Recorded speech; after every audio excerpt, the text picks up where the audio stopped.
session 2 you're on, basically. Like, what the fuck? Yeah, Caleb Maupin is attacking RCP because they support is attacking you know RCP choice now, because and they Maupin's support like they're being canceled for it. choice now. Haha, like And RCP is Maupin's like dumb.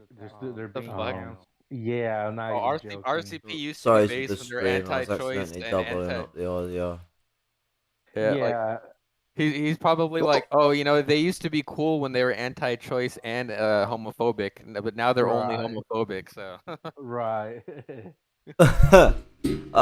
Caleb likes homophobia. Oh, most certainly. yeah, That's why he exactly. hosts that Jody Anarchist, direct Farrar. democracy, communism, high stand. I like the name. Anarcho-communists are pretty fucking based, not gonna lie. And yeah, you absolutely are correct. I mean, I think even Marx himself said it, that anarchy is the conclusion of communism. Like, we want to go to that, we just can't get it so quickly. Like, the Kropotkianists were well, they were lying. Let's be honest, because they were a bunch of neo-feudalists back in them days in the 1800s. I mean, lumpen proletarian anarchism is an absolute different beast compared to the shit those petty bourgeois bastards were peddling. Like, Almost. they're mass. Like is a thing, comrades, to think about here. You got these anarchists whom let's just put it this way. Oh, you're part of the Arizonan Rebellion. Oh, God bless. Okay, so anarchists here, they do more than pretty much most Marxists about. The only people who I put on the same plate as them would be Maoists at this point. Not to even say I shame MLs. It's just any principled ML would admit that MLs are pretty fucking shit in the first world. Not only have you got that, but these lumpen proletarian anarchists, they have figured that dialectical materialism is pretty fucking useful, and if they used it themselves to push their needs for socialism or get themselves further, well, that's quite interesting for us as communists, because, well, if we believe in the principle of dialectical materialism and those whom follow it from a principled standpoint, they're not revisionists, is so much what I mean. Right. They would, and I mean on the principles of socialism too. I forgot to say that. Principles of socialism. They follow the principles of dialectical materialism. As far as we would conclude, they would reach the same conclusions as us. Everyone is a reasonable mind. Everyone has the capacity to show their semblance of intelligence, especially in the aim of the struggle. I mean, think about how many famous Marxists were severely disabled. Like I'm super sus of people like I am okay. Like he's been on a really anti-anarchist rant tirade, like on Trav's server. No, Trav's really bad for it as well. Like I kept saying, like, Trav, we can get you to speak with real anarchists if you stop being a douchebag. Like, why are you slamming anarchism altogether and saying you're gonna read some books from 1852 and tell me that anarchism is bad? Yeah, I'm gonna read the 1848 scriptures of Marx. Oh wow, this is pretty shit. Fuck Marxism. Like, Marxism wasn't even synthesized in 1848, but fuck even thinking about it. It's not like anarchism didn't really get synthesized until Spain in fucking 1932. So let's be fucking real here. Yeah, for I am okay, it's even worse in my opinion though, because he's at a point where he's now like posting like bullshit fucking stuff from like the Daily Caller, which is like, I'm pretty sure that's Ben Shapiro's like fucking news network. Tucker Carlson. That's Tucker. Oh, Jesus. Yeah, Ooh, he's like God. posting It's a Daily Wire. Oh, Daily Wire. Okay, yeah, but he Oh, was from God, like yeah. the Daily Caller, and he was saying like, oh, Antifa was like shutting down like a Black Lives Matter fucking or some like they were shutting down. What do some, you mean? like, fucking, Antifa supports Black Lives Matter? This is confusing. I am officially confused. Yeah. He said he was claiming that they were shutting down like a Black Lives Matter rally or some shit, and saying like like just like trying to like educate them or whatever, like showing them what the black struggle is. Like that's how. That sounds like the Austin Red God as someone where they'll go over there and be like, you, that say the N word and shit like that, Oh, so I know, like, I remember hearing one time about, like, one of these, like, Gonzaloist Red Guard groups where they were attacking black people for using the N-word, and I'm like, I don't think the white man has the right to go tell the black man what he can and can't say about his history or her history as a slave. Yeah, fucking savages. That's the thing. White people are the fucking savages of the world. Every empire, east, west, north, south, indulges some form of whiteness when they take a position of such. Whiteness is our way of conceptualizing class oppression in such a disgusting way. Race is a subcultural development that is also intrinsically a part of the base structure of the system. Race is the closest thing to class that you could argue is not class, although you know my position on this. Race is class, caste is class. There is synonymous things. So it's an interesting prospect when you really think about the structure of capitalism and its protonic formulations and things like feudalism and Roman capitalism.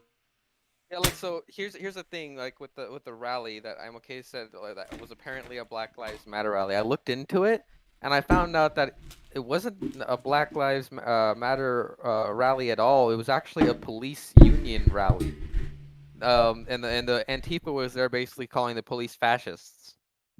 Wow, I know the Daily Caller would lie to us. This reminds me of like when Fox News, when Kyle Rittenhouse said, "Oh yeah, I support BLM," and then they wrote like an article that said, "BLM supporter Kyle Rittenhouse attacked by liberal," or something like that. It was something like that. And then the funniest thing too was that the rest of because it was only the beginning of the video. The rest of the video just showed like Antifa being based and attacking like transphobes and shit.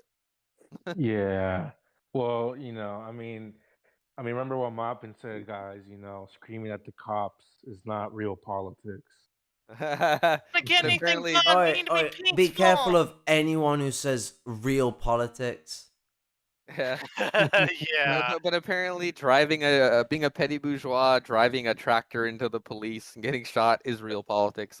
I commented on Jason's video. Yeah, I commented on Jason's video like driving a tractor into the police is a based action, but if it was done by a proletarian or lumpen proletarian, Caleb would be calling this like ultra left terrorism. Be shot in the he'd be sock. calling it like ultra left adventurism and terrorism and all this shit. Well, it's like, bro, if it was a lumpen black kid in America who did that school shooting, they wouldn't be trying to take it as nicely as possible and trying to avoid casualties with the geezer. They would have gone in and shot him straight up. Be dead already. Well, I mean, Caleb, like just like 4 days ago, he came out like LaGuardia Airport and he's tweeting out, "Oh, we need a police state. There's some guy harassing us." Did you guys see like the close up picture of one of those cop guys? Like he had that. I've seen it before, but I'm not really.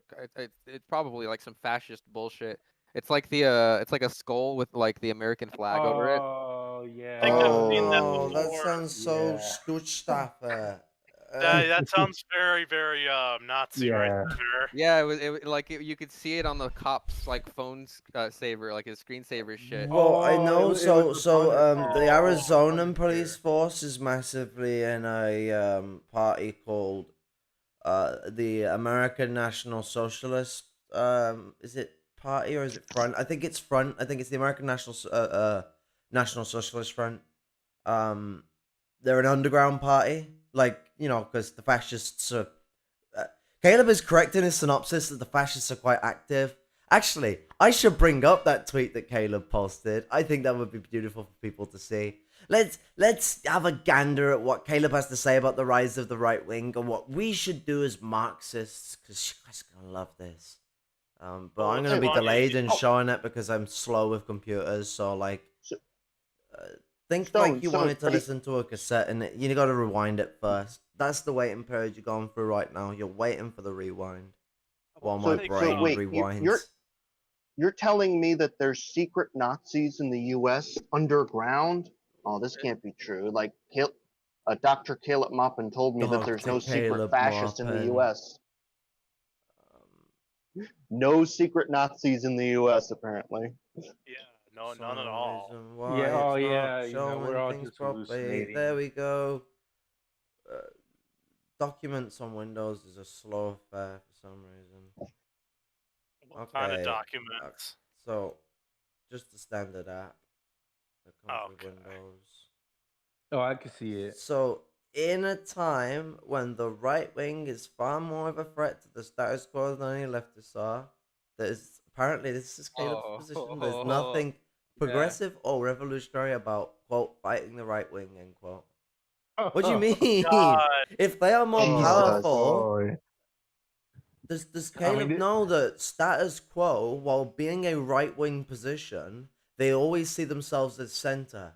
That's always been their fucking pick and mix. That's why it's so easy to dunk on the liberals. Does Caleb think that because Dugan dunks on liberals all the time, therefore good? Because that's or Carlos. Man. Probably does think that. Yeah, he probably does. I mean, that's how I'm he giving the tries to guy too much credit. He's just a fucking horrible person. I mean, it's like the Yeah, he conversation we were is. having earlier. One of the biggest problems that Marxists do is that I try and think that these people are just moronic in some way, shape, or form. It's sort of intentive with the way that intellectualism is imbued on people. You know, the people are sort of taught to see people being wrong as therefore moronic, and it being moronic is therefore funny. Like, it's a Yeah. part of the intellectual supremacism that exists within the first world. More Yeah. people are getting uni degrees than ever. And Oh, apparently, God, we've got then to what's cry annoying about is those people's debts while there are people starving on the streets. Like, Oh, eesh. what's funny about that is I see all these Twitter liberals and sockdoms all the time going on about I have a degree in this or that, and then there's just me who's like, yeah, I went to university, but I'm not gonna flash my degree around like it's some fucking token because I just view that as first world liberal chauvinism at that point. Yeah. I mean, Bro, if my anything, degree fell on the floor like 2 weeks ago, and I haven't even picked it up yet. is the Nice. thing. What's in fucking about half a week ago, me and Flash had a really good conversation on this. If anything, your degree is more of an Achilles heel to you as a Marxist than it is a benefit. I mean, seriously, what has it taught you about being a Marxist? If anything, all it has done is taught you about individualistic way of thinking and isolative, intellectualism. You give them more solo and dislocated projects. Now, university teaching is fine in its style. It's just, you've already been trained for years through the other education system, the other sectors of Yeah. education to look at it through an angle that is very tight, individualistic, and broken. I mean, Gramsci came to say that, Mandem should be taught like they're in, you know, with the style of like, amongst your peers, going to lectures, having more conglomerative study, and be able to select your studies. That should be available from the get go with school. It should be a choice as to where you go in life from the get go. Um, Yeah. I mean, one thing that's constantly forget with people. Um, so people start thinking for themselves around the age of 6 or 7. So you need parental guidance because you're still a child, but you can think for yourself. Like, it's a big mistake parents make with their kids is they think that they can't think for themselves until they're like 18, 20, and they can't think for themselves if you're bringing them up like that. Like, you gotta be showing your kid the world as they grow up, and one of the best things to be able to do for them in showing them the world is letting them choose the pathway of their education. It'll actually sophisticate them more and make them more intrigued in it because it's their own decisions, their own choices. I Like tell you I now, show that'd help me with a lot of my problems in education. Well, yeah, that's how I came to become a geographer, a GIS person, because I did it on my own accord without my parents shoving down some weird shit down my throat. And that's how my brother was able to go into the trade because none of this shit was forced down from to us from an early age, so we were able to make these decisions on our own. Bro, my dad just wanted me to work minimum wage jobs the rest of my life. I mean, it was mostly because he was only thinking in the short term, where he just wanted more money in the house. As a Like, Marxist, it would have solidified your consciousness more, though. So there is a Probably, benefit yeah, there. probably. I mean, I don't think I was harmed in my consciousness at all, really. I mean, especially since I was Is already that had. avoidable still because you've been in the halls of academia? It's still going to affect you. I would agree that you've got a very solid position and you understand the problems where you might go wrong and you look to the people who could be right. So you've got a good head around it, but everyone's affected. No one's immune. Exactly, is we're all part of the same system. But I don't want to take it away from you. Like, I got a lot of respect for like the way that you look at things. Like, you know, It's hard to come by people who come from the sort of similar proletarian background to me on these fucking internet fucking website thingy majiggies. Yeah. Same as meeting other lumpen proletarians. It's like everyone else is just some dickhead Ponzi aristocrat, or you know what I'm saying, like dickhead petty bourgeois Maupinite Yeah. dick cheese. I don't know. Yeah. I'm bad at insults. Lol. Yeah. It's really bad where I live. What, the Really bad. insults or They're the everywhere. conditions? No, just the class. Like the fucking Well, the Philadelphia has always aristocrats. been a It quite high wasn't flux as of bad. conflict. It wasn't as bad in my area because like my area is like famously known in the United States for being like one of the highest unemployment rate areas in the country, and we have a lot of under the table work and legal immigrants working, like being forced to work shit. Like there's a bunch of crazy shit going on over here in Arizona. Like, My town is where the first police force was tested. jeez. Yeah. We've also got like no, so we've like also growing got up poor and just going lumpen proletarian, which is when I was starting to go more adult. I mean, like family went lumpen proletarian during my primary school life, and then when my dad moved back up and got into a job again, I never went back up with them. I'd integrated into the lumpen proletarian consciousness, which caused more conflict between me and my old man, because my old man wants to be back in his childhood class position of being in the middle class. So like, what's it? You know, oh, where was I going with this? Oh shit, I had something good and I've lost it.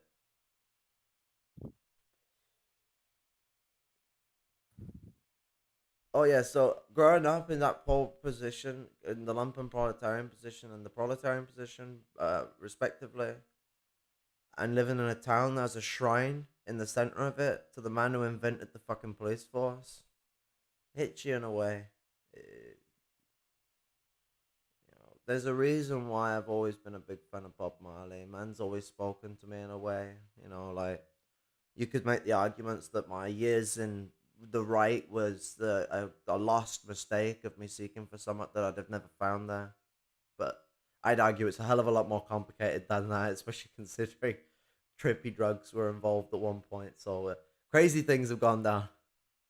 feel like growing up too, it's like, man, like so my parents, they didn't care for me really when I was born, because they sent me basically sent me off to live with my grandma, and I didn't even remember. I like literally my first memory of meeting my parents was when I had to start going to school. So when I was 5, which was shortly after, and shortly thereafter I started getting molested or whatever. Basically like since then, like I would always go to my grandma's house because she lived with her sister and her sister's family, and basically none of them got any type of benefits or anything, like any type of government benefits. They didn't work, so we grew up in a really poor household, and her sister was like a cat lady, so there was like cat shit everywhere and spiders and roaches and shit. I grew up in a really fucked up, like dirty ass household, and sometimes I would go like weeks without taking a shower because our shower didn't work. Jeez. Yeah, it's just like, but I would enjoy being there over being home, because like I would go there on the weekends and it would be an escape from being molested every day, and yeah, I would stay there the whole summer too. So I would have 2 months of peace um during the summer. I mean, I would be living in abject poverty, but I didn't even care. I was happy there. I see what you're saying. Yeah, I feel Yeah, you. but we're supposed to care about millionaire Dutch, not Farmer. even farmers, but farm owners. Yeah, Yeah. We're supposed to care about those farm owners in the Netherlands, yeah. but 20. not everybody else. Guys, the petty Yeah. bourgeoisie are being hurt by capitalism, so we gotta cry for them. It's not like they're benefactors of the system. How the fuck did they become so rich in the first place? Like, has he read what Lenin has to say about the feudal aristocracy? Has he had a look? Probably not, given how many of his positions are not Marxist at all and are more Uh, that of social I mean, democrat. I'd argue he has. He knows what he's doing. Oh, but don't you know, those farmers are actually 21st century exo peasants. Ah, shit, you got me there. Fucking own. Damn. Well, I was gonna bring this up, but what It's Maupin is abusive. doing is what Maupin's doing is very similar to what somebody I used to know in an online space would do. Because I used to know who's essentially now an ultra left who would do the same thing to where they would say and they would read the literature, but they would completely distort it in favor of their utopian view. And at that point, it's like you don't think that they actually read it, but they did. But they're clearly misinterpreting it because, well, their class interests, their whiteness. Right. Yeah, they're doing it on purpose. Their class interest comes first, and then when they read the theory, they have to like warp it to meet that interest. They think they're being dialectical, but they're not when they're adjusting it to their own class.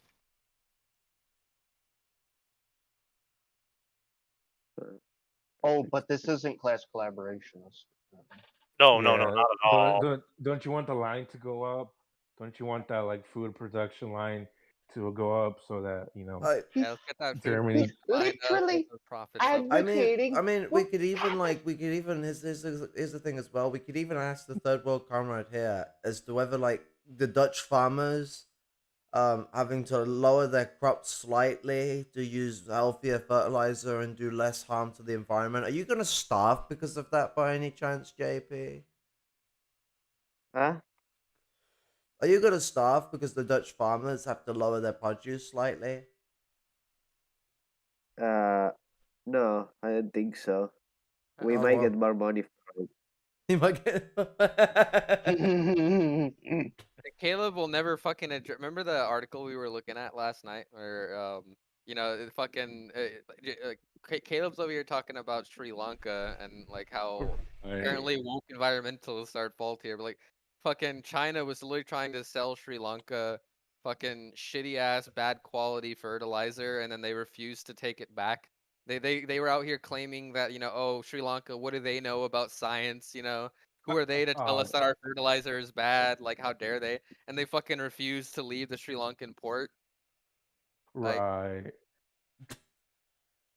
Fucking disgusting. He's literally saying totally not Antifa. Even though he's already basically blatantly said it, what he is saying here is he's against Antifa, and fascists, anarchies, direct democracy.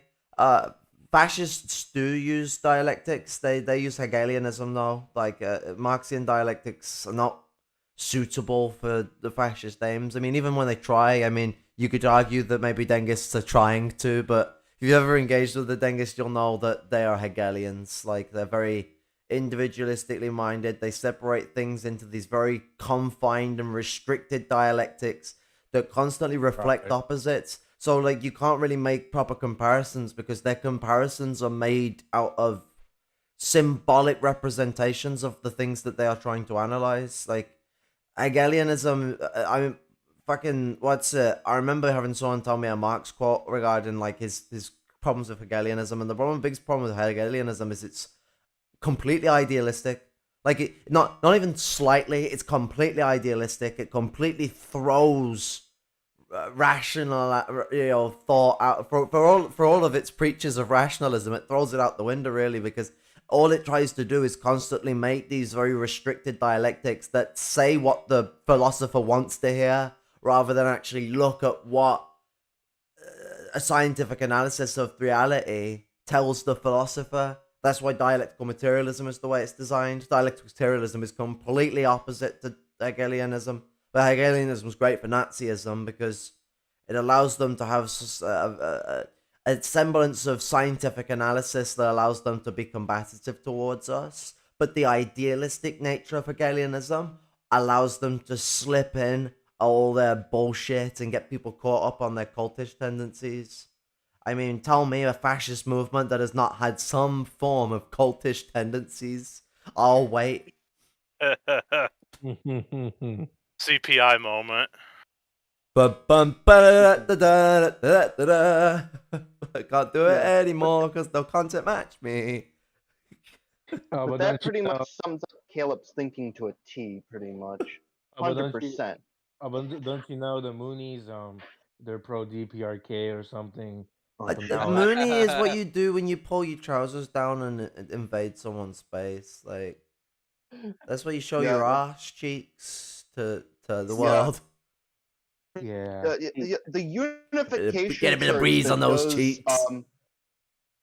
like the unification, like Trump literally did a rally with the unification church, this cult, this far right wing cult that's been supporting Republicans since Nixon. Well, but I'm supposed to believe that they're somehow now like pro. Okay, he used Bro, pro they're DPRK. basically the fucking KKK without the weird dragon and wizard shit that they do. yeah, basically. And he said he's been very very malicious here because he said pro DPRK. No, they said they wanted peace.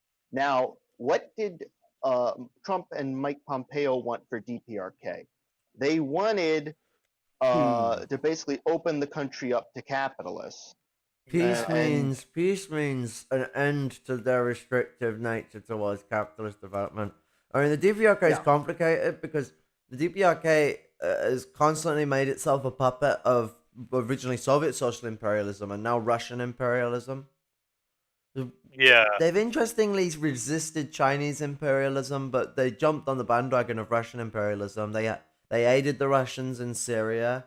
They're supporting the Russians in Ukraine.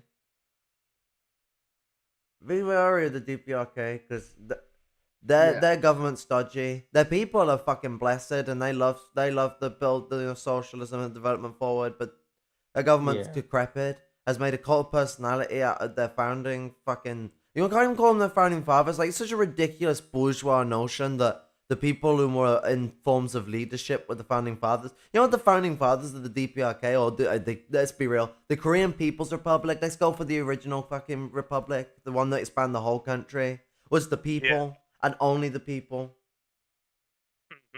It is the people that made history. It is a fascist notion to believe that it is aristocrats that make history. Lenin very much criticized this. I mean, before fascism was a common lexicon, but you know what I mean? Like, fucking read lectures of the 1905 revolution. Lenin slams people like, what are you saying? The revolution started in 1917? No, it fucking didn't. And that's how revolutions are. They're very long, progressive periods that start off a lot earlier than they are. I've had people try and say that the Shining Paths revolution started in like the 80s, and I'm like, no, it started in like the late 60s. Like, I was gonna say the 60s. Then technically speaking, the original Shining Path started in the 1920s, 1910s. Like, it was a separate form of Marxism that basically come to the conclusions of Leninism without interacting with Leninism. Very similarly to James Connolly. I mean, James Connolly is one of the first Leninists. That's how I put it. Like, he was at the same time as Lenin coming to the same conclusions. Mind you, an Irish diaspora man who grew up in Scotland in a working class environment, worked in a factory, didn't know how to read or write until he was a grown fucking man and moved over to Ireland and married and had his wife teach him how to read and write. And he was coming up to the same conclusions as Lenin, massively educated, petty bourgeois intellectual. It proves Gramsci's point, absolutely, that the organic intellectual commanding Marxism is one of the most powerful things. Like fucking Connolly is one of the most underrated Marxists out there. But Stone, Lyndon LaRouche rejects Gramsci's theory of the organic intellectuals. No He wonder says Caleb that, likes him so much. Oh. Well, yeah, that's so. yeah, and LaRouche said that the real intellectuals will be like him, and not the working class or whatever. Ew. Sounds Yeah, like someone's gonna pipe up his own ass. yeah. And he also is a Neoplatonist and thinks that we've been in a war for 3,000 years with the Aristotle followers. What the fuck? But Yeah. so anarchy is direct democracy, firing good points again. So Muppetism is Americanism pretending to be socialist. Agreed. Yep. I you know, very terribly pretending. They're not good at it. They used to be good at it. But to be honest, it seems like they were just never good at it, and we were kind of shit at detecting it. Like, it's kind of better on our part a bit. Until it became Yeah. more I apparent. mean, I've been Yeah. calling Caleb a fascist for a fucking long time. Like, you know, I don't too much have to criticize for this, but I never watched him. I saw him on like Graham Elwood once. I was like, he seems like he's all right. It must be new to Marxism. I hope he gets on quite well. Little did I know, he's just a revisionist, and that's why he seemed like he didn't know much. And everyone makes that mistake with Dengists. They're not people who don't know much. They're class conscious people. It's like people that they don't want to start like big flame or get into massive squabbles, and they want to go for the professionalist route.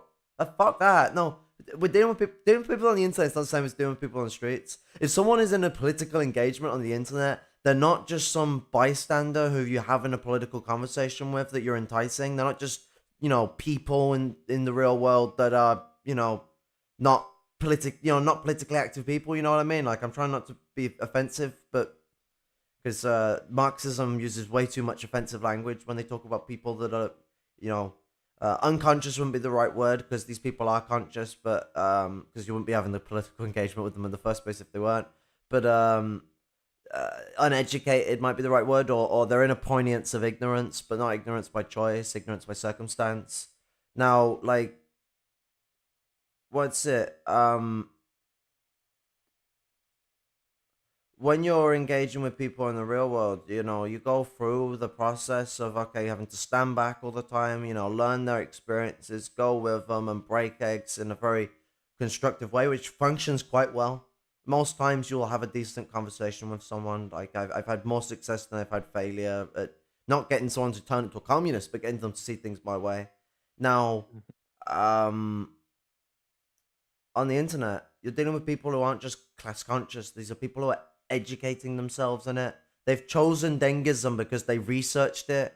Like, if you're a Dengist for any longer than a fucking month, there's something wrong with you. Like, genuinely, like, you're following your class interests. You are not following Marxism, and you are no Marxist. Like, there's no Marxism in Dengism. There's no Marxism in being an ML that supports China either. No.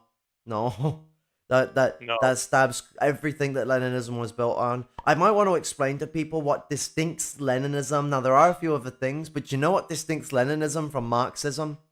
Imperialism, the highest stage of capitalism. Yes. That's the main fucking reason why it's distinct. The material conditions of empire changed. It's the same thing for Maoism. Yeah, because times never stays the same. We know that. Most of the first world MLs don't seem to. Like I was saying earlier, the problem is with most first world MLs is because they seem to reject Maoism or third worldism in some way. They end up just dick riding this weird ass Dengism or some other cultish third wave behavior that they literally just become worthless to themselves and worthless to others. Right. It always makes me it's kind of annoying and makes me really like curious on the class interests of all these people, and I'm pretty sure all these people are upper middle class, fucking labor aristocrats. Yeah, middle class, upper middle class. Yep. Like, for me as an ML, like as a principled ML, like I don't see why they have such hatred for like Maoists or third worldists or anything like that. And I don't see why they hold this weird dangoid position. Like, even when I had barely read when I was a new Marxist and I had barely read Wage, Labor, and Capital in the manifesto, I always saw dangoids as like a weird cope. And that was a mistake on my end, like not seeing like their true intentions. Where I always figured, oh, maybe they're just, they don't want to be depressed by, admitting that basically the socialist bloc is virtually no more, at least for now. Yeah, bro. I mean, maybe they were just like trying to be optimistic, but like no, like they're actually like straight up opportunistic would be more the correct word. Yeah. You know what I would say about you though? You're more like what we would say is like with a lot of principled MLs is where you're kind of on the road to Maoism. You already think on a lot of our points, and I mean, you don't seem like someone who disagrees too much with things like People's War or the communal structural system. I mean, you've shown a lot of respect to the successes of the Chinese Revolution, especially its cultural revolutionary period. So you're on your way there. Like, I mean, you can't avoid the changes if the changes are necessary. You know that because you're a principled Marxist-Leninist and you follow dialectical materialism and where it takes you. Yeah. It's Yeah. like the main thing for me is like I'm torn on even just like being a Maoist really The like name because is the problem because everyone will tarnish you. That's why. I know what it yeah is with that's a the lot thing of like people. yeah like for no, it's the main thing for me is like it is that but it's like kind of the opposite effect where it's like I think that anyone who honestly looks at any principles of Marxism Leninism would naturally just see these conclusions here, just see these things. And I don't want to give up the name Marxist Leninist to these idiot fucking people who don't even follow its principles. That's one of the Marxism, good Leninism, reasons. Maoism doesn't give it up. It must always be MLM, and that's why it seems like that to you because Maoism is a logical conclusional development of Leninism. It's a development forward. The problem is that first world MLs, well, I call them MLs, they're not really MLs. I know what you're on about with these people that are taking the name and they're tarnishing it. The Krushchevites, let's call them by what they are. The The Krushchevites Bresla, yeah, are turning around and yeah. slandering Maoism as a deviation rather than an extension. When you look at all the theory, it's like, nope.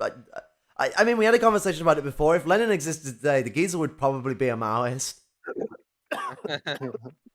Yeah, he would not be associated. Well, I'm just He is so such a glad that they're radical calling. geezer. Like Lenin was so committed to class suicide.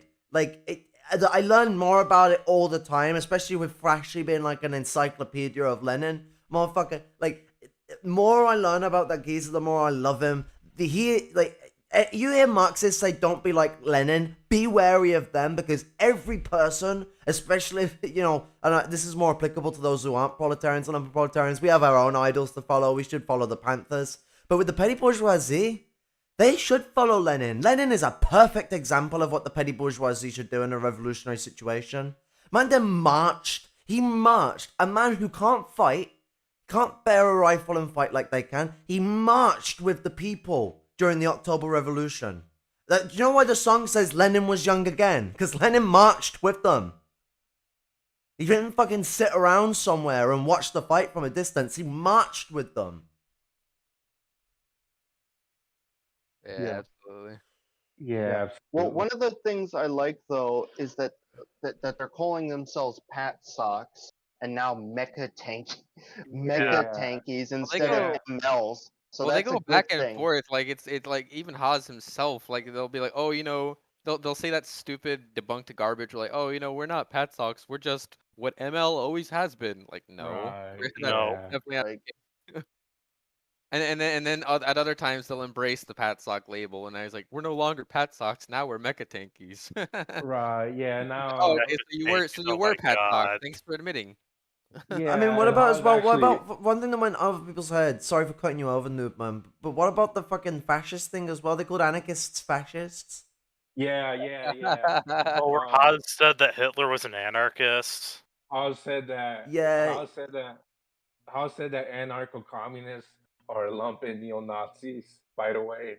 anarcho-communists are lumpen fucking angels. No, seriously, you don't. I wish most Marxists had the camaraderie of anarchists because we would be fucking victorious already. I'm telling you, like they know brotherhood well. Don't disrespect them on that. They're like the Panthers for it. The Panthers are tight knit. They call each other's brothers and sisters. I think that's what Marxists should be like. I call people my brother and my sister. Like when I speak about people, that's what we should be like. We're brethren. We're all family in this world. We're all humans. Right. yeah. Right. Yeah. It's. The And that's the thing. Internationale unites the human race. Not races, race. We're all one people. There's no such thing as race as a separate concept Right. of people. Race is a term that we use synonymous with species. Right. In the sense of human race, I mean. And then it changes. Like, that's why racism's so bad.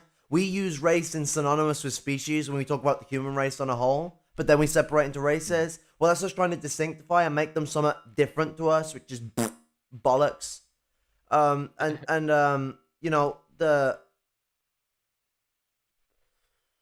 The biggest problem that we have with MLs as well in the first world, and this comes to like, I'm not about like just dodgy MLs, like even some MLs that seem like they're decent, like they're all right to a degree. They're not the best, but they're a bit, they're shiny to some degree, but they're also they got some rough spots where they have learned some things all right, so then they're not arseholes. They hate anarchists. They hate anarchists with a fucking right. Do they not know what the Soviet Union did for anarchists? Do they not know that it was the Trotskyists that turned the anarchists against the Soviets by starting on them and firing on anarchists? Civilians, mind you. Yeah, Kronstadt. Right. Well, I mean. Oh no, You know, they'll try to argue that that was a rebellion, guys. The Kronstadt rebellion. You guys are just misinterpreting the Trotskyists. What do you mean people were massacred? It's like Ukraine, you know, Trotsky Butcher Ukraine. A lot of people don't know that's his nickname there. Ooh. That nickname doesn't exist because the Ukrainians are spiteful or because a fifth column eventually grew there. A fifth column grew in Ukraine because they were oppressed and fucking beaten constantly. Makhno chain ganged them, and then Trotsky's liberation was to smash down synagogues and destroy people's homes. Like, you don't get the title the Butcher of Ukraine for no fucking reason. No, yeah, for sure. They never called Stalin that. Stalin was accused of doing the fucking Holodomor, and he was still never called the Butcher of Ukraine. Never. Yeah. Yeah. You're going against my Russian history textbook. Like, I don't see anything here about Trotsky and Butcher here. So. I saw it in an English textbook. It defined the 90s for Russia in a section that they don't teach us anymore. So I wonder why. But it defined the Russian period in the 90s. It was like, it's kind of like an unofficial civil war. There's so many different factions and sides. Like, you can't really say there's a proper ongoing civil war between different factions, like two distinct factions. It's like just a mess of loads of different right wing and left wing and other wing fascists other wing rebels and fascists and dickheads like that fighting it out. The 90s in Russia was a crazy time. 93 to 97, there was a civil war. Oh yeah. Yeah, and also let's not forget the history of the Communist Party of the Russian Federation. It was started by Alexander Dugin, funnily enough. Yeah, and pushed literal red-brown alliance with the neo-Nazi party. Oh wow, I didn't know that. Oh Jesus. Oh yes, they did. Yeah, their first platform written by Alexander Dugin, and they allied with literal neo-Nazi party. Yeah. Oh shit, yeah, because of what Lumpen-Maoist like, does. Yeah, idiot Pat Socks will point to the CP, you know, the fucking Communist Party of the Russian Federation, and they'll be like, oh, see, like, they support the fucking invasion of Ukraine, or they support this denazification campaign, whatever. Like, the fuck, dude? They try to say, like, oh, you know, they were the ones that were pushing Putin to do it. It's like, okay, that doesn't matter because, like, they're, like, shitty anyway. They're literally, like, controlled opposition. Exactly, and that's what I was hearing about too. Was that the whole point of Alexander Dugin is to just co-opt all these different left and right parties into one opportunistic united organization, which is essentially what the country of Russia is today, and what that mercenary group, the Wagner group, is. And when people are like, oh, see, no, see, this is denazification, bro. It's like, it's denazifying whom, but then renazifying by whom. Yeah, it's always. I mean, it's like trying to say that the Americans were denazifying Saddam Hussein's regime. Like, what the fuck? They don't give a shit about Saddam Hussein being a fascist. They only give a shit about the fact that it's not benefiting them. Oh, but don't you know Saddam Hussein's a socialist guy? You know? I mean, people should look up. You know what people should do? Look up the geezer who was in power before the coup that put the Azov guy in power. Go and look at what the Russians were supporting in Ukraine before you say that they wanted denazification there. The guy who was going to be in power was just as right-wing as the leader of Poland or Hungary. Like, get fucked. Yeah. But in this case, he was Russia's guy, not the U.S.'s guy like Zelensky is. He was trying to ban car protests, where like if you're honking, like you'd get like your car fixed or totaled. Oh no, that means no Karen convoy. Oh no, guys. Right. The Karen convoy. Convoy. God. The dude. Great the guy film. Who was the former. Yeah, the guy who was the former president of Ukraine when Ukraine was a neo-colony of Russia was living in like a golden palace, like with like gold-plated toilet seats or whatever. But I also want to point out too, very specifically, the Wagner Group. Who is it named after? Well, let's see. Wagner. Wilhelm Richard Wagner, and guess whose favorite composer he was of? That's right, a certain Mr. Hitler. And keep in mind too, it's not just because Hitler liked his music or whatever. He was very specifically anti-Semitic. Anti-Semitic. So all this shit about denazification, when the Wagner Group, which is Putin's private army, quote unquote, is leading this denazification effort. Yeah. It's about as denazified as American occupation in Germany was. And I'll add that the Wagner Group has operations in Libya, Central Africa. I think there's a few other places as well, and yeah. I think it's all over the world, if I remember correctly. Probably. I mean, do you know what's the big elephant in the room with like all these like people are like China's not imperialist, they don't do military stuff. Which have they read Imperialism, Last Stage of Capitalism? Yeah, it barely goes on about the military. I'd like to incite people. The military, while it is a big part, it's not a big part of the theory because it's a socioeconomic theory, which means that it has more than just the military involved in it. But I wonder if people might want to poise their look over to South America at the moment and what Russia and China are doing in South America. It starts with a D, it ends with an S. Libya. Military drills. They're doing military drills. What are military drills for? They're for wars. It's the only reason they're ever done. Not just for show. They're for flexing. It's like we're prepared to fight. You want to fight? Come on, then. That's what that is. Like, they're flexing at the US Empire. That means that the US Empire is no longer the hegemonic power. It does not have control over the other empires. The UK and the EU is a good example of this. They've been doing their own thing while also showing lighter and lighter support for the US. I mean, Trump may have been complaining that they don't pay much into NATO and that the US pays a lot and it gets them into debt. Yes, that is a part of the function and one of the contradictions of the capitalist empire. But if the rest of them put bigger amounts of money into NATO, a finance capital organization of power, they get more power in NATO. There's a reason why the US is the biggest conglomerate. It's biggest conglomerative and payer into NATO. Their finance capital therefore dominates NATO. But when like the UK rises to the second largest contributor to NATO, you've got EU rising their contributions to NATO. That's not because they're contributing to the US. NATO is not just the US. Everyone must remember that. Not just the US. They dominated it, but dominating an imperialist space doesn't mean you will continue to dominate the imperialist space.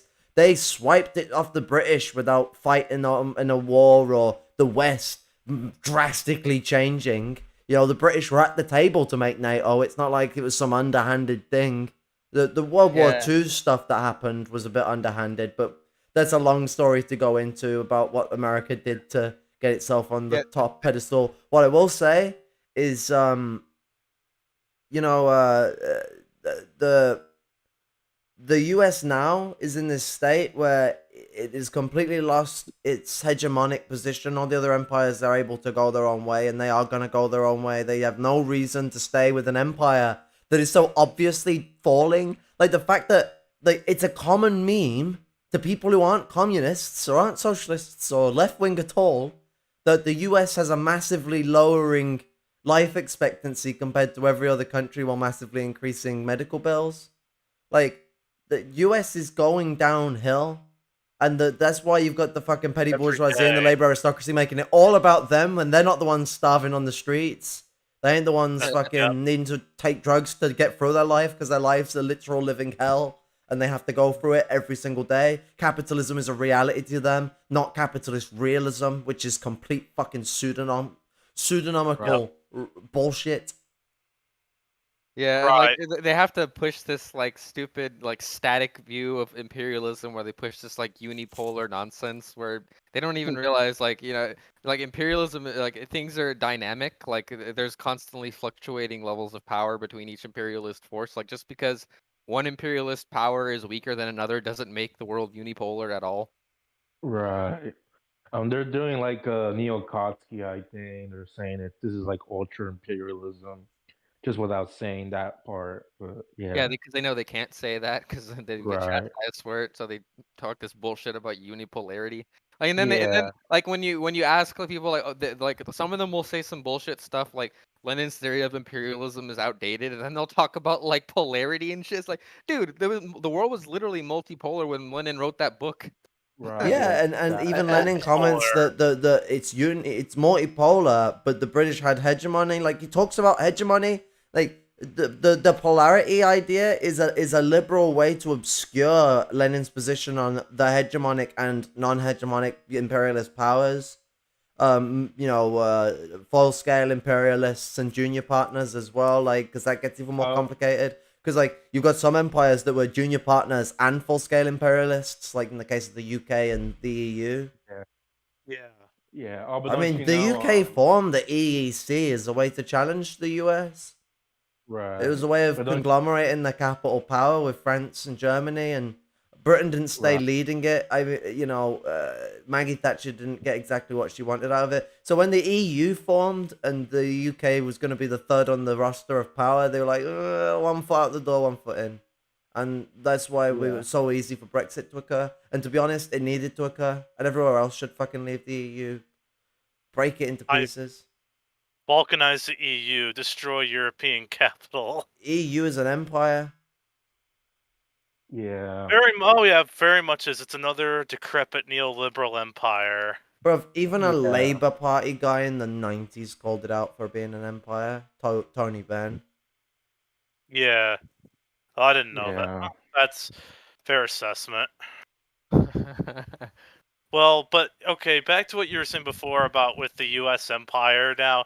Yeah, because as someone who lives in this empire, every day I just see it more and more. Getting away from my parents' neighborhood, where my parents live, it's very labor aristocratic, very petty bourgeois. If you go several blocks north in the local county I live in, you'll see all the problems unfold. Go across the provincial line into Illinois, where Chicago is, and go to Chicago. Yeah, you'll see everything unfold quickly. Like it's, yeah, I can't wait until this disgusting country falls. Yeah. Well, it's not gonna fall until we get rid of people like fucking Caleb. Like honestly. Yes, Face yeah, the yeah. wall. Mudding- Face the wall.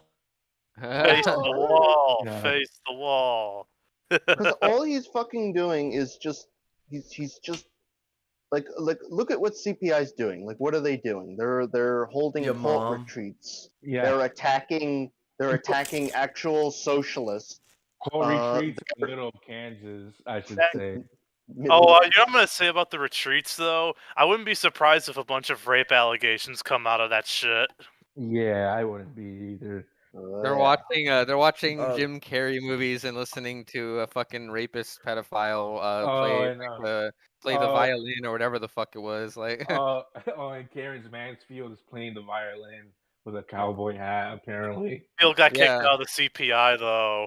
Yeah, well, Yeah, it's too yeah, bad and for their yeah. image. It came out that the guy was grooming kids and other stuff like that. And then there was like Yankee Tanky's group of quote communists end quote that were like communists calling out for Caleb to get Keaton Mansfield out of the CPI and Yankee Tanky back. So do you know what? Like, as much as it seemed like it could have been possible, no, he didn't threaten Yankee Tanky. Do you know what he actually did? Motherfucker went and made a deal with the geezer. Is that what you want? How do we square this? And Yeah. because Keaton Mansfield was getting bad for his image. Well, rather than just solving the problem instantly, you make deals. They're petty bourgeoisie. That's how they operate. And Yeah, Caleb's they a are good the real snake oil criminals. salesman. exactly, yeah. Or And the keep real in- criminals. Yeah, and keep in mind, Caleb's the same person who, on one of his videos about the history of revisionism, he's like, well, Khrushchev had to do peaceful coexistence because the U.S. had nukes, you know. Oh, yeah, of course, right, because Khrushchev said so. Yeah, Caleb Maupin moment. Right. Yeah. You know who- I went to Eisenhower's house in Gettysburg when I was visiting Gettysburg to see the battlefield. And at Eisenhower's house, they had a thing in the backyard where he and Khrushchev would sit, and it was still there, like these white, like where you'd sit in the backyard, like sipping on lemonade or whatever and talking and stuff. doing and that bomb was sex where stuff. him and Eisenhower were talking about shit like dividing up the Middle East, or peace deals and other such things. The treaty bullshit. Oh yeah, like it's in just imperialism. 1961 when Khrushchev decided that he wanted to sell the Middle East to the US for some, I can't remember what they were going to get in return. I imagine it would have been smaller operations in places like Cuba and Vietnam. But the fact that the USSR thinks it can sell off a place that it doesn't own is hilarious. That's so imperialist. Like they're striking treaties and chopping up the land. And you know what's the saddest thing? Stalin started this behavior. He should never have been going to Potsdam and the other fucking big imperialist meetings to carve up the world. He should have made a statement of it. The Soviet Union was already making a statement to people of the world with the way that they were operating. They should have made a bigger one. Yeah. Like also like Khrushchev, basically as soon as he got in there, he was trying to fucking make amends with like Tito and shit, for even though Yeah. everything to crap.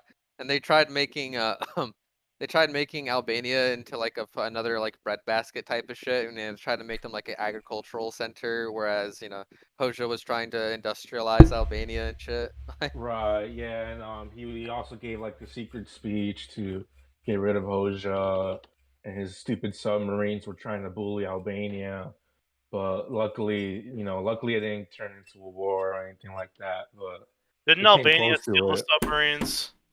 I guess they may have stolen one, but They- Albania stole a few things off the USSR because of them being restricted based. from having it. So they're like, yeah, we're gonna find a way to take this. You guys aren't stopping us. That's Right. fucking based. Caleb Maupin will be like, Yeah. no, stealing is wrong. Do you know Stealing what's is interesting? No, do you know what's interesting? I've spoken with Christians about this before, and there's been pastors of the Church of England have came out and said this. The commandment against stealing does not shun or discern or have any problem with stealing from corporations or empires or oppressive entities. It's only stealing from honest people, right? So That's based. that is pretty based. Yeah. There was an English pastor who came out and turned around. And he's like, "Yeah, no, I think if you rob from a store, that's not a sin." It's like, Yeah. Yeah, if you're robbing some petty bourgeois asshole, I can completely understand that. It's not even That just is that. real Like it's like practice. robbing corporations. It's like you're not even robbing Yeah. them.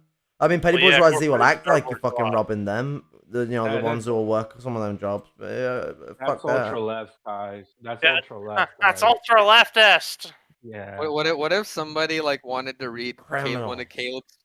What if someone wanted to read one of Caleb's books at his stupid little stands that he does, but they didn't have money for it, so they just like ran off with it? You think he would like call the cops on them? He would He call the cops on would, them, and yeah, he'd he tweet would. about it Yeah, while it's doing. Some Yeah, he's dirty like- rascal decided to run away with my material.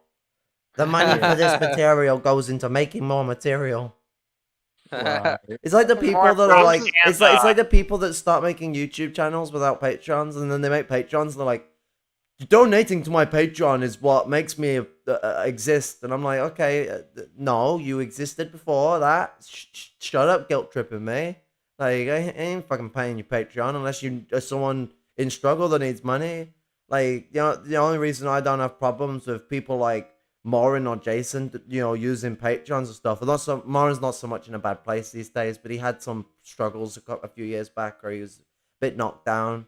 But they're actually going through shit. Like they're actually going through struggle. You got a lot of these dickheads, who are just coming in to harvest money off people. Yeah. Like all the Yeah. debate bros. Like fucking Jason is hell, lower yeah. working class and always has been in his adult life. Like he was brought up by someone who was middle class. He was brought up by a labor aristocrat, but Jason failed in education. He fell down in class, and he ended up in the proletariat. Done quite an extensive amount of different jobs.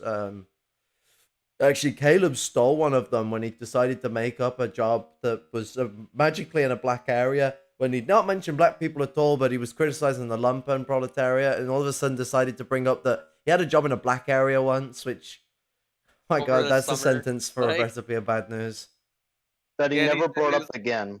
Yeah, he said it was like over a summer, so at max it was like 3 months, so like over summer break between like semesters of school. Like, I thought that think I was no, remember no, that. no. I thought that was the sandwich thing with Fort Slime. Like this one, he didn't really specify how long he was working there, as far as I remember.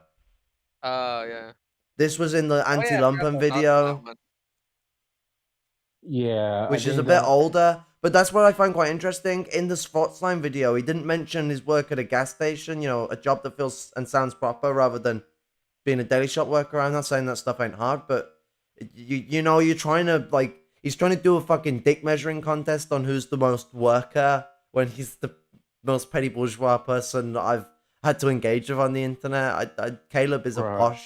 a posh boy who tries to act like he's some guy. I'm some Ohio guy. He can't even do it Yeah. properly. I can act more like an Ohio hick than he can. I'm not even from that fucking part of the world. Now, fucking he chose instead to mimic what type of job that Slime had, so it makes me even question whether the Sarny thing was real. I mean, the way he spoke of it, I think it was, but it's like, why wouldn't you talk about the gas station thing? Why wouldn't you bring them both up so you bring in a painted measure, considering you're dealing with a guy who's done videos that has discussed 10 years worth of work life? Like, Yeah. Yeah. Oh my god. I don't trust anything with Caleb. His whole history is just completely sus. dodgy. Yeah. You know what I want to get? Oh, you know what I want to get sound bites of? I want to get sound bites of his interview, and I found it on BitChute. His interview with a neo-Nazi radio group called Radio Free Indiana. Oh, what the fuck? Shit, yeah, I was told yeah, about I checking remember into that a while ago, and I haven't gotten into it yet. He did a fucking interview with them? Why? I didn't even know. Wasn't it like it was either early this year or like late last year? He just all of a sudden decided. Wow, that recent? It's because of the LaRouche contract. That's what it is. That these people are integrated with LaRouche. Yeah. Well, He also did an interview with Augustus Sul Invictus, a neo-Nazi as well. Yeah, that's right. his actual name. Well, not connected. I don't think connected to the Indiana thing, or is it a separate I interview? kind of want to go Separate. back and rewatch Caleb's debate with Cultured Thug, because I remember he was like trying to put on a show in that debate, like he was trying to pretend as if he was like aggressively being against him, and then Cultured Thug was just like laughing him he off, pointing out that they have told a lot of similarities. Like, He told us that that's what he was gonna do at the start of the video. He's like, okay, I've brought you here to show that I'm not a fascist. It's like, why are you giving away your disingenuity? Like, I could do anything to do something like that. I'm gonna bring on Jason to tell me how much I'm not a fascist. Now I've brought someone on, and they've shown that I'm not a fascist. There you go, it's done. It's like, no, that's not how it. Fuck. You want to wring their necks out like a fucking tea towel sometimes. No, Yeah. it's not how it works. Well, one thing I was also going to mention about with Caleb Maupin and his whole facade of trying to be this patriotic socialist Marxist. Given where I grew up in a similar class position that Caleb Maupin's from. Sound the and alarm. I can tell he's no different than a lot of the people that my good comrade evolutionary Marxist and I had to deal with when we were part of that disgusting organization, the Boy Scouts. Like, Caleb Maupin is literally the same kind of right-wing asshole as a lot of these Boy Scout types, and it just sickens me that he's even allowed to basically exist on the internet as is, because he's no different than all these white nationalist types that evolutionary Marxists and I know. I swear, like, it might be a different geezer, but there's a geezer on Discord who has a very similar name who pushed, like, eugenics against autistic people. Like, I'll have to show you his Discord tag at some point and see if he's the same geezer. I think you showed it to me. I forgot the name, but yeah, that definitely was not my good friend. Okay, that's good. That's good. No, I was making sure because the geezer, I followed your mate on Twitter and he followed me, but like, let's say Oh no, yeah, because the geezer, isn't it your good mate who has that server that I was invited to? Is it that Oh, geezer? you mean the Yaffa server? He's not in that server, but the one that's involved in that Yaffa server is my anarchist friend. Oh, I didn't know they're anarchists. They spoke very Marxian, so more Oh yeah, like Marxian than I fucking agree with. people like what's his name, Dick Wolf, Dick D Wolf. Oh, Digby Wolf. Yeah, but that Mhm. anarchist guy, Tothic or Toxic Comrade, like we agree on like 99% of things, which shows that I think he's like he's more of the ML school of thought than the anarchist school of thought at times, which is interesting. I mean, like the thing is that I didn't get to conclude on it because like the stream came up quite soon, and but me and Lump and Kel are gonna have a conversation about this to get to greater conclusions. But so MLs can't just jump to third worldism because I mean Marxism doesn't work like that. You can't just slap things together without looking at the structures as to where it's necessitated them. Third worldism requires an understanding of Maoism. Yep. Interestingly enough, though, anarcho-communists share very similar principles to Maoists, and you could argue that it's not so contradictory for them to just apply to third worldism. The thing is with Marxist-Leninists, and when they apply to third worldism, they do so ignoring the necessities of Maoism in that equation. Like, you find an ML that is actually principled on those positions and follows third worldism, they must be following Maoism because it's the only way you can do it. Right. Anarcho-communists Yeah. follow Because those one. principles, so they Right. kind of skip the beat on that one. It's confusing. Anarchists throw a lot of spanners into a lot of works when it comes to things because different brands of anarchists are massively different to each other. Yeah. Well, another thing I was gonna say too. One, you cannot have one without the other. One logically follows into the other. Like we know that ML would later evolve or synthesize into Maoism, and we knew that Maoism now synthesized into Third Worldism. But the thing is, like I remember when, and opportunistically so, I remember when Fellow Traveler tried to do that, where, hey, I'm ML Third Worldist. It's like, no, no, no, no, no, no, no, no, you're not. You're still very anti-Maoist, and you still propagate all that bullshit around the book Settlers, so clearly you're not a third worldist, you're just doing that to get more clout, to chase more clout. I mean, what's it? Flashy himself has said it before when he's speaking from an ML position. He doesn't call himself an ML third worldist. He says he agrees with our principal positions on imperialism. Like, Yeah. I mean, it's more complicated, of course, with his position because, like, as we said, he's more Maoist and, he's able to give credit to himself. I mean, I was actually speaking to this with Lumpen-Maoist the other day, is that so many, if not most, anti-revisionist MLs would probably call themselves Maoists, and most of them already are, in regards to Yeah. principles, but they would lose so many comrades and friends just by taking on the name Maoist. That's one of the biggest hiccups and roadblocks between them and actually accepting their principles as a Maoist, because the first world MLs are the type of people to cut you off for it. It's like if you become an anarchist. I know a lot of MLs who like they will they're not like people who like hate socialism or something like that. No, it's like they but you become an anarchist, they'll cut off from you. They see anarchism as equatable to Trotskyism, and it's like whoa. Trotskyism is like another beast entirely. Like it's so reductive and ignorant. Uh, you know, Marx. like Mark. Oh, sorry. Go on. for me, it's like I hate to give up the ML label to like these fucking opportunist people who are literally just like Khrushchevites and Right. but like Reservites. Yeah. a lot of first world just like baseline MLs that aren't either a Hojist or a Maoist really like they pretty much are just Guevarists are based to. yeah like Yeah. yeah like they're just like usually like fucking Khrushchevites or just weird neo trots. It's fucking weird. It's so stupid. Oh yeah, well I Yeah. mean the Yeah, whole but these reason for being neotrots. neotrots goes into history itself and the connections between Khrushchev and all these Trotsky supporters like Yezhov. I remember reading about that. Neotrots as Yeah. well. They claim that they're anti-Trotsky. That's what I find quite interesting. Yeah. Yeah. Kind of similar to how like a smart fascist will be anti-fascist. Or they'll Absolutely. claim to Cover be your Supposedly, yeah. tracks. Yeah. Chris Hedges, for example. Oh no. Yeah. Oh boy. The Yeah. guy that literally pals around with neo-Nazis. Well, Infrared said that the mecha tankies are gonna fight Antifa in the streets in 2025. I thought he was Oh. gonna run for Senate. It's not a good thing to push if you're gonna run for Senate. Like, it's not gonna get you very He's far. not gonna win. might Nobody ever work. said he was gonna win. Wait, he wants to Right. Well, run he for might. I Senate? mean, he's stupid enough for the American people to vote for him.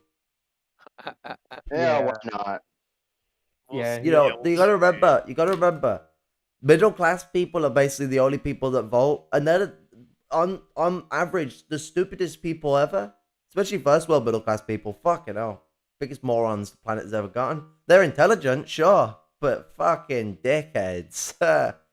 But not oblivious. We should never fall into the idea that they're oblivious or you know, unintentionally wrong and mistaken or blinded. No.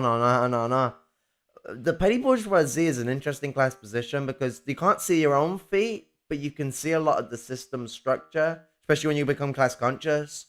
You know, they have a history of already losing being the top dog, and the feudal aristocracy latched onto that big time. It's why they're such a dangerous class, or what we now call them, the petit bourgeoisie. But, you know, they like to see themselves as feudal aristocrats. We should give them the name that they want, the feudal aristocracy. Trademark it as well, so you can charge us all every time we use it. Well, they are neo-feudalists, as you said. Yeah, there is a reason why Haas says, you know, there's not much of a difference between feudalism and socialism. So. Right. That's yeah. petty bourgeois socialism in action, described perfectly. Yeah. Right. Yeah. Basically, yeah. Kropotkin did the same thing. Kropotkin abused the ideas of anarchy, because anarchy rose in the Christian communist movement. It was not an idea of what we see as the original anarchists that just came out of them. No, it came out of the communist movement. That's why anarchism has originally been seen as communist, although there's some weird strands today that wouldn't call themselves it. But I know that proper anarcho-syndicalists and anarcho-communists see themselves as communists, so we'll just go forward on this point. So the Kropotkin and Bukharin used anarchism as a way to just preach feudalism. I mean, Bukharin was a literal ex-feudal lord who had serfs under his liege. Yeah. Funnily enough, too, Bordiga actually agreed with Bukharin in his fucking right opposition. Really? Go figure, they're all the same. We might not be on about the same Bukharin there. I'm on about Bakunin, sorry. Oh, you're talking about Bakunin. Yeah, I get them mixed up. Yeah. The names are too easy. Bukharin was the guy who Stalin gave the big bag of weed. Yeah. Both Russians and both, like, yeah, those names get... Both anti-Semitic. Keep in mind, Pol Pot was a very big fan of Kropotkin. Yeah. Oh boy. So that's fun. You got a friend in me. And yeah, don't you guys know? YouTube's copyright check so bad it probably gonna strike me for this. Probably. Yeah, don't you know the mecha tankies are gonna bring in Planet Year Zero or something, and Gonna something bring in about Dark Kampuchea. yeah. These guys are literal great replacement theories. They're going on about like, oh no, it's not great replacement, it's great enlightenment. That's Machiavellianism. You're preaching a wasteland and an enlightenment all in one go. That is Machiavellianism. Genuinely, do you know what? Like, I think if anyone's going to read Gramsci on intellectuals, that is what you should read. But read State and Civil Society and motherfucker read on Machiavelli. Gramsci, in the most eloquent and you know what, in some degrees poncy, but it's acceptable because he's right. Destruction of Machiavelli's positions. It's so eloquent. I love it. Like Gramsci speaks like a fucking angel, and he's in prison, mind you, and writing in a way to try and avoid being done by the fascists. He just writes like this fucking... I know it's been translated and stuff like that, so there's probably some romantic altercations, but it's a fucking enticing... It's an enticing work on Machiavelli. I mean, he dismantles everything about him. And one of the first points he gets to is that Machiavelli preaches for a wasteland and a utopia all in one go. It's a despotic and hollow-minded ideology that allows for the ideation and furtherment of reactionary viewpoints. Like, it's similar to what the Nazis did. I mean, actually, when you look at it, you can tell that he's basically describing a meta-narrative of how the Nazis and the fascists came to power in Italy and Germany, respectively. Yeah, but don't you know, according to the Mecca tanky cult leader, what the hell did he say? Mega wanky. He said that we gotta stop. He said that communists gotta stop being too logical because we already have logic in our intuition, and that he's gonna bring the chaos into Marxism back. That's not how logic works. Also, Yeah. technically Who was the speaking, guy we found out recently that was like against Gramsci's organic intellectual? Was that Lyndon LaRouche. LaRouche? Lyndon, Yeah, Lyndon LaRouche. He believes that the intellectuals will be people like him and not the working class. that's something similar to what Joseph Goebbels said. Same as Right. Garrett Hardin, the guy who pushes Tragedy of the Commons, like, you know. yes. Yeah. It's interesting how all these people are like. Bro, Caleb Maupin at the end of BreadTube serves imperialism. He's like, we need a hand-picked brain trust to administer society. Like, he wants a fascist autocracy, openly. Well, that's yeah. Actually, I mean, no, that's he why- did a tactful sort of dog whistle there. I don't think he expected people to dissect that book, like people who weren't, you know, the people he was aiming it for. I didn't think he expected the BreadTubers to dive it or anything like that, because I think he was expecting, those people to just not read, so they won't look into it. It'll be fine. And so he slipped in his propaganda for his people. Like, guys, we're gonna do the fascist autocracy. Here it is. Like, here it is. Because his followers will religiously read it. I mean, guys, you fucking seen the videos. They're not just doing... I mean, they are doing it for propaganda. But they were actually just filming them at book sessions. They didn't just go, okay, get your books out. We're going to film you. No, they filmed them reading together. Like, they religiously read Maupin's books like he's a fucking god. Yeah, they cheer on his rants. And they have all these phrases now. Sing the anthem. CPI, CPI. They're waving. We are city builders. We are city builders. Dare to struggle. Dare to win. Oh God. Oh my God. Oh no! Do you know what that is? That's embarrassment to break them in so they get locked in step. Like, it's a way of like cracking eggs. Like so Caleb exhibits so many behaviors of abusers. One of the really obvious ones that's kind of somewhat subtle, but it's a really obvious thing. So what abusers do with people that they want to like sort of belittle and keep in a position where they're left down is that they will like mispronounce and misquote them and gaslight them constantly to the point where they won't even say their own name correctly. That's why Caleb is always called Jason, no matter how much Jason has said his name is Jason Unruh. Jason Unruhe. Does it on purpose. Years. Like, it's unacceptable. It's ridiculous. Yeah. It's a part of that type of like mentality and behavior of being an abuser. You want to constantly keep this semblance of dominance over the person you're abusing. Like, what's it? That's why fucking Black Shirts TV, or otherwise known as Red Scare TV, is pulling like fucking emotional fucking manipulation on Comrade Net and other people like that when we've struck down and been like, yo, no, this Dingism is fucked. This American patriotism is fucked. It's all fascistic. Sabotages him, goes and promotes material from a guy who doxed this fucking Jewish revolutionary and tried to sell his images to fascists. Like, this is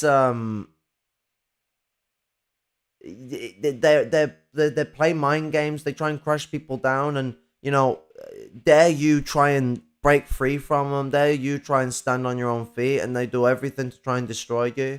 You've got Caleb, who will go out of his way to very aggressively and violently destroy you, and then you have people like Black Shirts TV, whom will use sort of sorry to be a bit negative of people. I've gone through, the struggles of suicide myself, so I find this insulting myself. But he will basically do that sort of like it's not even like directly saying he's going to kill himself, although that's happened sometimes. But people who use it to deal with people in the middle class who have mental health problems, you'll know what I'm on about, where it's not because they're going to actually do something to themselves, it's because they're losing control over people. Where they're all about having their hands in people's brains. They think that they fucking control everyone. They think they're master manipulators. Those types of people. That game. Yeah. That's the game that's being played. It's narcissistic personality disorder. Yeah, well, And some mental I also illnesses are utilized by people as a way to increase their power, especially in the petty bourgeoisie. My goodness. One of the most mentally ill people on the planet. You know, the largest users of opium in general, is the middle class. They're massive opium abusers. Actually, fentanyl more than anything. To Not mention the lower most of the class. middle Actually, the class. lower class more uses like weed, ecstasy, coke, and speed and Yeah. stuff like that. You know, that's not only what we all bam about with. Ecstasy and coke's kind of rare as well because they're getting a bit pricey. You're more better off buying a bag of speed if you want to do boost. But it's weed more than anything. Look at the class character of all these school shooters. Just saying. Well, not Yeah. only that, but a lot of middle class and upper middle class people that I've met over the years, and that some people that my comrade and I have been introduced to over time by another one of our friends, we always notice that all these same people are also addicted to, like, have these unhealthy sex and porn addictions, and I think a lot of it stems from the same issues that you've mentioned here. I mean, what's it? Not to fucking bring shade, just to bring respect. The comrade who does have to go through that is Comrade Nicole, I think her name is. I'm terrible with names, even though I see it every time I check fucking Twitter. They're a trans comrade, and they have to go through all the weird, creepy, sexist and Nicole? transphobic porn like sexual minds that these people have, like the Red Pagan Nicole.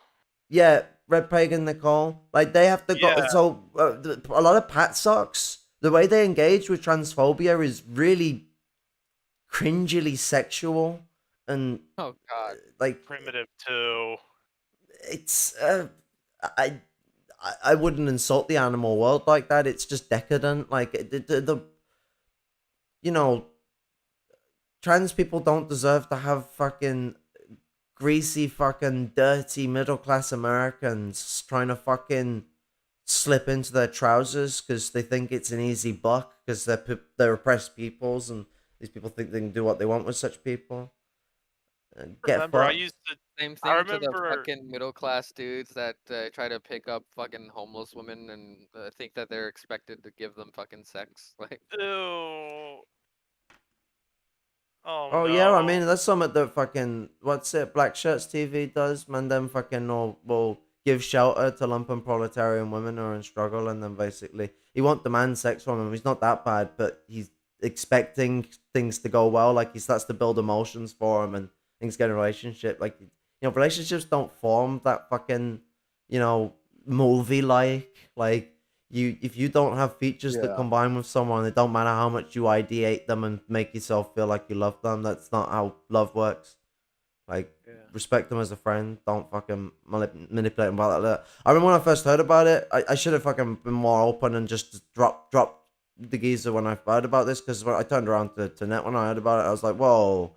Net didn't even say it like he was fucking doing something bad. I was like, yo, Net, nah, what? I know exactly what he's doing here. This is the classic nice guy, like classic nice guy. White guy.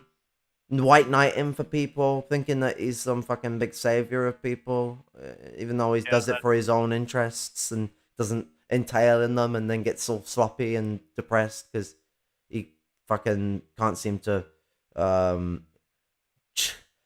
grab himself a missus from the streets and pimp them. Like, genuinely, it makes my skin crawl. Like, as a lumpen proletarian, fucking Mason Steiner, I find you disgusting.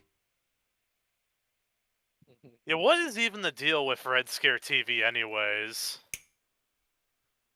He's a fascist as far as I'm concerned. Black Shirts TV.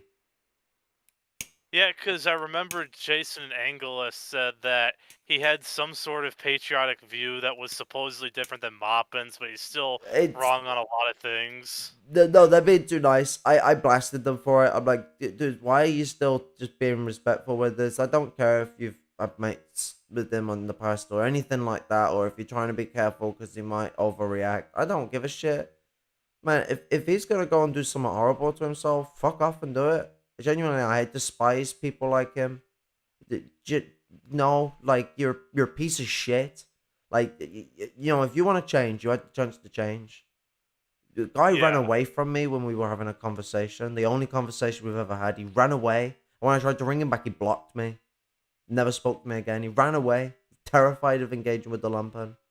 Didn't like the fact that I pushed him back when he decided to try and tell me that the Lumpen of Ohio is different. That's what he told me when I told him about Trav's anti-Lumpen shit and how it's, well, racist for one, classist for another. Yeah. And it's like, yeah, but you got to understand, it might, you're correct about the Lumpen everywhere else, but the Lumpen's different in Ohio. What does he mean by the Lumpen's different in Ohio? Now, let me enlighten people on Ohio. Ohio has a massive black lumpen proletarian population because Ohio is home of Motor City. Ohio had some of the biggest industrial plants in the fucking world when it came to developing cars. Ohio used black workers for the majority of those car plants, if not all of them.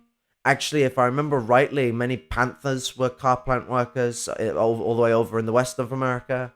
So, this is a common practice and behavior and tendency in this situation. But those car jobs, where are they now? America doesn't seem to be making cars anymore.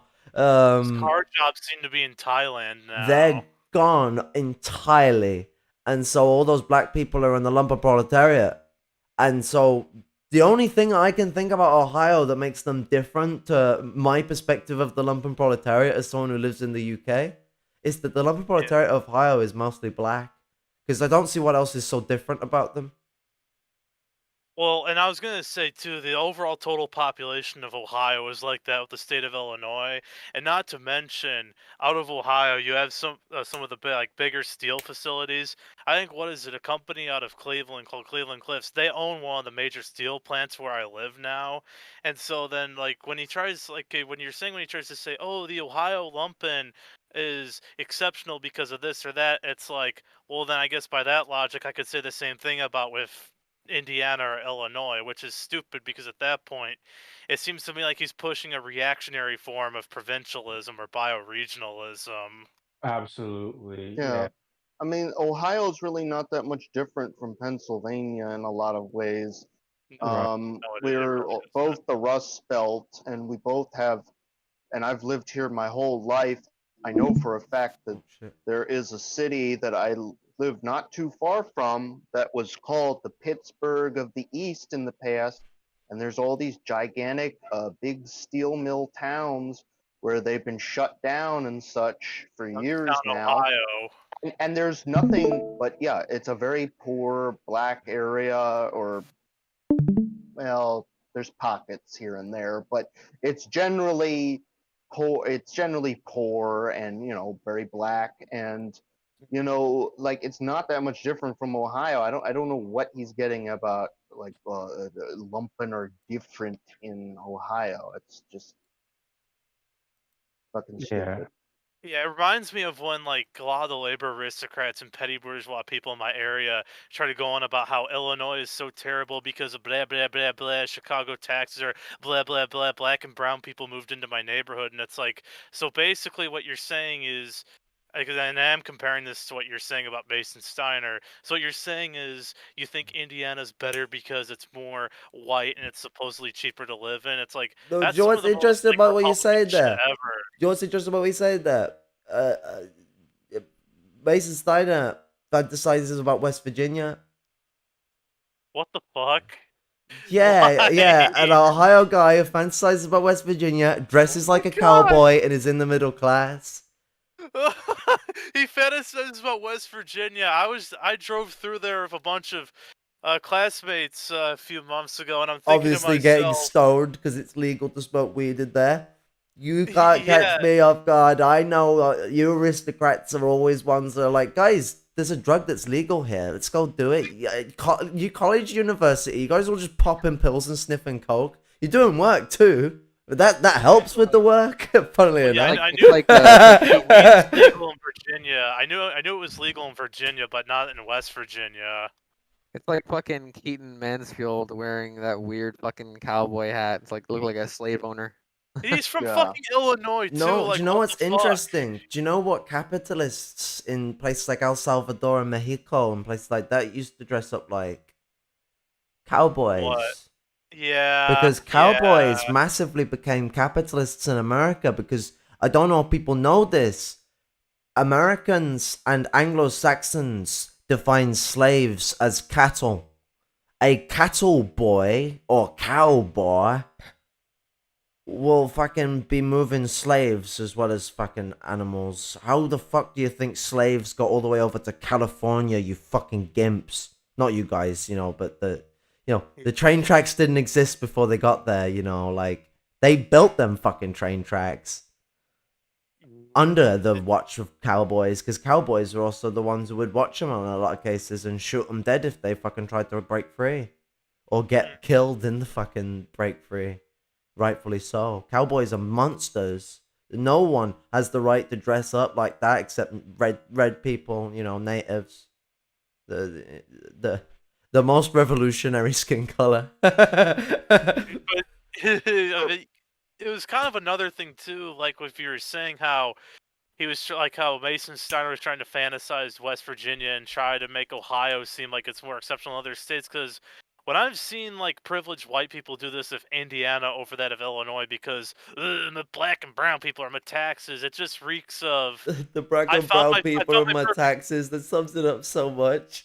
I'm all the way over here and I get that. Yeah, it just reeks of they want their perfect little imagined community or ethno-state. And these are the same people who will fantasize. And I know people like this too because my parents used to be friends with these people until, well, they conveniently ditched my parents, who basically think that idealize the rural areas as being better than all these urban, suburban, and exurban areas. And it's like, no, if I'm going to be honest, in these settler colonialist and capitalist states, the rural areas just have as many problems as all these like older suburban areas, urban areas, and exurban areas. Yeah. It's ridiculous. Yeah, it's just basically just people fighting over fucking. Yeah, the main problem with the United States, it doesn't have even development.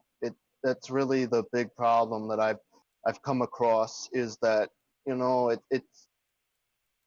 we have just not developed properly at all. You look at this country, it is just sick with it's got homelessness everywhere. It's just got poverty pockets with just extreme amounts of wealth. New York City is both the wealthiest city on earth and has the most inequality and racial segregation on earth. And that's not a glitch in the system. That's part of the system. It's a feature. The same goes as for Chicago too. Do you know what's mad though? Like, what's it? I'm in a position where the only thing I can get is whatever allows renting for people who are on benefits, so what the council can offer me, or social housing. And through that, I ended up landing because I requested that I get a downstairs place, which, to be honest, I kind of regret. You get a better view of places when you have an upstairs place, regardless of my vertigo problems and other stuff like that. I reckon that would have been more worth it, like high up, flat sort of stuff. But I'm terrible at heights. You'd be surprised to think that I wanted to be a paratrooper.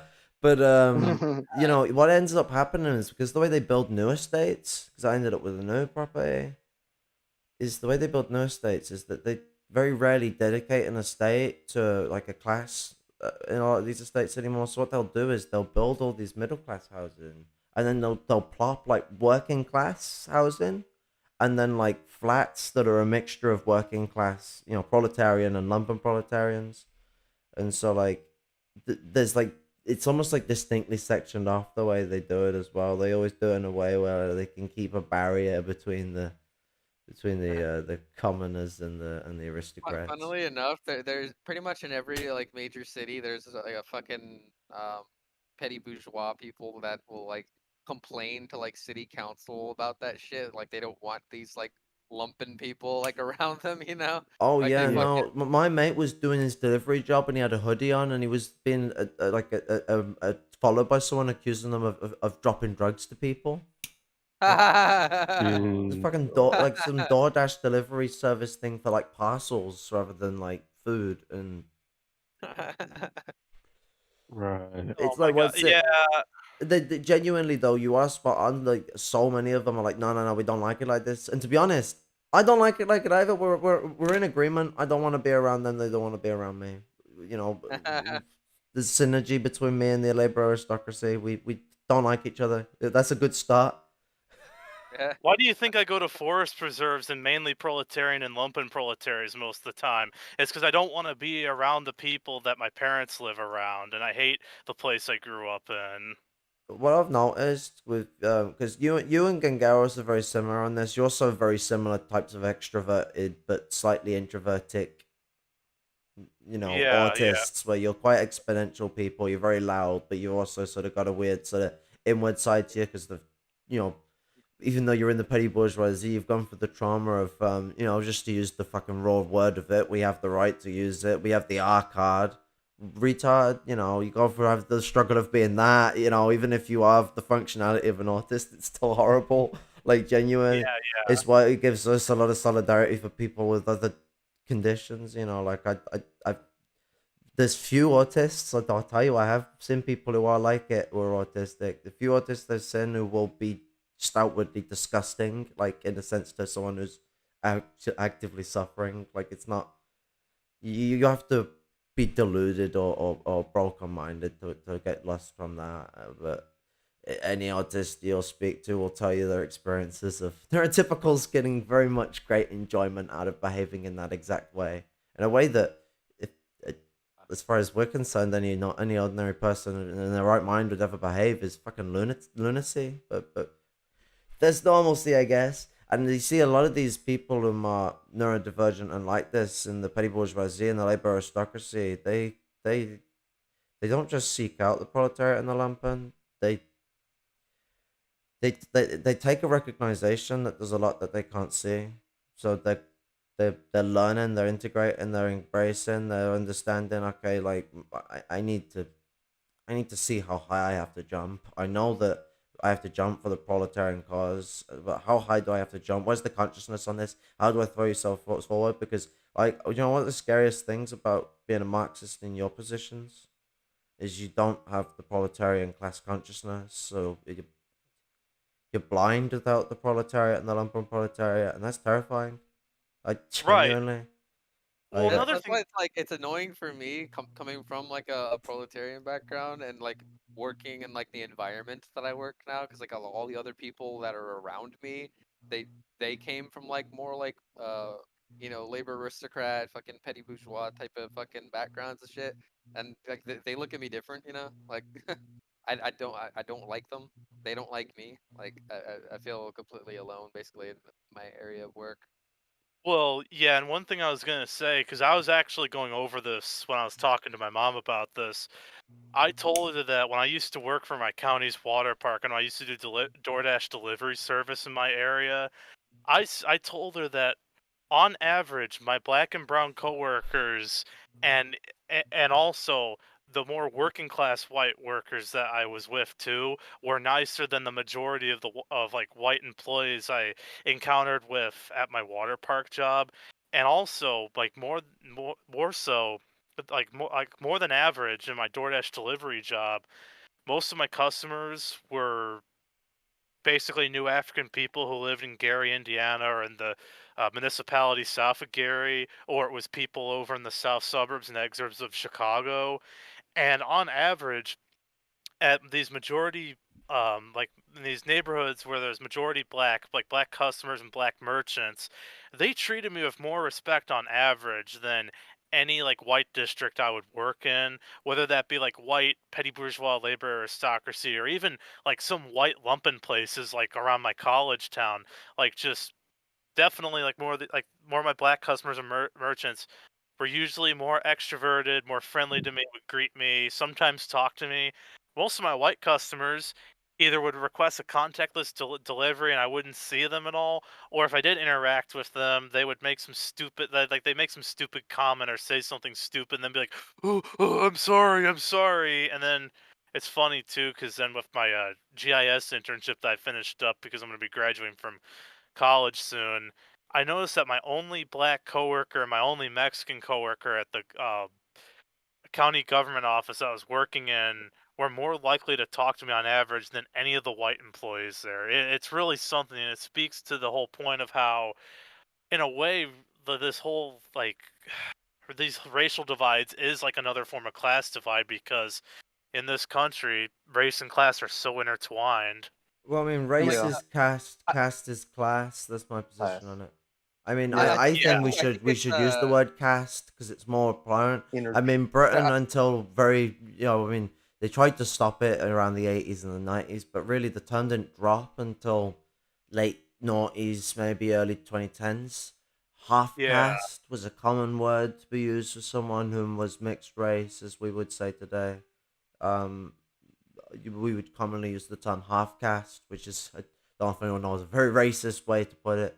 Yeah, like my dad like would often like come home and complain in like a fucking racist way type of bullshit. Cause like my dad worked like a fucking minimum wage job at a bike shop, like a small local bike shop. And yeah. sometimes they would like he would have to, you know, install like you know, workout equipment or whatever, because they would carry that stuff too at like rich people's houses and shit. And he would come home and complain like, oh, this fucking sand N-word, you know, type of shit. This rich Oh. sand N-word was like being a I douchebag. guarantee you Caleb uses the word sand N-word in his private space. I guarantee you. Yeah, he Probably also probably does. uses the word N-word and the word SPIC too. Yeah. Yeah, but then Like, he'll make the excuse like, listen, they say it in the rap song, so yeah, like but the thing with my dad though is it was annoying because he would be like focusing so much on like their fucking race and shit, and he'd be like, "Oh, they're yeah, fucking being racist to me because I'm white or some shit." I was like, "No, yeah, like he It's doesn't like you." And he racist was to be white. Like, yeah, I was like, Dad, no, that's not at all why he was like being a douchebag to you. He's being a douchebag to you because he's looking down on you from a class perspective. Like he's yeah, rich, you're poor. That's why he thinks you're garbage. Like do you know what? As well, like the worst thing is in the southern regions of America, where this happens in a lot of these working class families. These working class families aren't even really white. They're fucking like at least half native, if not more, and like they're told that they're just white people because there's some English in their family or there's some Spanish in their family, and that's the now dominant archetype for them. It's like no, yeah. they're And natives. They are native people, but and also they're to point out trapped. too, a lot of new African people as well also have European ancestry as well. We got to remember that. A lot of Even miscegenation from slavery. you know, I was actually working with somebody, an older new African lady, who told me that she also had Scottish ancestry like me, because that's what my ancestry is as well. But I just wanted to get on about my own class story. I got a bit of Scottish in me. You know, my great grandfather was a part of the Scottish diaspora. I nice. But I just wanted I to get don't on really about know my. like my dad's side. Like I never really cared that much to be honest. I think he's like has like Dutch in him or some shit. I don't know. South African detected. Woo, woo, woo, woo. Boy. Yeah. So you were going on about that. But so I unfortunately did not have the privilege of getting a proletarian upbringing, because so it's complicated because Oh, you my weren't missing father out. and It's just very abusive. my father and grandfather were both carpenters. So they My old man's a I would carpenter with the berry and the.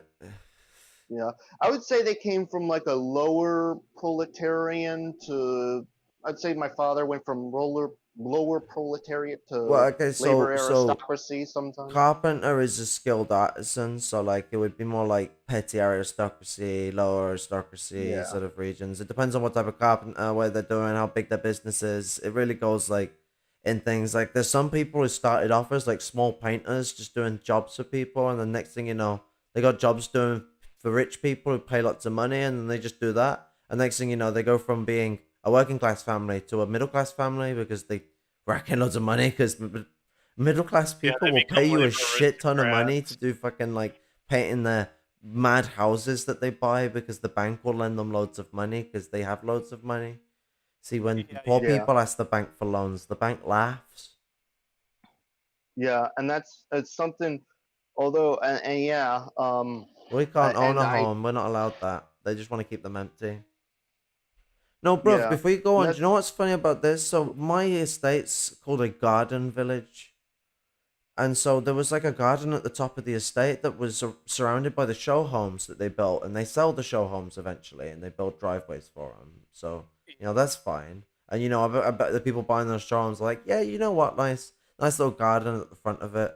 Well, they decided to dig the garden up and are building something there, and I don't know what it is. And that's just like such scummy business practices. Like you advertised it as if it was gonna have this nice little like plot of green at the top of the estate. I mean, it was kind of shitty. It was a very small amount of area. I mean, they built on absolutely everything that they can, and then they decided to build on that too. I must also mind you that we're above pit mines. Do you know what pit mines are? no. I have an idea of what they could be, but please explain it. Okay, so pit mines are mines utilized for mining coal, clay, and other substances like that. And there are these deep, like, basically chasmic mines where you have loads of tunnel shafts going through them, and you Yeah. mine through the pit.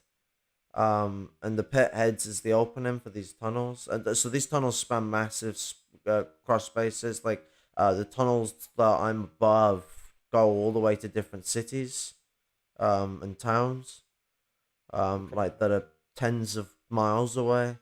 They're huge. They're huge. The one under Coventry is massive, but what's it?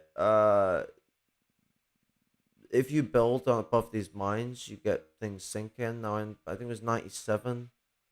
The whole estate, um, um, of the estate right next to where I grew up, slid down like 10 feet down the fucking pathway. All the houses, the paths, everything, it just slid.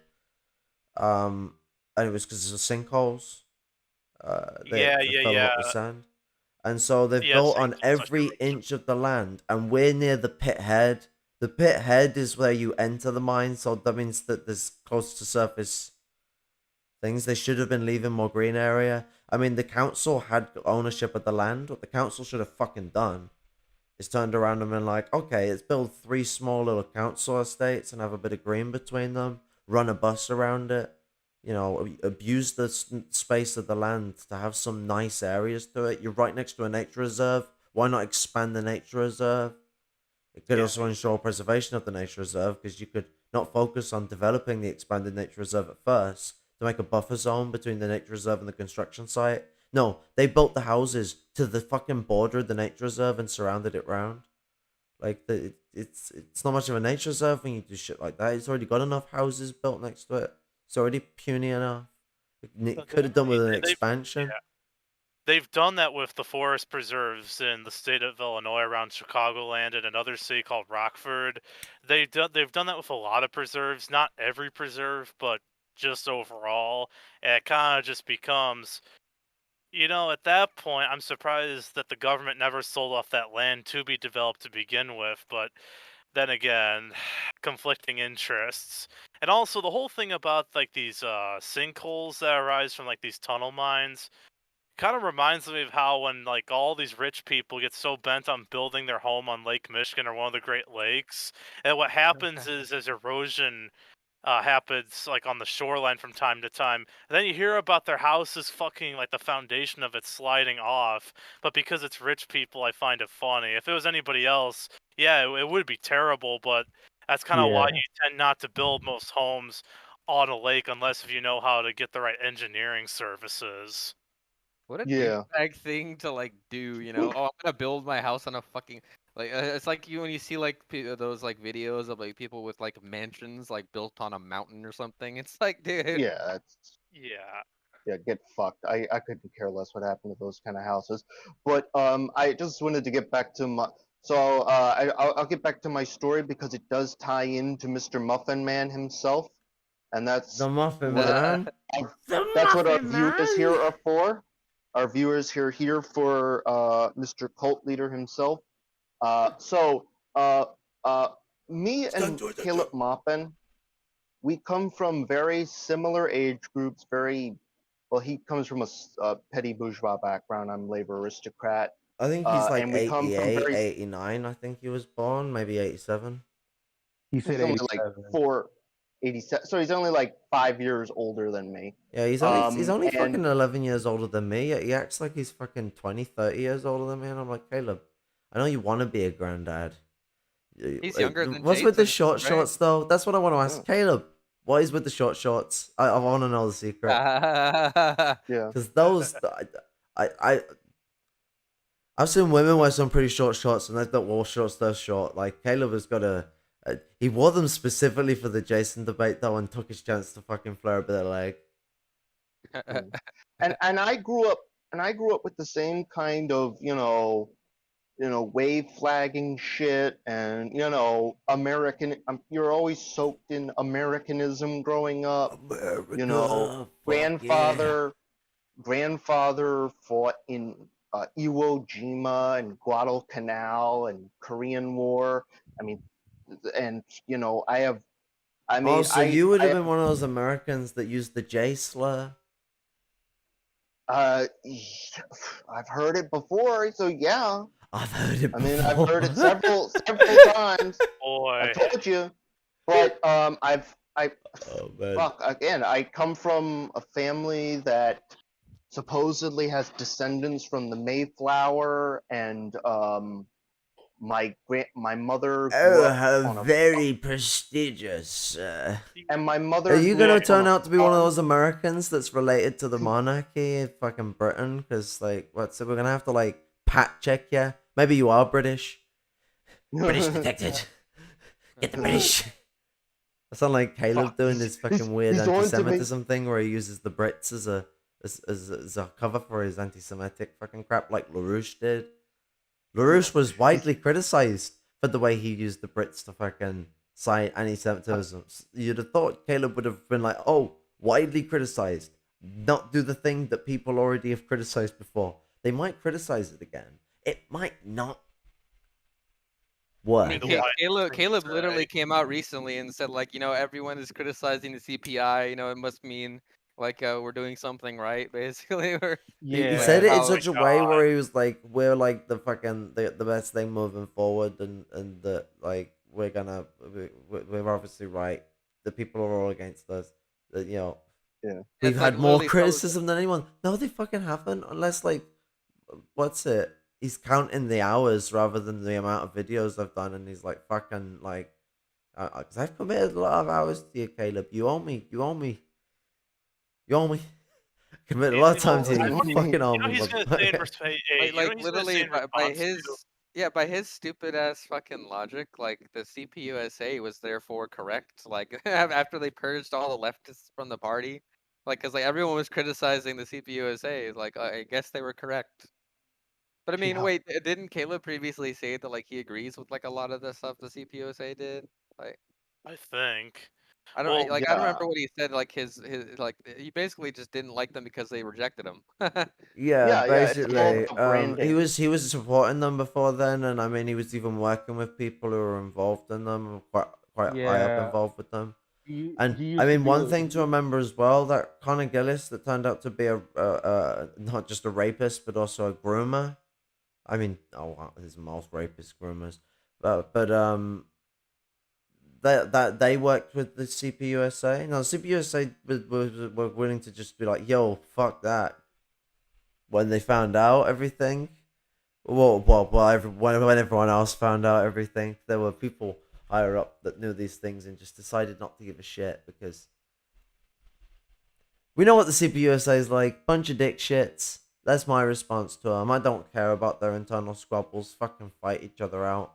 You're not going to turn the CPUSA into a revolutionary org. I can't believe they keep twisting Lenin to say Lenin said never leave a fucking broken org. No, Lenin said not to leave an org that you could fucking fix, you could bring forward, that has some light to it. You don't just abandon something because it gets hard. He didn't say fucking stay with a sinking ship, you fucking morons. Like, or try fucking to hell. infiltrate.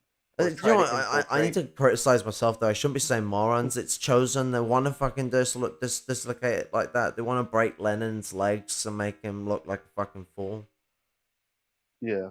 They're trying to put Trotsky's position in place when he was trying to, you know, supposedly unite people, and Lenin even criticized him for it. You know, like August block. Yeah, with the August block shit. Yeah. Yeah. So I wanted to just get on because I'll finish up my tangent now. Yeah, sorry about that. That's my fault for cutting you up. No, that's okay. This is going to be an 18-hour stream, so we're good so far. But what was it? I come from, so the point I'm trying to get is I come from a very similar background to Caleb, and I also came to a very similar came to communism as well due to my autistic neurodivergent. You get what I can't English. Neurodivergent. Yes, and I was, always very like, never like, because they were the outcast. I was the outcast. I was the literal rejects in school. I literally sat with people that were like goths and just weirdos and autists and people with disabilities and so I had to. So when I became a communist, I had two choices. One, I could destroy the United States because the United States was fundamentally evil. Or two, I could do the easy thing and try to push for this new American kind of thing. And this is before I even knew who Caleb was. And you have all this propaganda about progressive history, and yes, there was a lot of socialist movements and other such things, but there's a big push to just just slap a red star on America and call it a socialist country. And and for a while I thought that could work, but the more I went over it and over it, it's just incompatible, the idea of a socialist America. At the end of the day, the whole thing, the whole concept just does not work. And eventually somebody who realize people will eventually realize that as they keep going on. It's I'm glad that this Pat Sock divide shit happened, because I'm glad I did not fall The into mega that trap. wankies. Yeah, I mean, what's it called? I mean, fucking hell. What the? Why? I understand the whole point of like they're trying to be cringe enough that people will try and like see them as less of a threat. But when you're threatening to like create massacre, it doesn't matter what you call yourself. You're a monster. Like, as you're not gonna clean your image up and make yourself look like a moron. But you've gone too far. Like Mecha Tanky or Tanky is already a cringe word. You should stop. Stop using it. It shouldn't exist. Yeah. Pretend it doesn't exist. Stick your something fingers in your liberals ears like to and make big perpetrate la la to slander noises. communists. But like, secondly, Mecha Tanky, come up with a better name and a better idea. I was gonna mention. Like what was he having a shit when he came up with that idea? That seems like the idea I come up with when it's like apparently I've been up he for got like it. 5 days and I'm trying to heave out a fucking shit while I've got nasty constipation. To me, like, it's He not got as it bad. from It's not as Superman bad. movie. Oh god, and He got it from Zod. To me, it's not as bad and cringe as Exo Peasant though. the exo peasantry. The tweet I did though, oh my god, that's a troll. Let me go to my Twitter thing. What I was gonna say about the word mecha tanky, I remember one of his followers posted an actual robotic like gorilla, because their whole thing is the gorilla or ape and sun emojis. Right. And I'm thinking to myself, how much do you want to bet that a lot of these people aren't even that smart to come up with something like that? And if they do, it's pretty easy to say that it would fall apart within the first button click from a remote. Right. Yeah.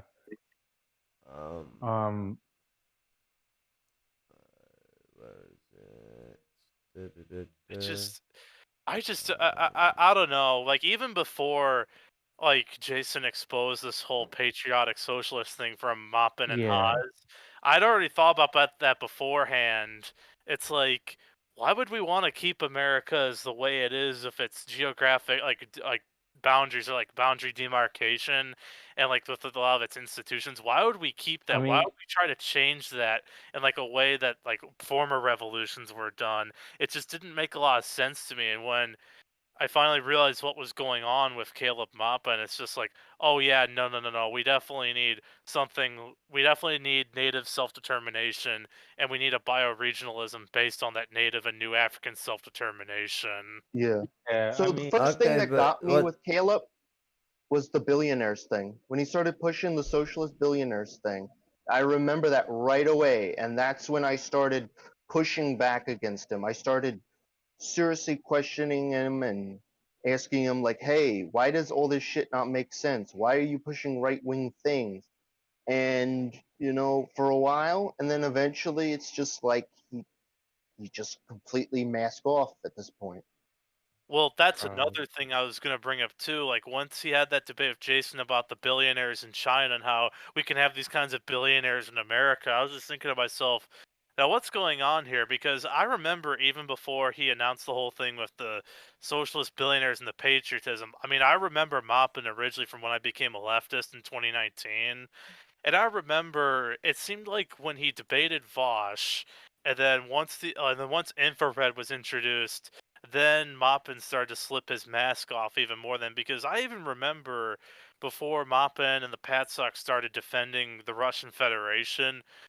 I just remember on one group chat there was this guy from Singapore who was defending Russia just as he was defending China, and myself and a bunch of other Maoists and Third Worldists were saying, dude, that's not going to work because the only time that Russia would ever support that today is if it means that they get another colony or another potential place to exploit. It just didn't make a lot of sense. So I kind of figured out the whole Russia thing beforehand, like with that one guy and his virtue signaling. But besides that, it was just like once Vosh and Haas were introduced, I pretty quickly figured out, yeah, this guy's a total scumbag, fraudster, and a grifter.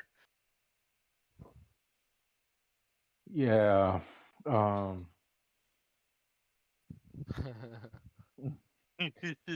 crazy. Crazy. But I still Very. remember cause I don't really like get on Twitter that often really. So when like it randomly like popped up in my YouTube feed of that debate with Jason and Caleb on socialist billionaires, I was like, what the fuck is this? What is this nonsense? Yeah, and another thing Oh, about that where is, Caleb fucking abuses is like Jason's fair game in a situation. Like Jason tries to be respectful and have a respectful discussion with him, which is a mistake. He should have come in hard. And Caleb starts doing like has like shit where he's like fucking yelling His over phone the cut up, he geezer keeps and on dominating talking. the conversation and all that. It's like Yeah, he just keeps Jason's on just trying to have a talking. Like, discussion with you. He's trying to treat you like a comrade who was wrong, which was wrong of Jason. He should have treated you like a fucking reactionary fascist little dickhead, but took a while Yeah. for Jason to get used to that, but that's because he had Caleb at his ear. Caleb is good at manipulating people. Like, don't yeah, Caleb underestimate him on suffers that. He from is Caleb, very narcissism. I charismatic. swear, Yeah, I swear in narcissistic that personality debate, like, disorder. yeah, I swear in that debate, Caleb literally said like the most ridiculous shit ever. Where he was like, Yeah.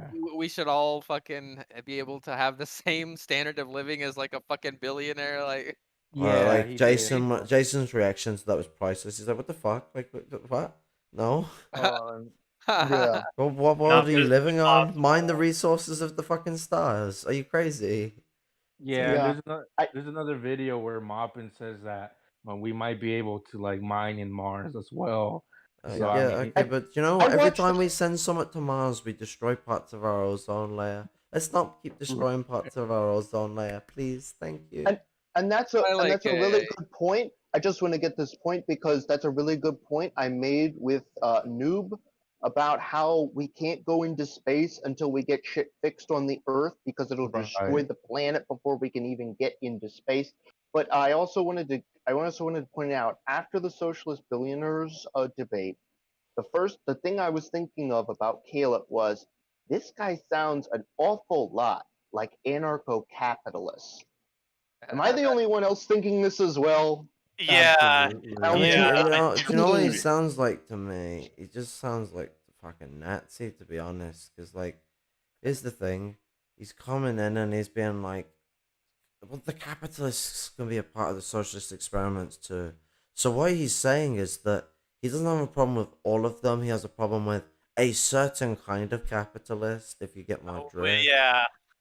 Exactly. Yeah. He's fine with the Oh, yeah. Anglo-Saxon capitalists as much as he says the Brits are controlling everything. I wonder if the Brits might be the Jewish capitalists that he goes out of his way to like show us, like here they are. Here's their Jewish name. You know they're Jewish. Doesn't matter if they've Yeah. got a different name that everyone fucking knows. Like, I think Yeah. Caleb you is don't. And No employed one. by No one Russia. needs to know that Ayn Rand is Elizabeth Rosenbaum. Like that. No one needs to know it. Like, why are you writing about it? Just call her Right. Ayn Rand. I don't need a history on Ayn Rand's birth or the fact that she grew up in the Soviet Union to criticize her positions. She didn't make her positions in the Soviet Union. I don't know if you know that. She made her positions in America, where she had a completely different consciousness because she'd integrated into the American society. It's And to also be honest, you interesting also got that to question the Soviet too. Union if that's the type of people that they create for their education system. it's also interesting that Caleb, like before, like at least this was in like 2019 and shit like that. Like he used to, I don't know if he still does, he probably does, but he used to differentiate between. He used to say that there was both industrial capitalists and finance capitalists, which doesn't really make sense because like in Lenin's imperialism, he says that finance capital is the combination of banking capital and industrial capital. So Yeah. how is there both like a different specifically industrial capital and finance capital? What Yeah, the he's trying fuck? to push the myth that like finance Yeah. capital and industrial capital are the side by side elements when it's not. It's banking capital and Yeah. industrial capital. The capital that is used to lend and the capital that is used to produce. The synthesis of the capital that produces and the capital that lends, fractured lending is the proper term. Um, that creates imperialism essentially. Like that's the thing I get to people. I'm like, like I get to people. It's like you are aware that the development of finance capital is what defines China and Russia as imperialist, regardless of anything. Like, no, that's not how it works. No, yeah, it fucking is. Like, Russia and Yeah. China. like Guys in literally, Russia and China. no, but like literally in imperialism, like if you really wanted to be a dickhead and you shouldn't do it, you shouldn't go for this version of imperialism. But here's imperialism summed up quite simply for you. Finance capital is the final conglomeration of imperialism's developments, not the start. If you have finance capital, you are an imperialist and not a fucking new imperialist. You are well developed. The British Just an Empire. imperialist. There you go. Read Export Capital, Chapter 4. Lenin talks about the British Empire quite a bit in that. And what he goes on about is the British Empire during its first period of hegemony. Do you know what's quite interesting about the British Empire that actually makes them quite dangerous? They have What's lost hegemony several times and regained it several times in a matter of 150, 160 years. Actually, you could probably stretch it on to 200 and some years because you got the whole Holy Roman Empire split and all the other stuff there. Complicated history. Nonetheless, we have gone through being the hegemony and not being the hegemony several times. Like the whole US thing in the 50s and the 60s was nothing new to the British. And that's why the situation we're in now is nothing new to the British, and that's what makes them quite dangerous. Same with the Russians. The Russians are experienced with these types of situations too. I mean, that's how the Bolshevik Revolution was born. But you know, it's where was I going with this? Finance capital. What was that? Sorry. Like you were on about finance capital.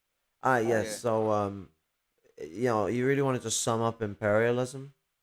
Finance capital is like the conglomeration of imperialism's machinations and developments. And it's not just the merger of banking capital and industrial capital, like in the very like basic sense. Like we're talking like quite intrinsically related structures and systems.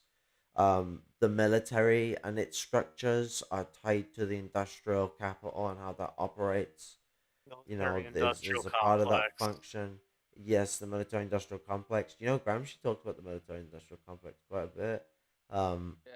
and point he gets to is that the labor aristocracy, the petty bourgeoisie, are tied to the hip of the military-industrial complex.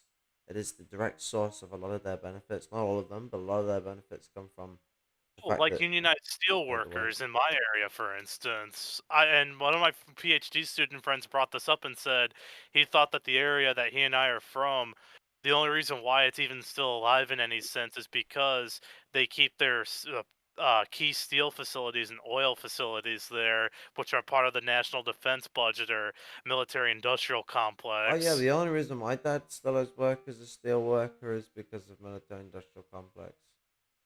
Yeah, like my friend's dad is a steel worker, and well, I think it's safe to say all of his money comes from military-industrial complex. My dad was like, it's mad thinking that he's a skilled worker and he was paid so shit when we were growing up. Like he was getting around like two something grand a month from a steel working job, while my Yeah, mate's dad, who was a truck driver, was reckoning 4.5 grand a month. And it's like, fuck, I know. And he had one kid. My dad's got three, and he's a single parent. Like it was a rough time. Like 2 grand back then in dollars would have been about 3,000 bucks, maybe a bit right, more, but right, certainly and less than 4 grand. yeah, exactly, and that's another thing I was gonna mention too. Like some of the only remaining Ford plants in this country are in Chicago and Chicago Heights, Illinois, and part of that is because of the, like I said, the same kind of national defense budget, military industrial complex. Hence, why there are still some plants kept in Michigan, some stuff kept in Ohio, etc., etc. But yeah. Yeah. Mason Uh, Steiner is, in my opinion, a fascist. He had us wanting to meet in 2020, but now he backs B level. We don't respect him anymore.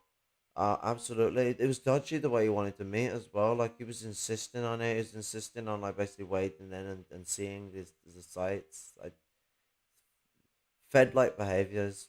My spidey senses are tingling.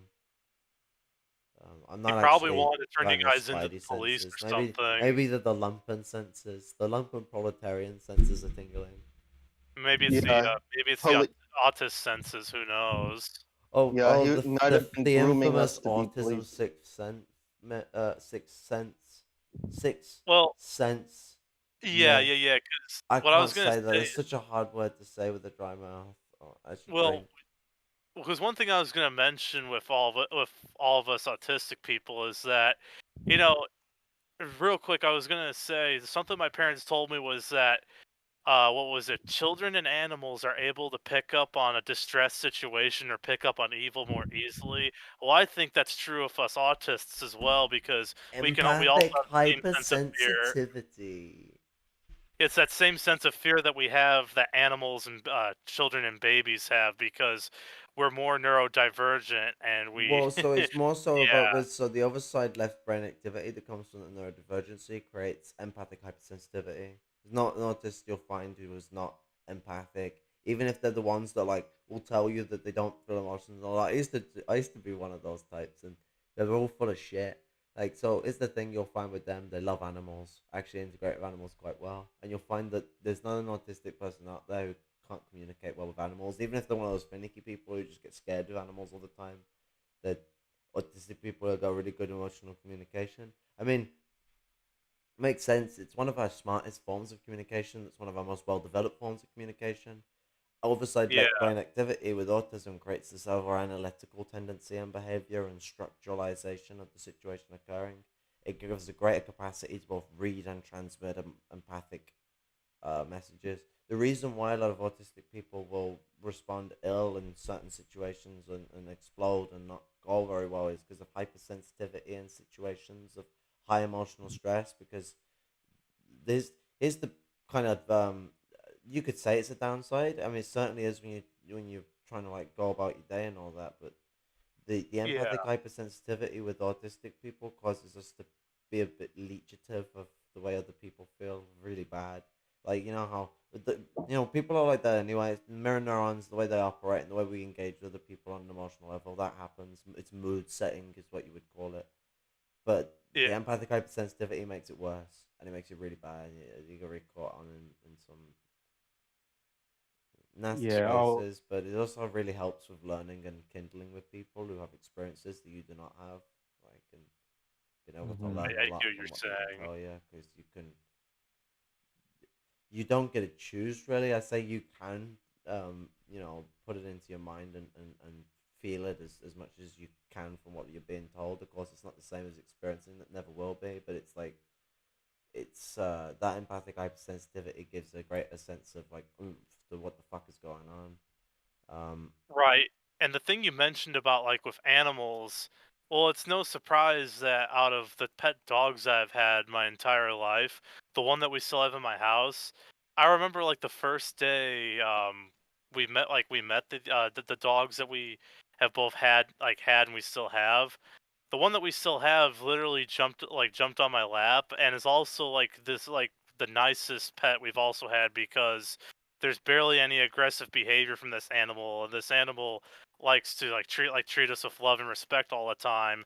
And also that dog and the dog that she grew up with, who's sadly not here anymore, used to be really used to be really sweet with myself, and then with basically my aunt who has actual retardation, so it's no surprise there. A word Yeah, that's I still love in the animals. American medical lexicon as Yeah. well, for Caleb those that hates aren't aware. animals.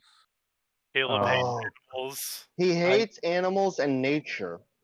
Yeah. I remember the video where Caleb like starts the fucking intro of the video off with calling well it was really every I don't know why he struggles. I mean he does talk directly more about third worldism now and Jason now, but he even when he split with Jason he used to do really sly videos and like what's it Yeah. he called us retards at the start of it. It was during the Russian conflict thing. He literally Yeah. like in like the first 10-20 seconds of the video he called us all retards. No, like Retards.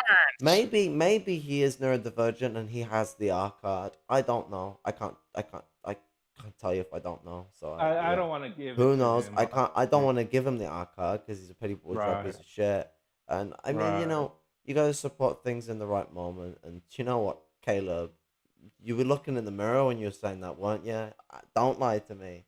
You were looking in the mirror and you accidentally just slipped the word retard because you saw yourself. You're like, and you identified it because your brain was uh, dwindling off. Oh, didn't he say at one point, like, and I'm gonna quote him in his nasally voice? Didn't he literally say, "The left is fucking retarded"? Didn't he say that? He came close to it recently. He says that the left sucks and they're losers.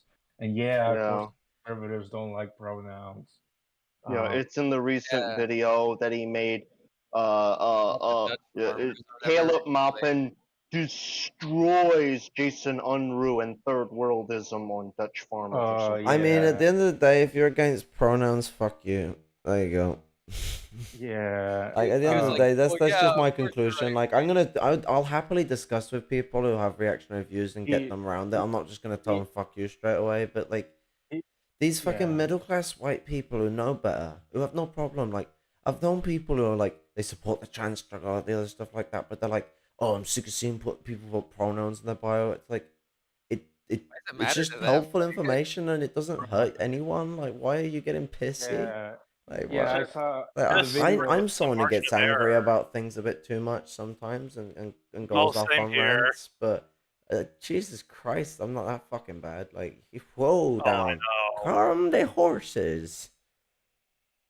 Yeah, I get what you mean, though. Yeah, I mean Caleb on the other video, the one I had uploaded, I mean he's like saying, oh, of course nobody wants to unite with the left. They're fighting for all these like cultural pronouns and then he said cultural wars and And then he randomly started going on about how like the left is smelly and doesn't shower or some shit. Like, Oh, he's got me Yeah. there. Alien Fuck. doesn't shower. He's got me there, shit. I surrender. yeah. I only do it Yeah. for you, Caleb. Yeah, then Caleb's like, it's common fucking sense, folks. We want more food, not degrowth. And he Yeah. But you said, know what? At the end of the No, day, we live in a infinite world where food we're overproducing resources. so much we could fucking feed 3 or 4, 5 planets. So, no, we need degrowth. Shut the fuck up, Caleb. I'm sick of people being afraid to say the right response, which is we need degrowth. Shut up, Caleb. Like genuinely, like why are people so afraid of saying it? What, you're gonna get gaslit as a Malthusian? Malthus never said degrowth. Seriously, pick right. up a fucking book and read who Malthus is before you tell me Malthus preached degrowth. I understand what Malthus wanted. Like, why do you think in Marx's criticism, the second fucking chapter, I think it's the third one actually, I'm probably gonna get this wrong, it's probably gonna be the third chapter, is literally called Malthus completely misunderstands scarcity. It's worded differently, but it's basically that. Like, Malthus does not understand scarcity. He's ass backwards. Because Malthus's position is work the proletariat to death to make post scarcity, so that they can the aristocracy can live lavishly. They do not speak anything about degrowth. They want automation. You fucking morons. Well, not Caleb. Caleb's not a moron. He's opting to lie, and I feel like a lot of these other people are. You're telling me that these educated university people can't find this out, but I can. That's bullshit. Come on, like I can't believe that. Like, Yeah. I know it's they're just possible. I'm not covering their undermining the asses. intelligence of me or anyone in the Lumpen by saying that. What I mean by it is, like, fucking, if I can, being in my class position, can find it, that they can. This is what I mean about the petty bourgeoisie. They're in a weird position. They can't see their own feet because they're own delusions, but they have a clearer view through the looking glass, if you want to use that language. Like, they get to see what it's like both inside and outside capitalist realism a little better. While the labor aristocracy, certain sectors of it live in areas where they themselves get to experience areas that have lumpen and proletarians in really bad conditions. It just furthers hate for them in a weird, different sort of, like, enclosed way, where it creates race wars within the neighborhoods. I mean, the use of the police as a weapon against black people. But with the petty bourgeoisie, it's more machinative and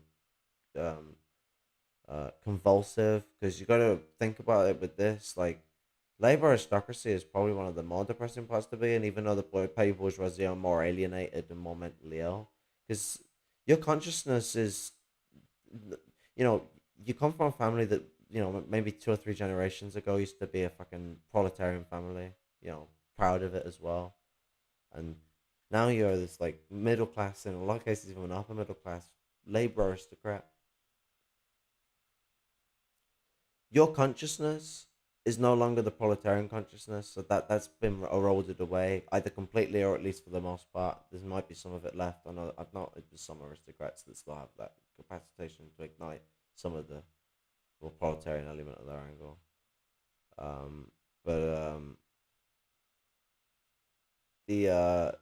But not only do they not have their consciousness of the past. See, I nearly forgot where I was, but I remembered then. They've also they don't have control of their own consciousness. They don't dictate their consciousness. Their consciousness is dictated by the petty bourgeois cultural hegemonic institutions of power. Yeah. Yeah. Fucking. Oh, No and wonder they Caleb. keep like I've noticed that labor aristocrats. I I don't see the petty bourgeoisie do this. I see labor aristocrats, however, try and frame the lumpen proletariat as the same as the petty bourgeoisie, and just as much of an enemy as the petty bourgeoisie, trying to say we're one of the reactionary classes. Right. Yeah. Which is bullshit. We're a disenfranchised class, which can happen in both reactionary and progressive class structures. Like, the proletariat, in that proletarian format, which the lumpen proletariat is Well, a proletarian class, and therefore yeah. a progressive class of society. Like, Well, I mean, we're not going to now, be running a society with lumpen proles in the next society, because the whole point is that when we build it, the lumpen proles will be proles. They'll be running for government just like any other prole. They'll be working right. society. They don't need to be proletarianized. These people are the people most likely going to join the revolution first. Look at the Chinese Revolution. The 20s and the 30s, the PLA was mostly made up of lumpen proletarians. The Black Panther Party, mostly lumpen.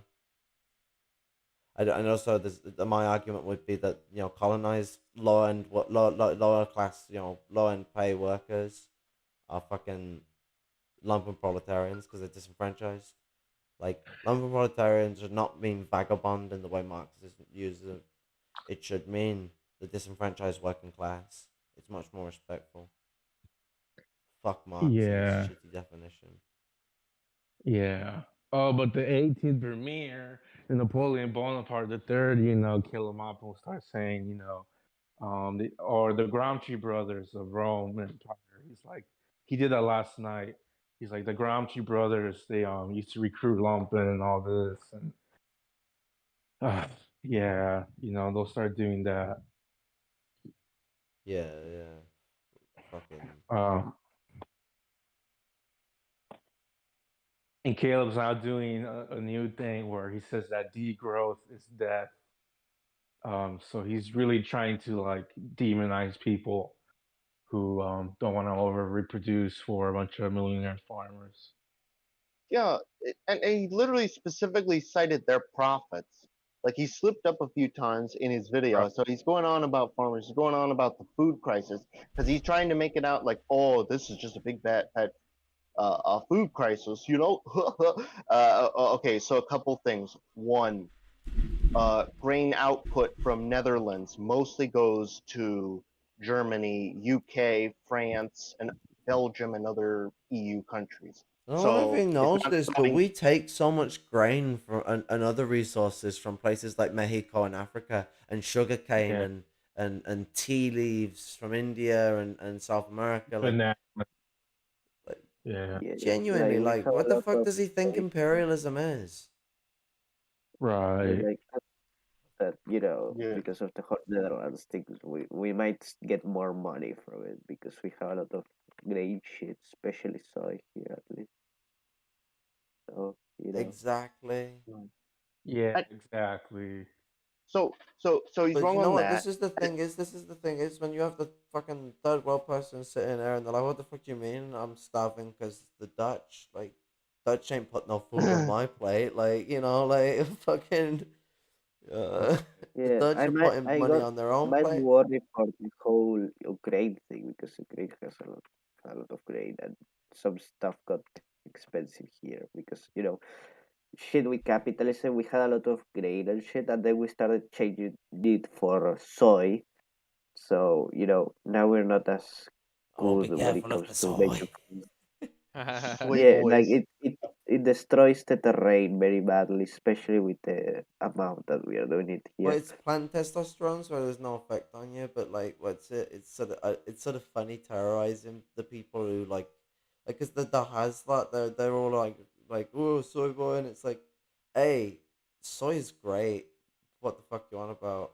Like, loads of great chocolatey, sugary, sweety Yeah. delights have been made with soy. Don't insult the soy. The soy will insult you.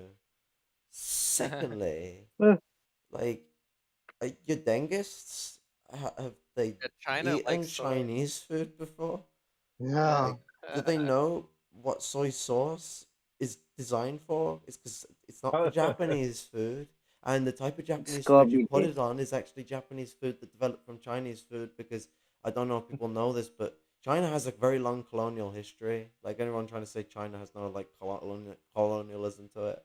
Maybe you should read what Ralph said about Han chauvinism, and even I think Mao was mild in his critique of China.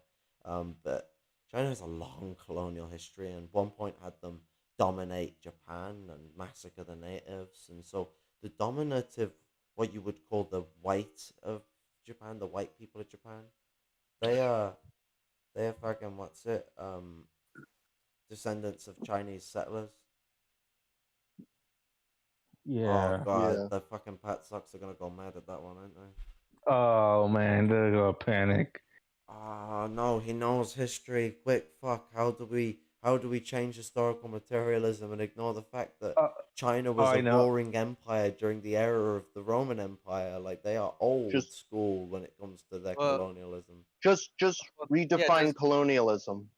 or Or, just the, or adhere to Dugan because Dugan rejects these things anyway. Oh yeah. yeah, the Or Yeah. sweeping tide of the Rus, because the Rus is now a morphic nation that could incorporate all of Europe. Yeah, like, that yeah. doesn't sound like fucking Britain in the 1918, Yeah. 1927 period where they're like, Russia, China, Russia, China. Come on, or just call somebody form a together into Takati. the international British Empire, land and sea. That's why they were grooming them as empires. Russia and China was always more profitable to the British as empires, and that was one of the new developments of neocolonialism. Neocolonialism was not a thing of the 1900s. There's nothing about Kwame Nkrumah's conclusions that should suggest that it's just a phenomenon of the 1900s. Kwame Nkrumah's position is that the 1900s is the position where this is the dominant position in the hierarchical structure of capitalism. You could argue that semi-imperialism and junior partner imperialism is formalizations of neocolonialism in a similar structure utilized today. The reason why people seem to separate it and not incorporate it is one with the way imperialism is used today is because it was something that allowed the British to dominate over everyone else and they couldn't respond to it. They had to export their labor to the British very cheap, very affordable, but very durable industry that no one else had. No one else had this industry, this thriving industry that was working kids like slaves. Yeah. It's how you thrive in Yeah. industry and capitalist development. I think people should really drive that in and keep that in their knowledge. The capitalists in Britain drove their industry forward by working 6-year-olds in factories. They had to put a year in place in 1911 to make it only people over the age of 11 could work in factories. And then they eventually made it over 18. Or over 16, over 16. So you don't support growth, is what you're saying now. Yeah, it sounds I pretty don't dude. know. Growth for growth's sake is ridiculous. Stalin said this. Growth for growth's sake's a bourgeois notion. Well, Caleb himself said that he was concerned about the profits of these farmers to get their Why the fuck does he do these Freudian slips so much? Like, don't tell us that. You're supposed to be lying to us. Yeah. Do I have to teach? I'm a terrible liar, and I know that this is bad lying tactics. Come on, man. Like, he really represents the meme of line up or like the line down with the traders. You know, he is in the armchair. He is the armchair communist. Right, yeah. I mean, and now all these fucking so-called mecha tankies, these mecha Nazis, more like anything. I mean, they're going around saying that it's PMC to support environmentalism. And I've even heard their infrared cultists, say that as well. And they're calling themselves geological communists. And they're like literally worshiping like wildfires and saying The it'll gorilla rejuvenate. god is being born. Yeah. So I These look at people are this. lunatics. Like this cult shit is crazy. I mean, if So you turned around, no, like genuinely, I want to just like stop someone randomly in the public and say some of the stuff these people say to them and watch how horrified they are. Like if you turned around to someone and they asked like, "What are you?" If you had an in-depth conversation up here with them and you said, "I'm a mecha tanky," they are gonna laugh at you, be concerned about you, maybe ring you into a mental asylum. Like they're saying some stupid shit that just sounds dorky, crazy, and childish and buffoonish, and someone might think you're fucking like some weird creep that's trying to do some crazy shit. Like, especially when you say stuff like "I'm gonna march on the skulls of my enemies," it sounds like some fascist genocidal stuff. What is it with America and the genocide? Like you're like all the problems of England and all the problems of France mixed in a fucking blender, like with a bit of Spain mixed in there. Spain's the dodgy uncle. I mean, there is a sociologist who wrote a book about. I think he called it like America goes through regeneration through violence, and it's like, and it goes on the concept of America's violent history. But I gotta find the book and find the author again. Yeah. So Caleb is always, projecting a lot. So he's always going on about Satanism, always going about Satanism.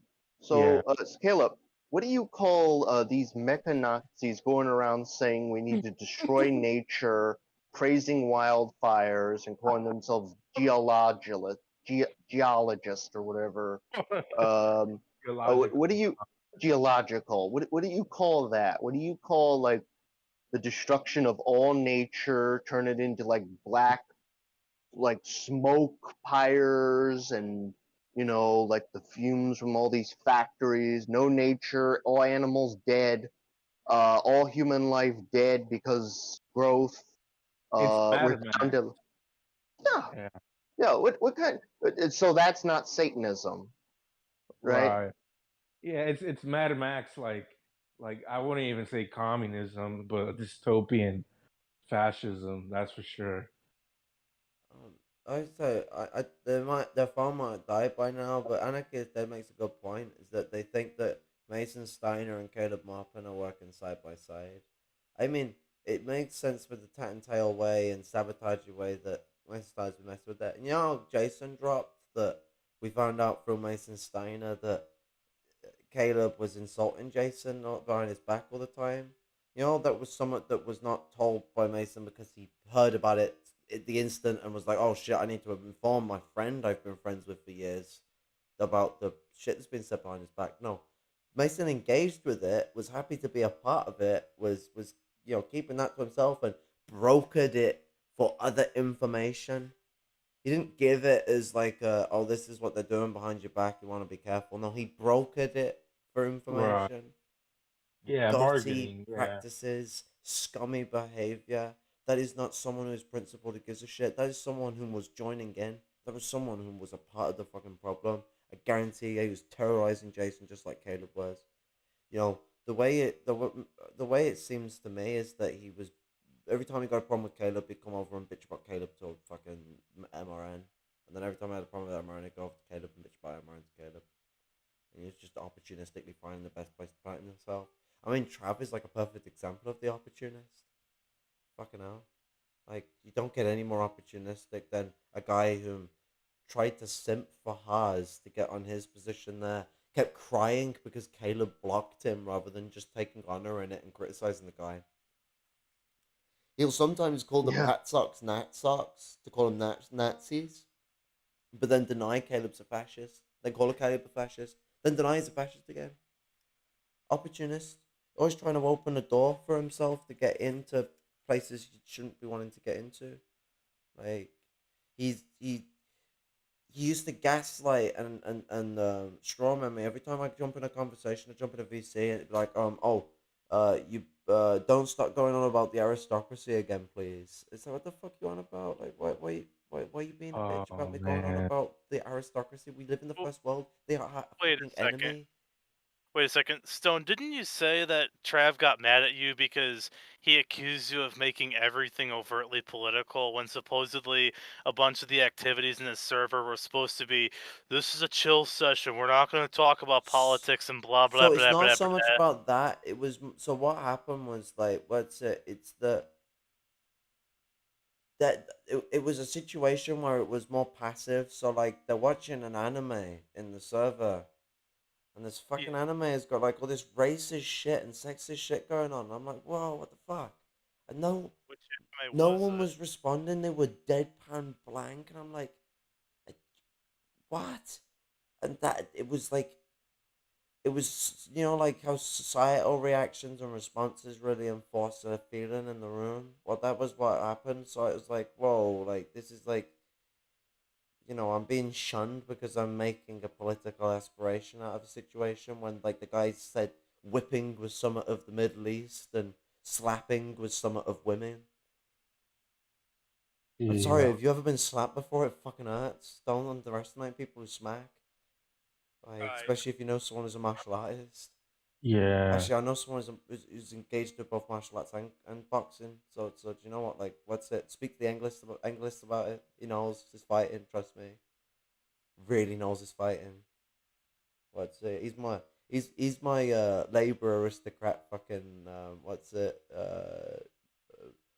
Muscle man. He's me fucking what's it? Early day of the Panthers. What people like Eldridge was to fucking uh what's his name? Hampton. Fred Hampton.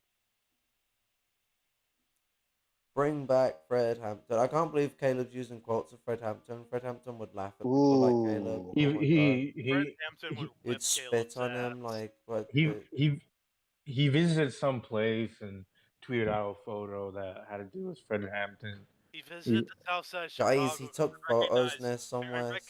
So Yeah, support because I him. recognized the architecture, the streets, and the cars, and it's like, oh no, he went to Chicago, didn't he? Yeah, he was in Chicago for like a week because one of his live streams he was like in an attic. Chicago. Yeah, and he was saying about how like the CPUSA moved their headquarters there and all this, Yeah, like in the 30s or whatever. it's More like US it's gay, am I right? Am I right? it's Probably like where his wife's boyfriend lives or something, and he was sleeping in the attic or something. yeah. Maybe it's He's just comfortable doing in the that because attic. of To the be honest, like in some American attics, it does look pretty roomy. I'd sleep in the fucking attic. I'd have the actual bedroom in the attic and turn the bedroom in the house into another room like that. And you guys don't have bedroom tax, so you don't get attacked when you have empty bedrooms. In this country, if you have empty bedrooms, they're like, okay, you have to pay empty bedroom tax. Oh, that's fucked. It was a funny joke Yeah. though, because Margaret Thatcher implemented it. So when Margaret Thatcher died, it was like, "Way, the Thatchers have got to pay their tax for their empty room." Because we I know like that a fucking her and her negative husband slept in incentive fucking. to- They probably didn't just sleep in separate beds. They probably slept in separate rooms, like fucking. Is that like a negative incentive for the people that have children or something? Is that what her plan was, or? Weird. Uh, she tried to make tax out of everything. She tried to expand poll tax and she invented rail tax. Yeah. What else was there? Right. Weird when I Well, see there's like there's tax on like fucking windows and cars and your petrol. We have to pay road tax as well as car insurance and then tax for the I find it weird when I see supposedly petrol. like progressive people or whatever advocate for shit like a sugar tax or a fat tax or some shit. It's like, bro, what the hell? Tax is anti-communist. We should not have Oh yeah, taxes like in the a soda like tax. I don't even like the MLs. They're like, oh, we should have some of it. No. We don't need tax in a socialist system. It's useless. Like Yeah. if you have if at the end of the day, any form of large scale commodity production in some early NEP phase should be held by the state. It shouldn't be held by kulaks or anyone. It's large scale. It shouldn't be large scale commodity production. You should be eliminating that as quick as possible. But put that aside for a moment, and it's like you know when you're developing socialism, you'll have the profits of industry if you still have a monetary system, which I mean, arguably, as soon as you have an industrial system going, you don't need money anymore. Actually, in China, they proved even in areas where industrialization hadn't occurred, money wasn't needed anymore because money doesn't make things easier. Anyone that thinks money makes planned economy easier is full of shit and they're lying. The Khrushchevites planted their lies. At the end of the day, money was what killed planned economy. Now, when you're operating though with with the social system that has money, they get all the profits going into the system. They do not need tax. Tax in in the socialist system is robbery and shows of a socialist system that is decadent. I mean, fuck me. Do you know what the DPRK is a revisionist country, and even they eliminated tax. So you know. Yep. Exactly. Thought they still had tax, but good to know. I don't know. Like apparently they've eliminated it. They might have tax on the foreign corporations and stuff because they do use These are taxed those before social they economic zones. Yeah, things Special are taxed economic before zones they like reach China, people. yeah. Kind of like in the way how like Hoja proclaimed that Albania was the first taxless country. I mean, no. Like like thousands of years ago was the first taxless country. Like countries existed before empires existed. A Right. tribe and Yeah. nation. Because let's drop the word country for a moment. Because country is too tied to land, and we were never like that originally. I mean, that's why like this Indo-European like because we were always sort of this semi-nomadic where sometimes we settle, sometimes we won't, sometimes we move, sometimes we don't, and like you know where was I going with this? What was my original point? Because I forgot it. Countries and The question of land ownership. Oh, so yeah, so society, tribe and nation are the same thing. Like tribe means family of families. A nation is a collective of peoples with a common heritage, language, and culture. You know, Yeah. an ethnicity. Um, the these things are almost synonymous, if not synonymous. I mean, if you avoid nation of nation state, they are synonymous. And so, like, there needs to be a somewhat sense of tribalism in the sense that we work, but not in the not. I don't mean the bourgeois definition of tribalism. I mean tribe for what tribe is, not a way of basically saying the sand monkey, Yeah, I slur know. and sand n word Yeah. slur. Um, in the old school way of it being the original form of nation. The original form of nation was tribe, the family of families, and this is where my idea of local cultural authority comes from.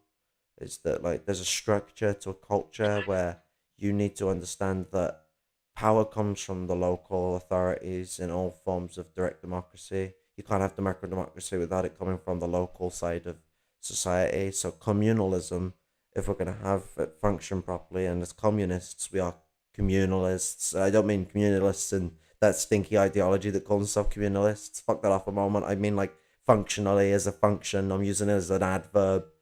Communalists, like the communal structure to society needs to be built from the ground up. It needs to be dominated by the lowest sectors of society, and it needs to have a greater accessibility to them. That always needs to be the process with these things. Um, where was I going? Shit. I was dis- I was distracted. I have like lost myself, but I was on a really good point. But what happened is I went on autopilot and I couldn't hear what I was saying for 5 seconds, and then I could hear what I was saying again.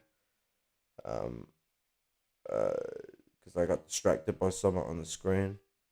Um, and so like while I was talking, I lost track of what I was saying, but still continued talking, which is confusing and knocks me off guard, and then I forget what I'm saying because I get too ahead of myself. Yeah, I get that same feeling Hashtag sometimes when I'm autism going on about problems. something. Yeah, hashtag Hey, autism Misty. problems. God, what has the internet done to me? Kill me now. Kill me now. It's real. I beg. I beg of you. Reminds me of the first time you said poggers to me, Oh, the which word I found pog. very disturbing. No, don't Poggers. say it. Ah! Yeah. Do you guys want to watch this Jason doesn't understand degrowth but supports it video by Caleb? We want to torture ourselves for Oh 23 god. minutes, Is it 24 I Well, might I minutes. got. actually end screen up passing sharing? out if we dissect that video. I don't know. What are people saying? Like, how is What everyone? about the What about the other one where Maupin's like asked about class collaboration? Oh yeah, that That one one's a too. bit Oh solid. shit, that's a snappy video. Let me pop that Wait, on Yeah, for do you people. it's have to on your join in to it's on watch your that channel too? as well. But I can also post my link if you want. Um, Also, if you tilt the screen, it will let you record still. But I also thought that maybe you were doing that with your phone so you can't get content matched, which I guess is smart. Um, but it's like fucking, what's it? I find it funny to be fair because I do things to make my logos look shit when I make Caleb logos. Like I made when I exported the GIMP thing for this stream, I was like, okay, lowest quality, please. Actually, I didn't go all the way down. I went to 48 on the bar. I think it's out of I 200. see. Yeah. And I So, made Caleb look hilarious, but I exported it in very low quality because Caleb looks better in low quality, but VHS quality has more picture quality to it than like looking at that little screen. But it's kind of funny because you speed it up while looking at Caleb looking all fucking like a little man on the screen at the top up there. It's like, hey, look at that little man just fucking having a rage really fast, like someone rammed a load of cocaine up his ass. eh, Just Does anybody else hear Does anybody else hear like a faint echo on Stone's Yeah, part? it's Or... echo. I do Like, hear Oh it. like shit, yeah, Stone no, has I his turned the headset in. echo thing up on my mic. I forgot about that. Yeah, I Fucking wanted to say deafening that. people with the diving echo, like. No, it I can adds barely hear reverb to my voice. You know, what's it? I can lull you all into the Caleb cult. It's been my game all along. I'm very shit at it though, as you see, because I decided to criticize Caleb instead. That's why they fired me. Caleb Maupin hypnosis ASMR. Still waiting for that State Department money from the United States, though. Yeah, They're deep telling me The down. that deep all these state. Maupinites and all that. They're telling me that I'm involved with the State Department, but they've not paid me if I am. Yeah, where's Like, we my need to payment? arrange payments now, Jack. fast. Otherwise, I'm gonna get antsy. What's Mhm. funny Yeah. is that both Maupin and Haas are probably paid by the Russian FSB for all their work, or by RT. Yeah. Maestro. Oh, What's and it? I like, love this. I love this clip. What's it? yeah, it's mopping. That's the original rant. No, this Farmer. isn't the video that you sent. This is someone else. So apparently, the last time that Jason Unruhe No, I was can listen crossing to into the it. United States from Canada, he was stopped at U.S. Customs, as all are, and given a series of questions to answer. I could hear They a little asked bit, Jason but Unruhe, it's very tiny. do you intend to overthrow the U.S. government by force or violence? And apparently, Jason paused for a minute and thought about it. Yeah, it's not He really said, that I audible. think I'll pick violence. No, yeah, you won't hear it because Not the the way right it's being answer. streamed That's to you, why the Jason people is not who able to stream enter the well. United States. Very Yeah, disappointing. I Very, don't- very yeah, I don't disappointing. hear it. Not a good Yeah, answer. you The won't loyal Not a good because the answer. way it's been Now. streamed to you, fucking. I did say that earlier on that StreamYard, so Discord. If I'm streaming OBS, you won't hear shit. Like Oh Yeah. yeah.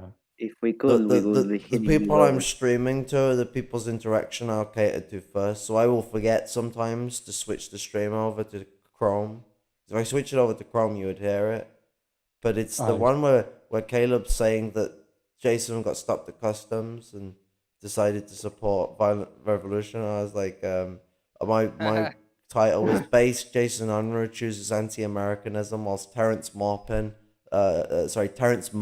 licks the boots of fascists. Yeah, I remember that. Oh, yeah. Please. Jason's Terrence response to Muppet. Muppet. Burger King in my normal voice. Burger King. Burger King. Burger King. Didn't Maupin originally say that as a way to mock Thought Slime? Yeah. I mean, Something like that. look at it's funny because he just made a good meme, but it's funny the last two videos you've got the Class-Collaborationist one that I uploaded last time, and then you've got like this one. It's just stretched out. I fitted the screen with the Mein Kampf knockoff. Oh, I struggled. He's being crucified on a cross. When I saw that, I'm Networks like, of holy shit!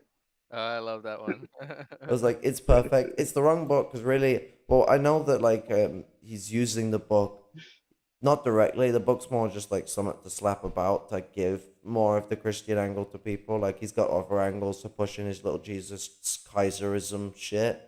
That's more in his Satan at the Fountainhead book, which you have to be a dedicated collector to get that. 900 and some pounds is what I remember it last being at. It's like the last copy. The sacred texts. Sacred texts.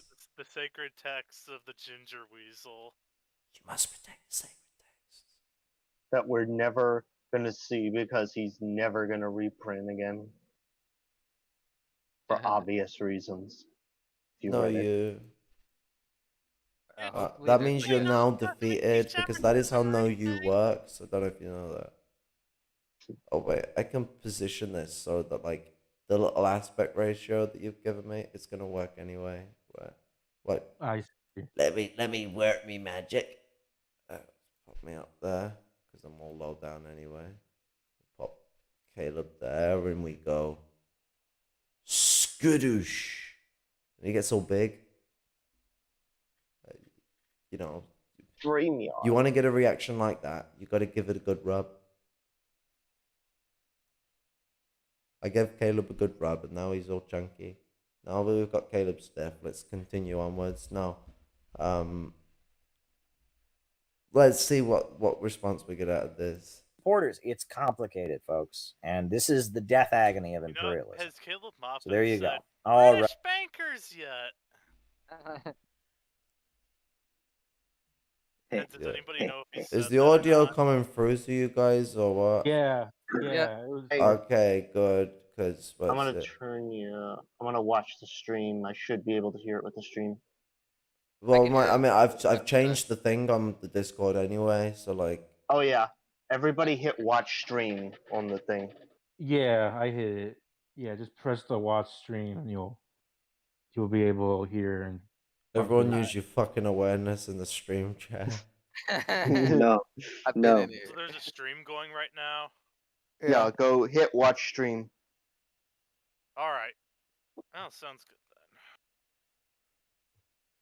All I right. was wondering why, like you just started like talking when I pressed play on the thing. I was like, wait, what? Is the volume working? Are we all ready? Yeah, I'm good. Just exiting out of the game right now. Come on, guys, we need to focus. This is important from Caleb Maupin. Right. This is from our Lord and Savior. Cheese Muppin fucker. Caleb Muffin. Well, he likes a bit of chunky muffin. Like genuinely, like there's a theory that maybe like he's really upset about the loss of Jason because Jason's his type. Oh. He goes for chunky women too to make up for it. But Well, and then cheats on them with someone else. and then right? cheats with another. What if he's like? What if it turns out he's like cheating on her with like a trans woman or something like that? Like with Keaton Mansfield. Oh no, yeah, but that would be one of The those weird irony. relationships like what Kate Mansfield done, where he's exploiting them in a situation where they're struggling. Like there's normally a situation with them, like they'll abuse some trans mistress or a lower class woman. Yeah. All right, I'm in. Okay. Alright. You gotta fucking go to the exclusion unit for being late because we're like those colleges that are ridiculously strict, even though you'd think education would get less strict. Like Notre Dame in South Bend, Indiana. Jeez. Don't get caught Yeah. smoking. Here, if you get late to school, sometimes they won't open the door for you, and you need to just sit outside and be like, "Oh, okay." Yeah, I mean it gives you more time to go and smoke more weed, so more Yeah. freedom. But they don't Win-win. get to have any of the weed. I might have shared. I wouldn't. Yeah, have. I love this picture I made. It's All right. the red square. So are we gonna watch this 10-minute and 44-second video? We're gonna attempt to watch it, but you know these things can turn into dioramas that go 3 hours long, so be prepared. Right. Is it class collaboration to support the Dutch farmers? You know, no, it's not. All right. All right. It's not. This is like No, it's not. it's beyond me. Okay. All right. So, you know, the Dutch farmers, what are they protesting about? They're protesting about the fact that we are having a global food crisis. No, they're not. I don't know if you're aware of this, but like there are food shortages going on right now. The government of Sri Lanka just fell and collapsed, and there's crisis in the country because they did not produce enough. The farmers didn't produce enough. There's grain that's not going to be, you know, I mean, Ukraine is having a crisis of food because of the war that's been going on. And no, it's not plotted by the Russians. The Russians are trying to avert it. The Russians want to export grain. Motherfucker. Russians are benevolent, bro. Bro, no, fucking no. This aside, why are the supermarkets not in this equation? They're just throwing food out wantonly. They could feed the poor instantly. Right.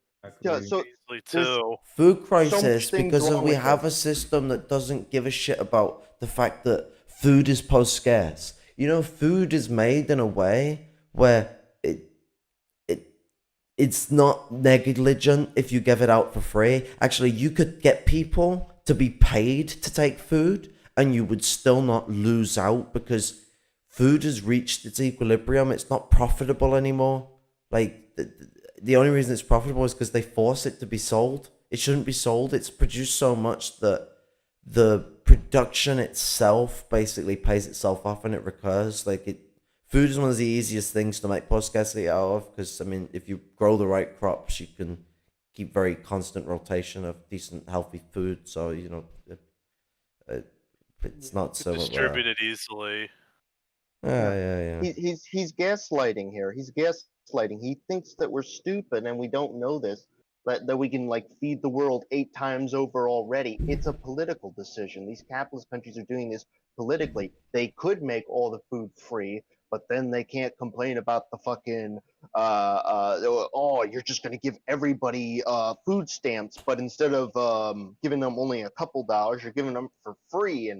And this is America. This is land of freedoms. We don't do that here.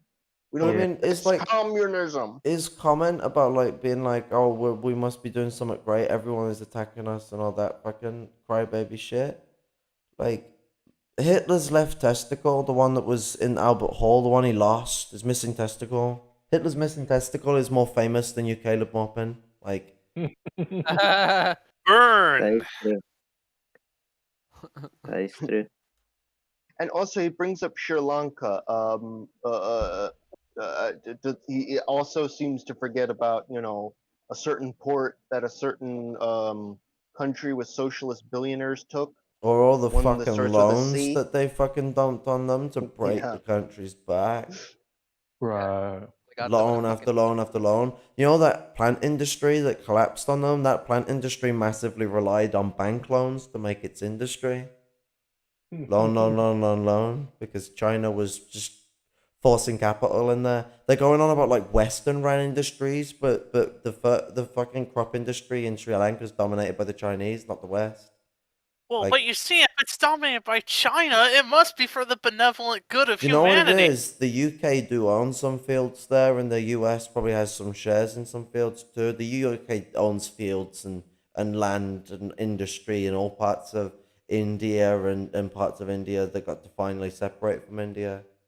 I mean, India's like America. It's gonna break up when it's done and reformalize. I don't know what's gonna happen with Pakistan because Pakistan is a complicated place regarding its history.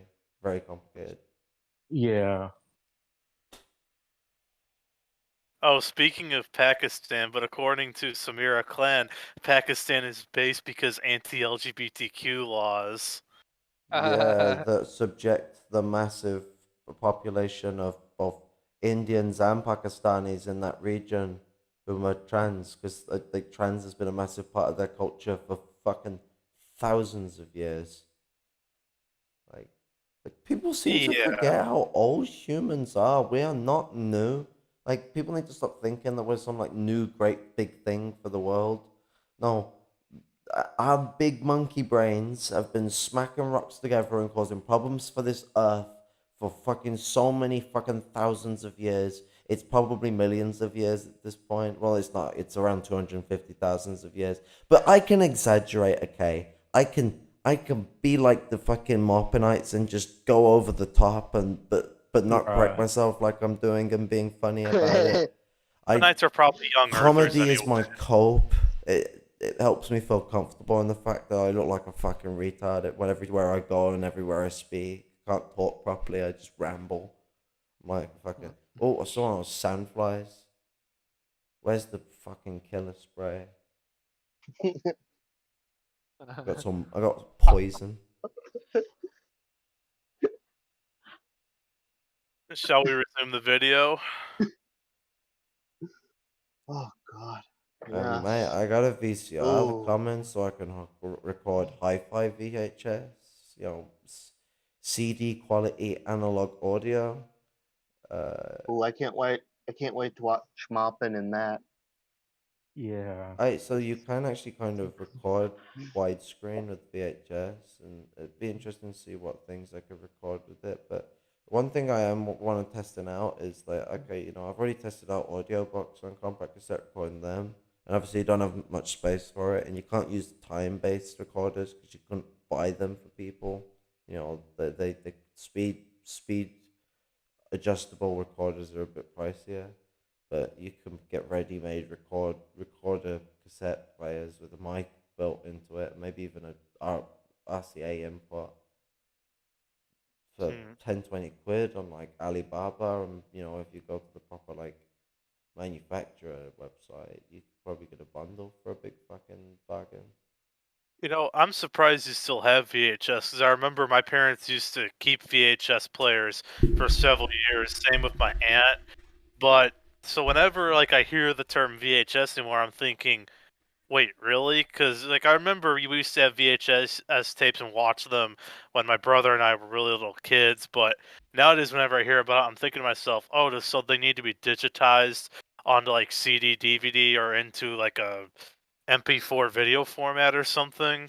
This is a the chromium dioxide is what they use for the tape. I don't think ferric was ever really any good for video signals. There are tapes that are ferric that do video signals. The Vera machine, which was a BBC development, was just a big giant reel-to-reel tape player that played at a ridiculously high speed. Like it was like the tape was moving up like meters per second and was miles long.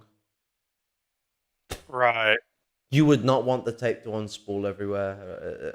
Let's put it that way. And the rewind on it is terrifying.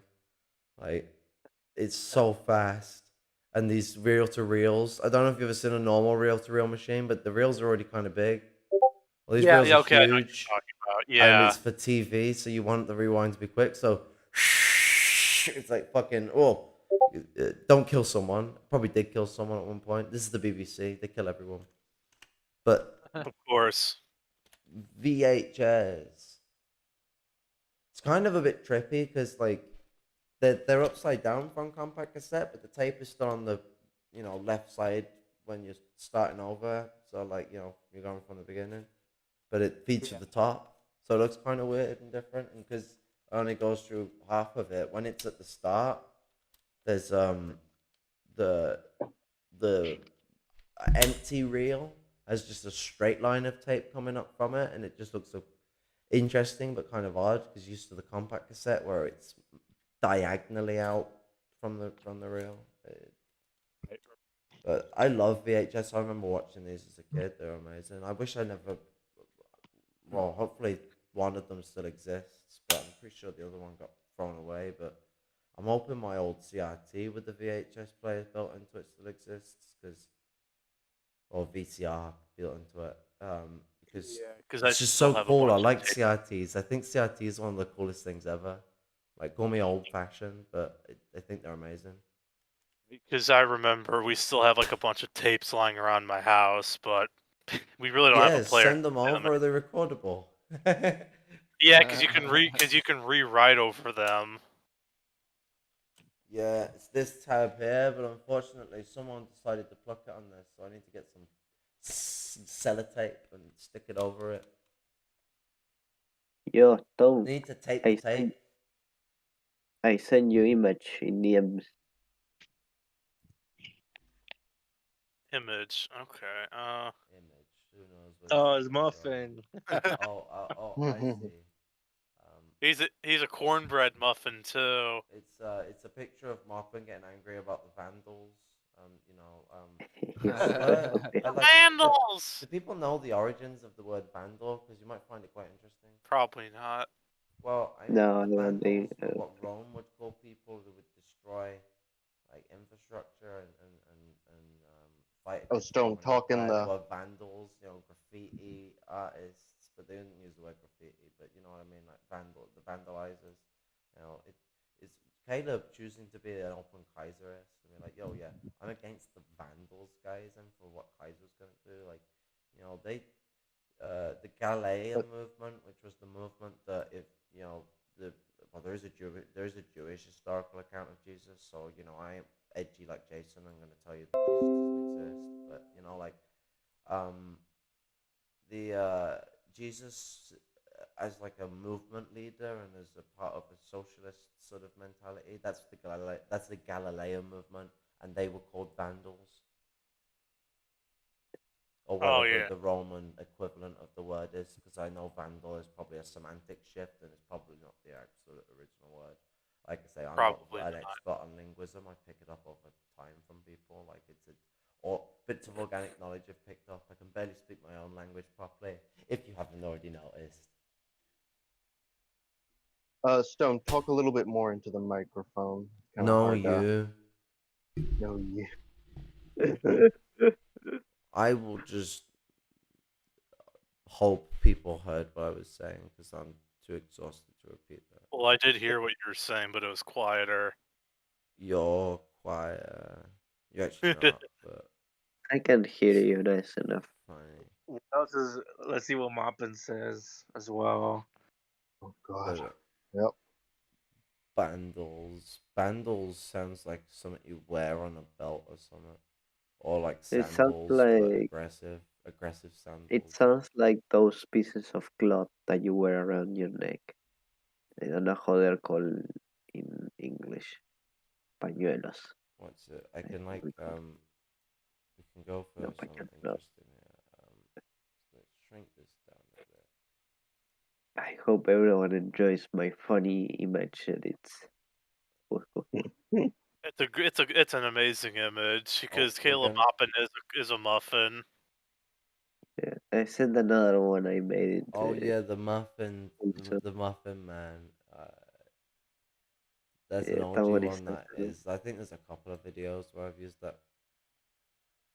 Yeah, But so I remember when I here's first the sent it, you put it in your fucking in the fucking video on the corner, little Caleb Muppet. so I've Sorry. set it up as like Caleb Maupin is challenging us. There we go. I think that's professional. I think I am being mature about this. Yeah, this is Oh, a Ow! I got an complimentary electric react. shock from the yeah, magnetic tape. I found it in the standard group chat. Vandals, and it's like I his think it's the face over a speakers that have devil. done that. I think the speakers, the driver from the speaker, because it drives out an electric signal still, even though it's analog, output and all that music wise, and all that, it's still driving out a magnetic signal.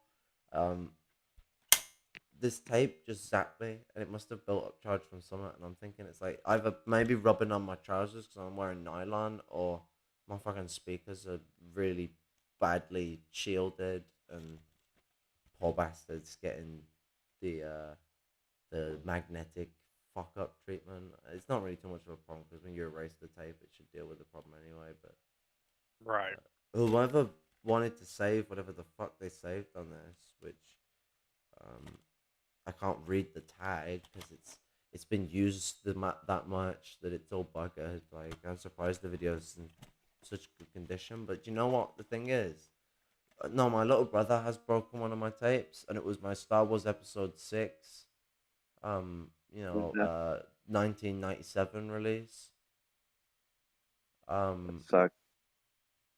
Yeah, my little brother watched it so many times and rewound it and left it in the player all the time. Now, if you leave things in the player and you just shut down the player, the TV, and it is connected to and all that, it leaves the tape threaded a lot around the head, which is not good for the tape. But in all my time using VHS, I have never broken a single tape, ever. I have had a lot of CVDs die on me and CDs. Now, a lot of VCR, VHS, like to DVD, DVD to VHS things, where it's a DVD-R and a VHS, and a VCR. Well, those systems really, they should be the other way around. You should preserve your fucking DVDs onto cassettes because these things are more durable. They'll last longer. Like, yeah, you stick them there a bit of magnetic energy. Well, not a bit, it has to be enough, but stick them in a magnetic area or a humid area and it might get fucked up. The disc wins there. I don't argue with you. But you scratch that disc up a bit, even though the fucking data layer is right near the label, the disc just decides to say fuck you and not work properly. Oh, That okay. was the problem with when I used to play video games on like on the older consoles. Like after a while, when the discs would be scratched up enough, then you had to get rid of them, regardless if if it was supposedly still a good product. And that's why now it's kind of like, well, and like there's a reason why more people buy downloads now because you don't have to deal with direct data formats anymore. Well, what's it? Yeah. I Shitty thing think about digital shit is that you can't really share it with a friend as easily anymore. Like, Right, unless if that service that you're using has sharing privileges built into it. yeah, I mean, like the thing is, get yourself a VCR because it's the cheapest thing you could get to record analog music, and it's actually probably, other than reel to reel, it's probably the best analog recording medium that exists. I think it is, Or get yeah. yourself a fucking compact cassette player. Get yourself the best high quality digital thing that you can listen to that is going to be pure, great quality. It's not losing any audio. Record it onto this cassette that's not perfect, that will mess with the audio, but it will lose some stuff, it will artifact some stuff, and then listen to it back. Hear how much louder it sounds, how much richer it sounds, and how the analog hum just completes the music and gets something that's missing. You can't fix too many songs though, like with guitars and stuff. Guitars in modern songs, they take out the frequency hertz that makes the analog hum out of the amps if they record amps. So they basically take away the liveliness of the guitar and make it plastic. And that's a lot of Yeah. metal in the modern day, and it's why I get critical of my mate when he's advertising it to me. And it's like, it's all just this flat panel wannabe heavy metal crap that's not really heavy metal. Like, it's about how you're going about it. Like, this is not convenient. You would want convenience if you were trying to advertise at that basis. And no. Convenience was out of the window for them. Right, yeah, I see what you mean. Oh man. Kind of like when my uncle out on the west coast of the U.S. was saying that he'd rather listen to stuff in CD format than like digitally through iTunes or whatnot, just because there's a certain aspect of quality that like the physical like hard format was able to preserve with the sound. And I thought that was an interesting point, but overall, I'm CD still was actually kind of worse than cassette because while it was a better yeah. audio device player and quality and everything, because Mhm. companies didn't want to buy two discs and sell things on two discs, they would just cram more music on there and increase the compression. So like you just have really really fucking heavily compressed music on the goddamn fucking thing. But it's the trick plays some of these things have um, the compact cassette and video cassette side of its recording capacities. I mean, there's some interesting things out there with the way that analog media works, but very seriously, like you don't get a feeling like listening to analog audio. Like I'm not even getting VHS for the recording capacity of video wise, but I mean like it would be interesting watching sort of modern films in the VHS quality, but better than what was produced back then because I'm producing it myself with modern technology. VHS is said to just look crummy on a modern screen. Well, what's it? Ask me mom and my dad if my well, I don't know if it'll be my mom's, but I know there was one at my mom's at one point. But there should also be one at my dad's. Get my old CRT, plug it in there. Uh, you know, there's a lot you can do with these things, but seriously, compact cassette was the fun one because I was like, wait a minute, there's an open door for me, regarding like, okay, the lumpen proletariat. A lot of people ain't gonna be able to get access to audiobooks. They might not have smartphones. They might not have access to a library. They might not have the capacity to get to a library that they actually do have access to, etc., etc. There's a lot of contradictions that arise with it. So why not hand out the books on different formats rather than just books? And it's the cassette thing. And I can't believe I didn't come up with the idea straight away. I've just been like, well, add videos onto compact cassette. You know. Mhm. I mean, it is a good. I mean, it is a good way to, like as you said, it is a good way to preserve different forms of media in a reasonably good format. I could beat you to fucking death with this cassette. Like, what's it? And Yeah, this is 'cause some cheap crap that doesn't even have like a logo engraved on it, so I couldn't even tell you who made it. I have a feeling it's one of those cheap Maxwells from the 90s. But yeah, I know because VHS tapes are bulkier than most other digital like physical data formats. It's a lot bigger Format than drive. Betamax. Betamax chose a very good name for its crash and burn system that failed to keep up with VHS. Well, actually, they were ahead of VHS. It's just they failed to conceive the fact that VHS are very good at copying, or JVC are very good at copying. Yeah, but Literally, so Beta, like Sony showed them like the Betamax tape and showed them what it was and showed them the type of tape we're using as a tape speed. They're moving at the helical scan, and JVC was like, "Okay, well, we can just do that. They haven't got any of this patent. They ain't holding this back. We're gonna make the same shit. We'll just name it differently, and there you go." right, I get what you're saying. That's it. I feel like I'm gonna end up passing out though if we can keep continuing this. It wasn't. Well, it was a good day for this initially, but what's it? Because I took ages to get myself ready to go out and go get groceries today, and then I had to go out again to get more shit because I forgot to buy things when I was out buying groceries, and then I had to go for the palaver of repeatedly asking to remove items, and to the point I only had the toilet roll and the tea bags. Gotta get the tea. I have to have the tea. We must not forget about the tea. But I missed out on a lot of shit that I wanted to buy, like mini sausage rolls and cool shit like that. And it's like, no, you have 33 pence on my card was all I had left after I bought my milk and my toilet roll and my tea bags. The two most important things of a British man's arsenal in a crisis: toilet roll and tea bags. Sugar tea. Yeah. Yeah, Well, because I worked all last night too, and I was on the phone with you half the night, and then so I know that feeling about being tired. It worked 11 hours straight and just fucking exhausting.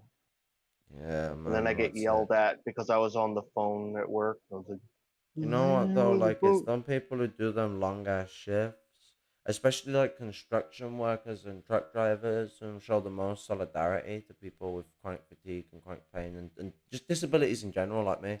Especially, like, funnily enough, you'll find this quite interesting. The right wing bikers. This is the thing that kind of astonishes me. Like, communists, rather than being like, okay, we could do better and we will appeal to this, they don't want to do what fascists are basically stealing the capacitation from. There's basically, I'm wording this wrong. So, like the failings of the Germans during the 30s and the 40s of the German Communist Party, it's kind of like that. They're ignoring the main problem of it all. Like, Nazism is being allowed to go and do its own thing, while trying to bring some semblance of like dominance and control over the way it conflates and organizes its system of existence. right. See, I'm falling asleep as I'm saying stuff. That's probably why I might not be making much sense right now because I'm a bit Because you're elucid. just because you're just I dosing. I suffer with chronic fatigue, so like Oh, narcoleptic style symptoms occur due to it. yeah. Well, it could actually just be Well, full blown narcolepsy. We don't know. I need to go for that horrible check for it that I'm not really looking up for. Doesn't seem like something I'm into. I'll pass. Well, I guess we could put a pause on the video now and come back to it later because different. obviously we don't want you falling asleep on I stream mean, for like. we had a good discussion instead of like talking about either video. But when we come back to this, we'll do like a double and we'll just go straight into the video. Hopefully, like the problem is, what happens when we get together in a stream? We start talking about stuff that we should already be talking about on stream. So I have to like get to a point where I'm like, okay, is everyone ready? And then we'll still just continue having that conversation. So I'll just be like, okay, everyone said that they're ready to some degree. let's start streaming, and that's why we started streaming after for a conversation, because we were going through loads of different dialectical discussions on things and consolidating ideas, and we do this a lot. Like, you know, one of the things, because I struggle a lot with social communication and reaching out. I mean, like good friends of mine like JP know that problem with me. I'm not the I'm complicated would be the words to put it, because I'm kind of like, you know, I can socialize in an engagement, but when it comes to engaging in an engagement, I'm not the greatest. But this like I get that. grouping together and just all we do is go on about Marxism, like really, like even when we detract it to like fucking video games or TV or something, it instantly goes back to like a Marxist perspective on it, because you know, we follow the an analysis even right wingers made of Lenin and Stalin. They wake up Marxists, they fall asleep Marxists. You know, everything we attain to we're Marxists. It gets us excluded a lot. No one likes to be told that what they're into, what they're watching, what they're going for now is reactionary. But you know, if you can't accept that, you're not a real Marxist. If you can't learn, especially directly from someone so sort of telling it the way that situations occur with Israeli use of tape. Israeli use of tape? What? Wait, sorry. What? What use of tape? What was I on about? I lost my point. You were I on didn't keep about track. Marxism and how every time we have like interactions about something, we talk about Marxism, and how every time before a Yeah, I stream we looked talk. down at the videotape and I got distracted. I'm a bit lost. But you were saying essentially how eventually we come back to Marxism, where we bring in our perspectives, because as principled Marxists, we know that almost everything that we conceive in this world, it is tied to our analysis, and we can analyze most of these different schema or phenomena. I want to know what my brother's putting in my fucking weed, man, because I'm stoned off my rocket. I'm fucking. Yo, Oh, is it comrades, laced with other things? I will have to go now. So It you know, it must you, it must be the I'm new what's strain. I've got a lot of sort of cultural reasons why I'm into fucking using marijuana. It's not just a medical reason, although I am eligible for a marijuana card. Fascinating fact. Oh, that's so good to hear. I need to go. Oh, So sorry, comrade. It's Oh, good to have you here. yeah, What's nice it? talking to you. Sorry, I've been I, terribly unavailable. We need to have a catch-up no session. stress. I'm a Well, patient there's a person. lot of stress. I always cause stress. You're doing what I do, where you say no stress. You don't mean stress, but you know that there already is stress, but it's sort of like unintentional, just stress of being stressed. It's why you understand my fibromyalgia quite well. You get the stress element of it quite well, which is a component people fail to understand. That's because Mm, it takes empathy to really analyze that sort of situation. The Yeah, and first I world feel seems to be constantly bankrupt of empathy. stressed. Petty bourgeois and middle class people and labor aristocrat people from the third world have more empathy and more soul in them than the middle class of the first world, Well, tenfold. because the first, well, yeah, That's because the in the way to put first it. world, everyone already has what they need, so they actually don't have any purpose anymore, so they become worthless. They become meaningless to themselves and to others. And besides here, it's I remember before I go, I remember I don't know what day we had a conversation in which Stone brought up that I don't know where there was like 60% of the population being like middle class. Oh, I don't, 67% of the British population in 2019 was marked as middle class. yes, here more than 60% of the population is below the poverty line. So, Jesus. Massive yeah, lumpen it's quite hard. population in Argentina. Like the cities got a mass amount of lumpen people. A lot that could be Yes, done with an organized communist party there. yeah, it's good and It's bad free because real it's bad because estate. That's what Yeah. me come to my All, mind when you said that. all I can say, JP, before you go, is where is the second Argentinian Che Guevara? uh it's Yeah. in every single one of us, you Hey, know. isn't Che Hey, technically a Yeah. literal name? Che is like saying hey. at least here. Like if I tell you But che, it's like calling your attention slightly aggressively. yeah, because Like it's a militant sort of thing with him. He's Che Guevara, like it's a militant sort of thing. Yeah. Attention. I yeah, imagine I Guevara is used related to to. gorilla, because he's a gorilla fighter. I'm just assuming. I don't know. Like I don't care if I I look like don't an know. idiot for saying it wrong. Don't worry, I don't know myself. I used to say che a lot, and then people say, "Hey, don't say che, it's rude." And I'm like, "What? Why?" I'm not gonna And call then it. I'm I not just gonna say, fucking call "I'm him just by his saying birth hey." name. No, but like using che to call someone. Like if I call Yeah. you, I will say you Oh, it's like instead a of saying displeased hey. parent, like fucking about to beat It's the like shit out saying of you, che. like fucking. It's like You can saying tell I had che. a wonderful Don't do that. childhood. Yeah, it's pretty weird. But anyways, I need to You're take weird, care, fuck everyone. you. Yeah. So, No, love and respect. It's great to have you here. What's it? Respect. Fucking do. Um, uh, love and solidarity to your comrade. Same respect, and I will see you all next time. Right, salute, sister. Peace. And I guess that's Yeet. also my cue to step on out as well. 'Cause I'm about to pass out. What's it? Given Don't that want you this to. was We like don't a want you to more of a pass out on discussive stream. stream, given this is more of a discussive stream, does anyone have any affidavits that they want to drop in regarding this situation that are necessitate to talk about? Um, Well, I'm usually good at like ending comments, so because I'm short, I'm sweet, I'm to the point. I talk like somebody who got off a Goodfellas set because I've watched a lot of mafia films. So if wait, how short are if you got a you? bit of chunk to you, you might be Caleb's type. You never know. Wait, yeah, wait, Gangaros, how short are you? Are you as short as Haas or? Ah, I'm shit! I have you five foot so eight. loud. I just Yeah. deafened myself. Then 5'8". Okay. Yeah, but everyone's still uh, alive. yes. Wait, how short Okay. is Oz?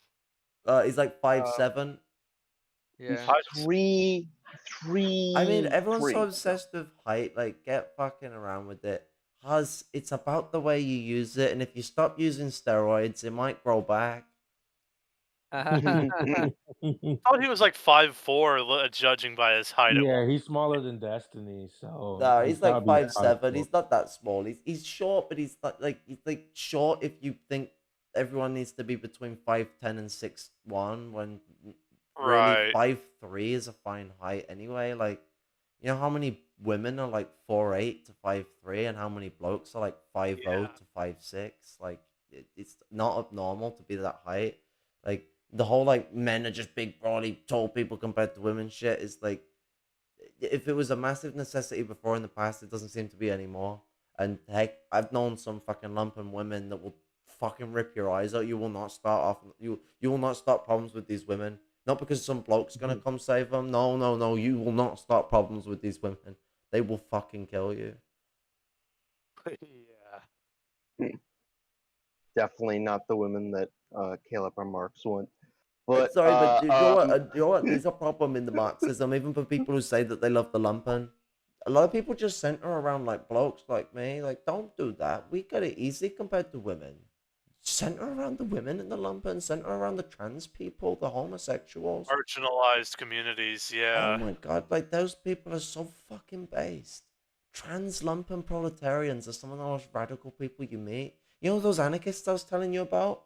That like dialectics that are lumpen proletarians, and a lot of them are like fallen aristocrats who became lumpen proles, who have, in my opinion, massively committed themselves to the lumpen proletarian consciousness. And as Stalin said, in a lot of cases, material conditions can change people's consciousness.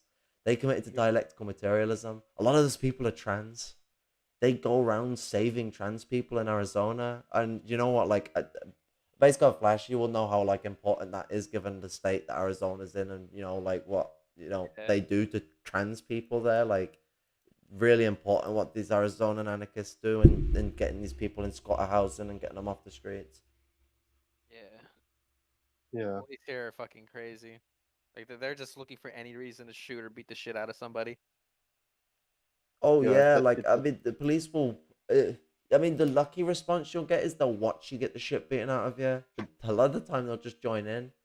Um, trans Yeah. men are really heavily repressed, and that's the thing that goes amiss because trans women get a little more protection than trans men do. I mean, they go through this horrible transphobia where like the people claiming to protect them are like manipulating them and trying to tell them how to be trans, and then telling them to attack lumpen and proletarian trans people who try and question the petty bourgeois narrative that's being crammed down their throats. When I'm, you know,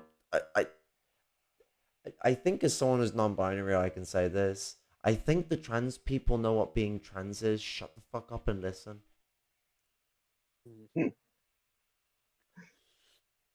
Yes. Not cis women that want to control the trans thing and want to make trans men an obscure thing. And what this causes is that it's easier for people to get away with murders and rapes of trans men. I sound like I'm being exacerbative, but I'm really fucking not. Like, we're talking about America here. Yeah, we're talking about one of the most reactionary dog shit examples of a country on earth. It is literally the most reactionary parts of England and France and Scotland and Ireland and Spain and Germany crammed into a country. And I mean, what's it? Their aristocracy grew even more during World War II because they added the Irish, the Scottish, the Irish, the Italians, the Chinese, Oh, the Italians. into the middle class more during that era. Yeah. Roosevelt's integration of whiteness. Yeah. Oh god, good god. Everyone forgets the Chinese element as well.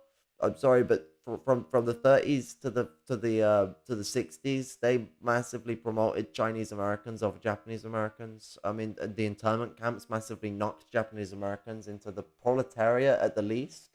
If well, some people may have been just knocked into the lower middle class. I know some people didn't lose their capital at all. There were people who emerged capitalists out of the internment camps. But let's be real, we're talking about the majority here, and the abnormality doesn't outweigh the normalcy of the situation. I need to refine that Lenin quote because it's such a perfect quote. It's like the summit doesn't outweigh the norm or something like that, and I can't remember what it is. And it's so good for talking about like anomalous things that petty bourgeoisie people pick up as like gotchas to try and disorientate the struggle. Yeah, but about what you were saying about all these different ethnic groups being assimilated into the sorry country's middle class. Oh, like around New York City and Chicago especially, and I think anybody else who lives in this sorry country like I do will get this, but the big assimilation of Italians and Poles into the middle class and how that basically left a bad taste in basically in a lot of people's mouths because of the whole pro-American assimilation. Oh, look, America is supposedly a land of immigrants thing. Like, you'll get what I'm talking about with like, Right. New York and Chicago. Oh god, like Yeah. Chicago, Cook County. There's just like so many Polish descended anti-communists here. Like I remember when I used to watch a YouTube channel, which is one of those liberal new atheist channels that I'm just that at this point I see as absolute dog shit. Basically, like there was some like Roman Catholic Polish guy that went on to like this guy's stream once and started going on about stuff about with like trying to equate a lot of American atheists with the Soviet Union and China, and it's just like even me at the time still being like when I was still communist like as I am now, it's just kind of like everybody's basically saying except for right wingers, it's just like, dude, shut up, please, just shut the fuck up. No, absolutely Yeah. correct. Like these people are making us look like fucking monsters, and they're doing it on purpose. Like do you know what I hate? The people are saying that this is sectarianism. What's it? I mean, me and Flashy have had good conversations with this loads of times. Like the idea that we're being sectarian to people who aren't even Marxists. Fuck off. Like, you know, I take the argument if they were like non-Marxist, but they were principled socialist. I take the argument maybe we need to be less like, you know, sectarian to people who hold the same principles as us, because technically they would be following the same line. Marx, if you follow all the principles of Marxism but don't call yourself a Marxist, I don't care. You are following the right principles. Great, I love that. Keep going. Oh yeah. Because what I was gonna say is Marxism, sorry, before you say that though, Yeah. Marxism is a consolidation of reality and looking at the sciences of the world. I'm sorry, but like Islamic socialism, for example, did that for a lot of the cases. You know, one of the funny things about NASA realized that they were failing to properly implement socialism in Egypt, and that there was a problem with the aristocracy being a heel dragger and causing troubles into the society. And as soon as NASA concluded that the aristocracy was a problem in society, NASA all of a sudden ended up dead. Mhm. Think about because then that. because then the aristocracy realized that they couldn't really use him effectively anymore if he was going to be resistant to their They bullshit. manipulated him from the start. They were willing to give up land, as the feudal aristocracy we're on about here, the petty bourgeoisie. They were willing to give up land to this new socialist system, so long as they could be the dictators of it. That's what ended up happening. That's the Sadat coup, and that's what Sadat represents. Sadat's a fascist. Right. Nasser is not. Do not get that the mistakes of Nasser to not properly implement a socialist system, to think that he was right wing, or his mistakes of siding with people like Peron. Now, Peron was a fascist. Do not get me wrong. No, there was a lot of dodgy stuff with what Nasser did. I'm not taking that away. But Nasser, you look at his principles, the guy was about socialism. Like, he was the guy who turned around and was like, you know, Islam, yeah, that thing is socialist in its principles. We should be following the socialist line. And the guy is so fucking correct. Like, you know, like, genuinely, Islam does preach socialism. He is right. And anyone who is a principled Muslim is a principled socialist. So think about it this way. If they're being a principled socialist, by the core principles of socialism, which we must remember as communists, the principles of communism are a consolidation of socialism. So we consolidated on communism, and communism was a Christian consolidation on socialism. Yeah. Socialism is an old concept. I hope people are aware that socialism is something that's tried to emerge, including its name, over a period of good 2,000 years, longer than that actually, but let's talk about the last 2,000 years because we know more about that. At the end of the Roman Empire, socialism cropped up in a lot of places. It tried to. It failed. It got crushed by feudalism, but it tried to come up. And a lot of religious institutes tried to push this. Actually, do you know what? Funnily enough, I swear it was Flashy again now. I had a conversation with this about like religious institutes were like really quasi-socialist in a lot of their early days, and then like class institutions sort of formalized around them and turned them into what we see today. Like Roman Catholicism, for example, is a capitalist restructuralization of Christianity. Sorry if I divulged from your point away too much. What's it? Mecca-san. Yeah, but like, I like your new Twitter handle. Yeah, but kind of like you were saying, and then you mentioned Perón. I'm gonna talk about that real quick before I go back to what I was originally saying. Sorry for getting you onto a tangent. I hope I don't make you forget anything. It's all right. I remember one of my friends and I, one of my friends from Washington State and I, we were talking about Perón, and he was telling me that there were like a certain group of really reactionary right opportunists who are saying, "Oh, we should support Perón," and it's like, after doing like an initial amount of research on Perón for for a university project, I can safely say that the guy was basically everything that us communists despise about both full-blown Nazis and about social fascists, because he literally did all of the Western SOCDEM reforms while also doing all the hyper ultra nationalistic bullshit too. Like, he's everything we despise as communists.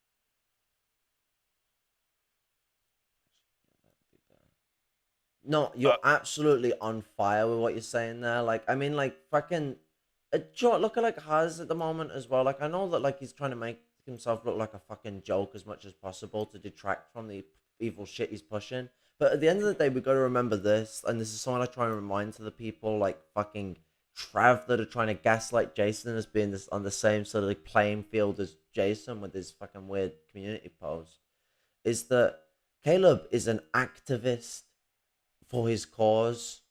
Like, take the piss out of him all you fucking want. We do it to ourselves. But one thing I think that we all agree with here is that he's not just some guy. He's a threat. We wouldn't care about him if he is. We don't focus so much on Haz with our content. I don't know if anyone has noticed. He's not very important to us here. Actually, you'll find it as well in our private conversations. When we talk about him, he's not the main crux of our argument. He's a part of the parcel. And the only reason he's a part of the parcel is because Caleb promotes him. Is because Caleb promotes him, and Caleb is a real life guy making a real life movement with the CPI. It's a fascist movement. Right. And if you don't treat it like the fascist movement is, you'll get swept under the rug like they did with Hitler. People thought Hitler was nothing in 1923. They thought he was just some childish birth of the Freikorps that was never going to get anywhere because the Freikorps failed, at least in the eyes of the Weimar Republic. So they just thought Hitler would go away. And he did go away for a bit. He went away for like 3 years when shit got too hot for him because his racism and fascism was disgusting to anyone who had any sense of decency. And there are people in Germany with decency. I mean, fucking, I adhere to Lenin's very hard line of criticism on people in the Imperial Corps, but like even Lenin would turn around and say that there are people of decency. Actually, that's what you got to be careful of, because people get you with that decency. I mean, I don't know about any of you, but I was, maybe some of you don't like the fact that I'm so fucking harsh on Trav, but his response to me today really showed how disingenuous he is. He's one of them people who gets people on. He's charismatic. He's very charismatic. Anyone here who's liked him at one point, admit it. He's a fucking lovely guy to like because he's charismatic. That's what Caleb's like. Charismatic, very persuasive. Caleb's different in his persuasiveness and is more repulsive to Lumpen people, but both of them are repulsive to Lumpen people. I'm sorry, Lumpen pros do not find Trav trustworthy. Like, the best you'll get is they're suspicious of him, but they'll watch him. That's the best you'll get. Because he turned around to us and called us reactionaries and equated us to the petty bourgeoisie. He did it again recently. You can't equate us to the petty bourgeoisie. We're nothing like the petty bourgeoisie. What the fuck you on about? So it's like, I'm sorry, I betrayed my own class, not rejoined my class. And like he blocked me when I posted fucking this comment. Let me bring this comment up. I'm gonna do a separate video talking about this shit because like it. I think he blocked your burner account too. He blocked all 3 of them. It's hilarious. Oh wait, no, it's not in the multimedia folder. It's in the fellow Twatler folder in my communist vids and shit. Nice folder name. I have his own. It's from a while ago, but I never put anything in it. But now it has stuff in it. So like, I come in. Here it is for everyone to see. What's it? Let me make it more sizable. There we go. Remember, so I come in and I go, bruh, you were the guy who was simping to join Haz's infrared network as you were almost begging to Caleb at the same time. I forgot to put at the same time in there when I was typing, but begging Caleb to unblock you on Twitter and come on your channel and to increase your clout. You make oh wait, my mouse is making this. You make soft appeals to third worldism to ride off Jason's work, whilst you make no commitments to any principles of Maoism third worldism. Instead, you do the opposite and push for appeasement reforms from the imperialist governments, paid for with the blood money harvested from the third world, through our mass resource extraction and overproductive tendencies. You are what Eugene Debs calls a sewer socialist. It's also quite Hegelian of you to just make an equation of opposites. In this situation, Marxian dialectics relies on the unity of opposites, not the equation of them. For all conflicts are driven by contradictions, and we must analyze the external and internal contradictions of any situation. I put the situation, but I guess it says the same thing regardless. So I always overquote what I'm saying when I'm speaking. I do apologize for me over-clarifying, but all right. Caleb is a fascist. Jason is a Marxist, Leninist, Maoist, third worldist. They are as far opposite each other as you can be. You cannot equate their positions, principles, their actions. They are the stark opposites of each other. We must remember that this is the guy whom dug up. I'm on about Trav here. We must remember that this is the guy who dug up demonstrable lies that Trav knew were lies about Jason, that he spread as if they were true, all because Jason gave him a principled criticism. You claim to be his mate. You know he's got a lot on his shoulders. I mean, that's because Jason's got a lot of mental health stress to deal with, especially with all the trauma he's had being treated like a dickhead by everyone on the internet all the time. Like, I find a lot of people's reactions to stuff on the internet a bit pathetic, but a lot of that comes from the hardware that brought. I think fucking, given that Flashy had a very similar abusive upbringing, you probably see it the same. But like, I have a lot of empathy for Jason because it's just been so constant. Like, even if like, you know, sticks and stones is something that we like to throw about, it don't work that way. Labeling gets you. And when you've gone for this for like 15 years of fucking being labeled like a dickhead, and you know 10 years of it being for his YouTube channel, actually no, it's 14 years now, the YouTube channel, because it's 2008, wasn't it, Jason started? Yeah, I think it's been 14 years now. Yeah. That's my my little blow thing, you know, like the party things, but I did it with my fingers. I'm a professional. Anyway, you know, Jason gave him a principal criticism. I don't know why I decided to change the perspective when I'm talking about Trav. I was like speaking out to the people in the comment section, but no one got to see it. Got deleted straight away. Jason gave him a principal criticism. He claimed to be his mate. You know he's got a lot of stress on his plate, and yet you went out of your way to dig up the worst lies about Jason and spread them as fact. Pure narcissism there, fam. You've no knowledge of respect nor solidarity. And he just said bye with a fucking full stop, like some fucking white labor aristocrat that's just like fucking thinks they've BTFO'd me by banning me. Like, you know, like, bye, like, goodbye, can't handle it. Even if my criticism was wrong, criticize the fact that I'm criticizing from a wrong angle. Like, don't just fucking delete me. I do not block people because they disagree with me. I find that abhorrent. Like, if I'm righteous and I'm correct, I do not need to fucking hide what they believe.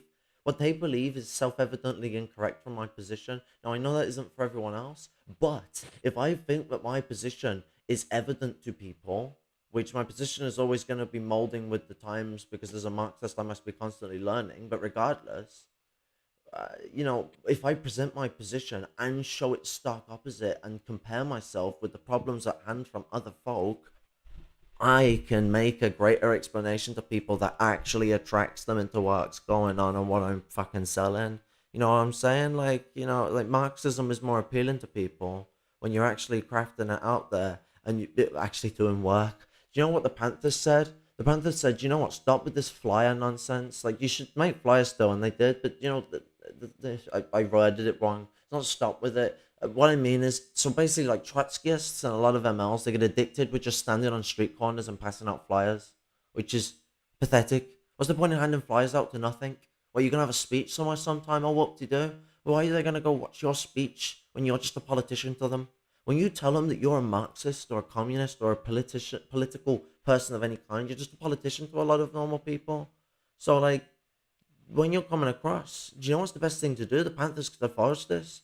Fix the system around people. Like, it's a separate system. It's called developing dual power. There's a little thing called State and Revolution that talks about it. Sorry, I'm speaking a bit like Caleb, but this shit really pisses me off. I shouldn't condescend to people, and I feel bad for it. But you know what I'm saying, man. Like, the fucking the Panthers were absolutely correct when they turned around and was like, okay, well, we should start the process. We don't need to wait. Why are we waiting to get more people all the time when we'll just keep waiting and waiting and waiting? The next thing you know, you're this big reactionary party that is just waiting out and doing any action to try and get the most mediocre of people. No, fix stop signs, fill holes in the road with what you can, like make your own cement, make your own. I don't know what you're gonna do, but you know, do things for the community. That is how you get people interested in your shit, because you know, when you're someone who's willing to break your back for others, this whole communism shit of preaching a society where people do things for others, it doesn't seem like you're just lying and talking out your teeth and want to be a lazy slob or something like that. You know, break the fucking stereotypes. Don't just scream and bitch at the stereotypes, because you know what, Marxists are the people who perpetuate the stereotype the most. That is the fucking problem. We are our own Achilles heel because we don't kick out the Nazis and the fascists who call themselves dengists and trots. There are so many MLs in the first world who do like critical support work with trots, where they're willing to work with them on certain occasions. What are you fucking doing? They're not Marxists. They might use Marx, but they're not Marxists. At least if they are Marxists, we are not, because their positions are completely stark opposite to Bolshevik Leninism, or capital L Leninism, as they like to call themselves today. You know, we are absolutely stark opposite to them. It's bullshit. I Sounds like. like capital C communist. Hmm. Do you know what? Like, I am a fucking, what's it? Capital DD Grover. Fucking come at me, Caleb. I'm gonna fucking. Base. I'm gonna. Yeah. Based as fuck.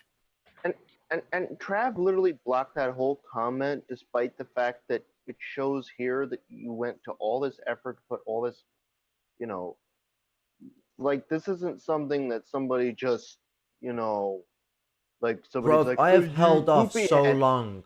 I've held off so long blasting the geezer and trying to give him some space. Yeah. Well, I mean, the one thing I'll say is like the Spider-Man meme, like really, like he knows what that sometimes It's infers. the statement with it, man. Like, this is just how it is. Like, he didn't like make us specific. He did it generalistically. Yeah.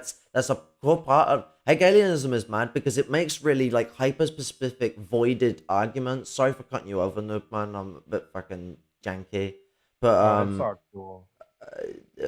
it's you know, Hegelianism is very specific in the sense that it hyper fixates on specific dialectics rather than looking at the fact that Einstein Einstein is so important to dialectical materialism. I think people miss it. His multiple causes, multiple effects saved Marxist dialectics because, I mean, as much as it's sort of intrinsic to Marxist dialectics, I think a lot of us here who are really into our dialectics would turn around and say, yeah, no, that's sort of self-evident to Marxism, but it wasn't in the 1800s. Marxists were actually one of the big pushers of cause and effect and why it got popular. And then, you know, fucking Einstein disproved it. Multiple causes, multiple effects. I mean, Lenin, I think it's Lenin. Correct me if I'm wrong, but I swear Lenin talks about the intersecting of different dialects and how there's a massive sort of like, dialectics. Sorry, I used the wrong language. In a lot of intersection between many different dialectics and how they all sort of like, it's like Venn diagrams, how they constantly interact and have their own internal contradictions, external contradictions, and interlacing contradictions, which aren't exactly internal or external. They're kind of in between because they're in between these interconnected contradictive relationships. Because I mean, all dialectical sort of struggle, warfare, conflict, all arises from contradiction. Mao on contradiction is absolutely correct. The world is driven by the contradictive reactions of society, and like what the proletariat are is a contradictive reaction to, you know, the industrial development and the need to turn the serfs and the peasants, the lower peasants, into workers. And you know, the workers' drive forward is okay, but we are the, you know, we are the fucking, you know, I am pan-Abrahamic. I am religious, and I'm going to use the language. We are the fucking the laborers, the holy people. Not for Protestant work ethic. Fuck that shit. Go away with that crap. You Protestants are not all of them. There are some alright, but most of them are pieces of shit. Suck your mom. But the you know, the Prots, their Protestant work ethic is bullshit and abusive, and comes from Roman Catholicism's reification of Christianity. But Christianity was right back in the day. The most holy person is the fucking proletariat and the lumpen proletariat. Like, if we're gonna use that language, like, we shouldn't be using spiritual language. I'm not trying to fucking push in an anti-materialist position. Don't get me wrong, but if we're looking at like consciousness, that is absolutely true. Like, if you think about how like spiritual language a lot of the time describes a lot of material things just wrong. Like, it's not explaining it absolutely correctly. It's wrong, you know. Like, but it's kind of correct. Like, the proletariat is the way forward to the end of class. Like, I think Marx and Lenin are absolutely correct. Like, there is no other class that could bring the end of the class system other than the proletariat. Like, the peasantry can help in its struggle, but the peasantry are committing to turning into a proletariat by committing to that struggle. That was the big thing about what they had to make sure the peasantry knew when they were doing the struggle. And the Bolsheviks didn't lie to people. If anyone tells you the Bolsheviks went around making up lies about shit, they're full of shit. Like, Lenin might have said a few things that were bollocks because he knew they were bollocks and people wouldn't believe them. But, like, he said them because people wouldn't believe them. And that, you know, in that process, people would become more radical and more revolutionary. Seriously, people do not study Lenin properly on purpose. Like, they are liars because they've read so much of him and know so little but it can't be. Lenin is easier to understand as well if you got all this education behind you, especially how a lot of people who are in the petty bourgeoisie or dengists and the elite aristocracy, which aren't arguably even more so, go to do English degrees. Why do they go to do English degrees? I'm gonna do like a questioned up thing. Anyone want to know why they do English degrees? The dengists. That To move to China to teach English because it's an easy way to move to China and get a really high paying job. I'm not surprised. It's Man, literally I like guess how regular British show is aristocrats right about abuse these. that. Oh, sorry, I talked over you. Yeah, I guess regular show is right about that. Fucking regular show was so like it had some weird anti-capitalist moments that was just like seriously take acid. I haven't done this, but take acid and watch that show, and I reckon there's probably some more messaging you'll find behind it because it's trippy as fuck. It doesn't it doesn't seem like it intends to be trippy as fuck at first, and all of a sudden everything just changes. Like it's a regular show, underrated. Not very regular either. I think that's the joke, but I'm autistic. That is the Don't blame me. point. That is the catch of it. But what's Like, weird they about feel that, normal to me. but what's weird about that show is that the way they portray, because apparently the way they portray the world was supposedly synced in with our current world's time when it was being made. But the thing is, it's like, yeah, I know it's fiction and all that, but they tried portraying the world like it was still on like Sega Genesis systems or on VHS systems. And I remember they tried portraying that Russia was still the Soviet Union, even though we clearly know if they're portraying today's time, that's absolutely not true. And the way they think about the Soviet Union and the current Russia is very weird. Like, you get what I'm saying? No, I get absolutely what you're saying. Like, I mean, like, the thing is with capitalism is that, like, the petty bourgeoisie, they dominate the cultural hegemonic institutions of power. So how does that operate? So, like, the bourgeoisie create them. I mean, like, I call them petty bourgeois institutions of power, but I mean, if I'm to use the theory correctly, and I don't disagree with it, I'm just being pedantic. It's bourgeois institutions, bourgeois cultural hegemonic institutions of power. That's the full phrase that Gramsci uses for it. It's a mouthful, and he doesn't go out of his way to repeat it in that full verbatim every time he mentions it. So don't worry. But the cultural hegemonic institutions of power, which it still a mouthful. That is sort of like how the media operates and all these things work. I mean, think about Twitter, for example. There is a reason why, Flashy stays away from Twitter, and the only reason I have a Twitter is because of my YouTube channel. It is just it's a petty bourgeois shitfest. I don't go on Facebook a lot because I just end up in arguments with petty bourgeois people all the time, and it just Facebook. It drains me. I don't want to.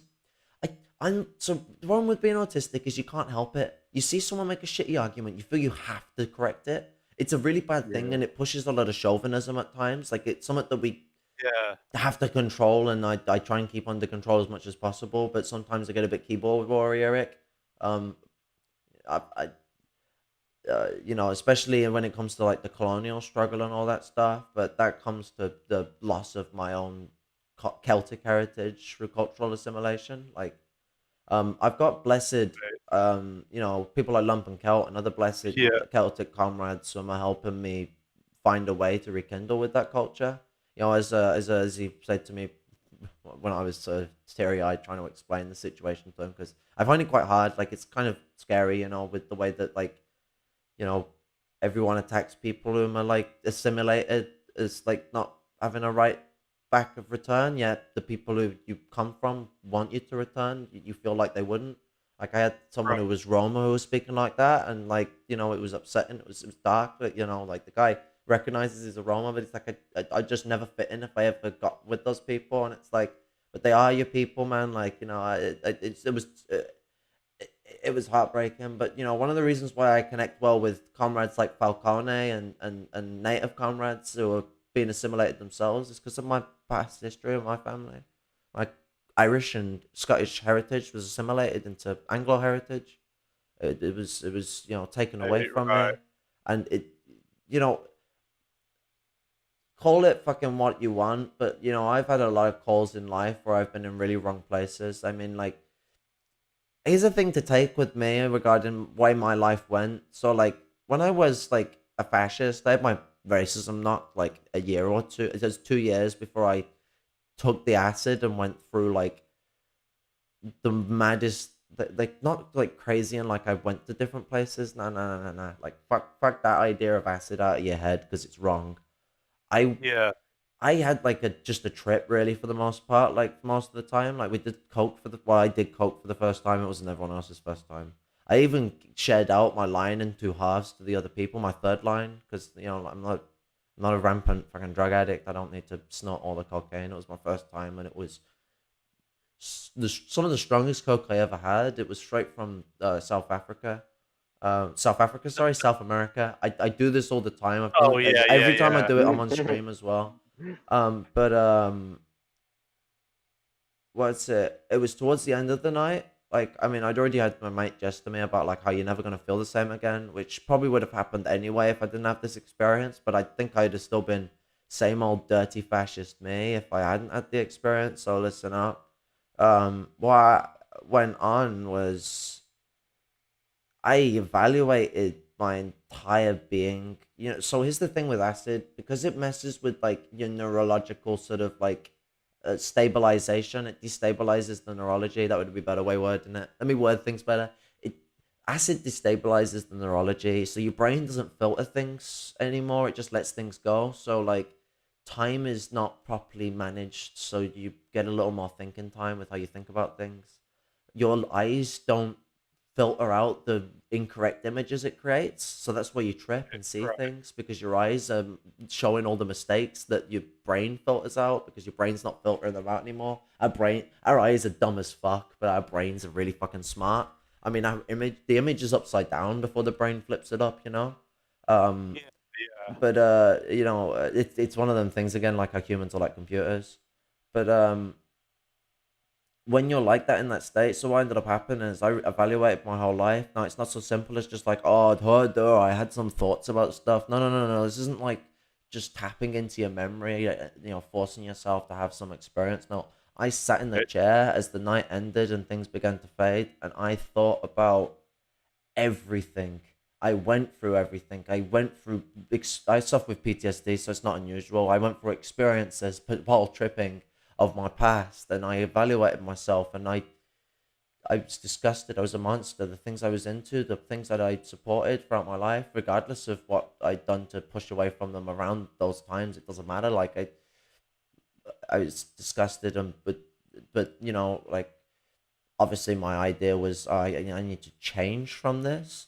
Well, I didn't get a choice in the matter anyway. I think like the fucking because of the trip I was on, like the acid was gonna take me there anyway with the evaluation and all that. Like what ended up happening is I didn't get to choose. I woke up the next day and I didn't feel like the same person, and I've never felt like the same person again.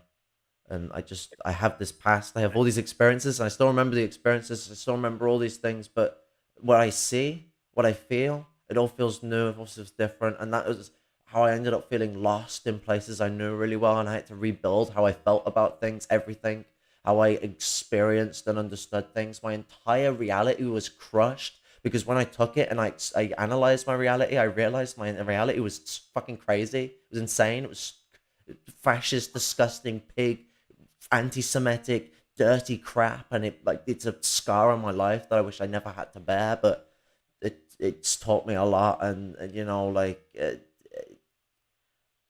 I'm glad that I went for that experience because it enlightened me to a new me that was not gonna take the abuse that I've gone through in my life sitting down. I'm not gonna let my disabilities stop me from truly understanding the society that I live in and evaluating what's going on. And I'm gonna commit to one thing that always sprouted to my mind, and one thing that I always used to essentially use as a crutch to lie to myself that I had some sense of morality and things. And that was my attachment to socialism.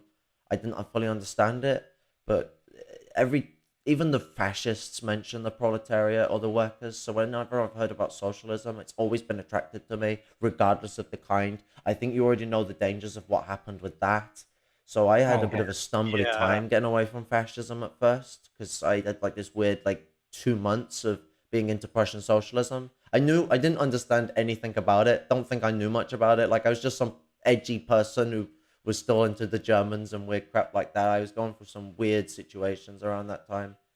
But I then went on this like drifty path because I didn't know myself and I was like I was apolitical. Well, I wasn't apolitical. I can't be apolitical if you heard me fucking ramble about. But you know what I mean. Like I wasn't bothered about alignment for a bit.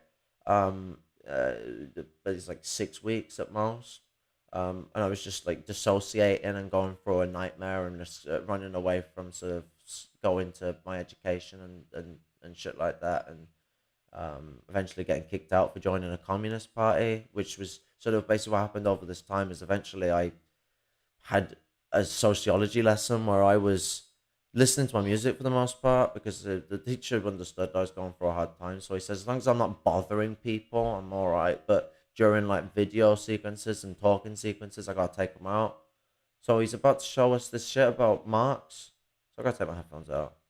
Um, and like I'd never heard of Marxism proper before, other than like I thought I associated the Labour Party to Marxism during early stages of my sociology stuff. How wrong was I? I mean, the grassroots Labour Party has some Marxist influence and was started by Marxists, but that's complicated.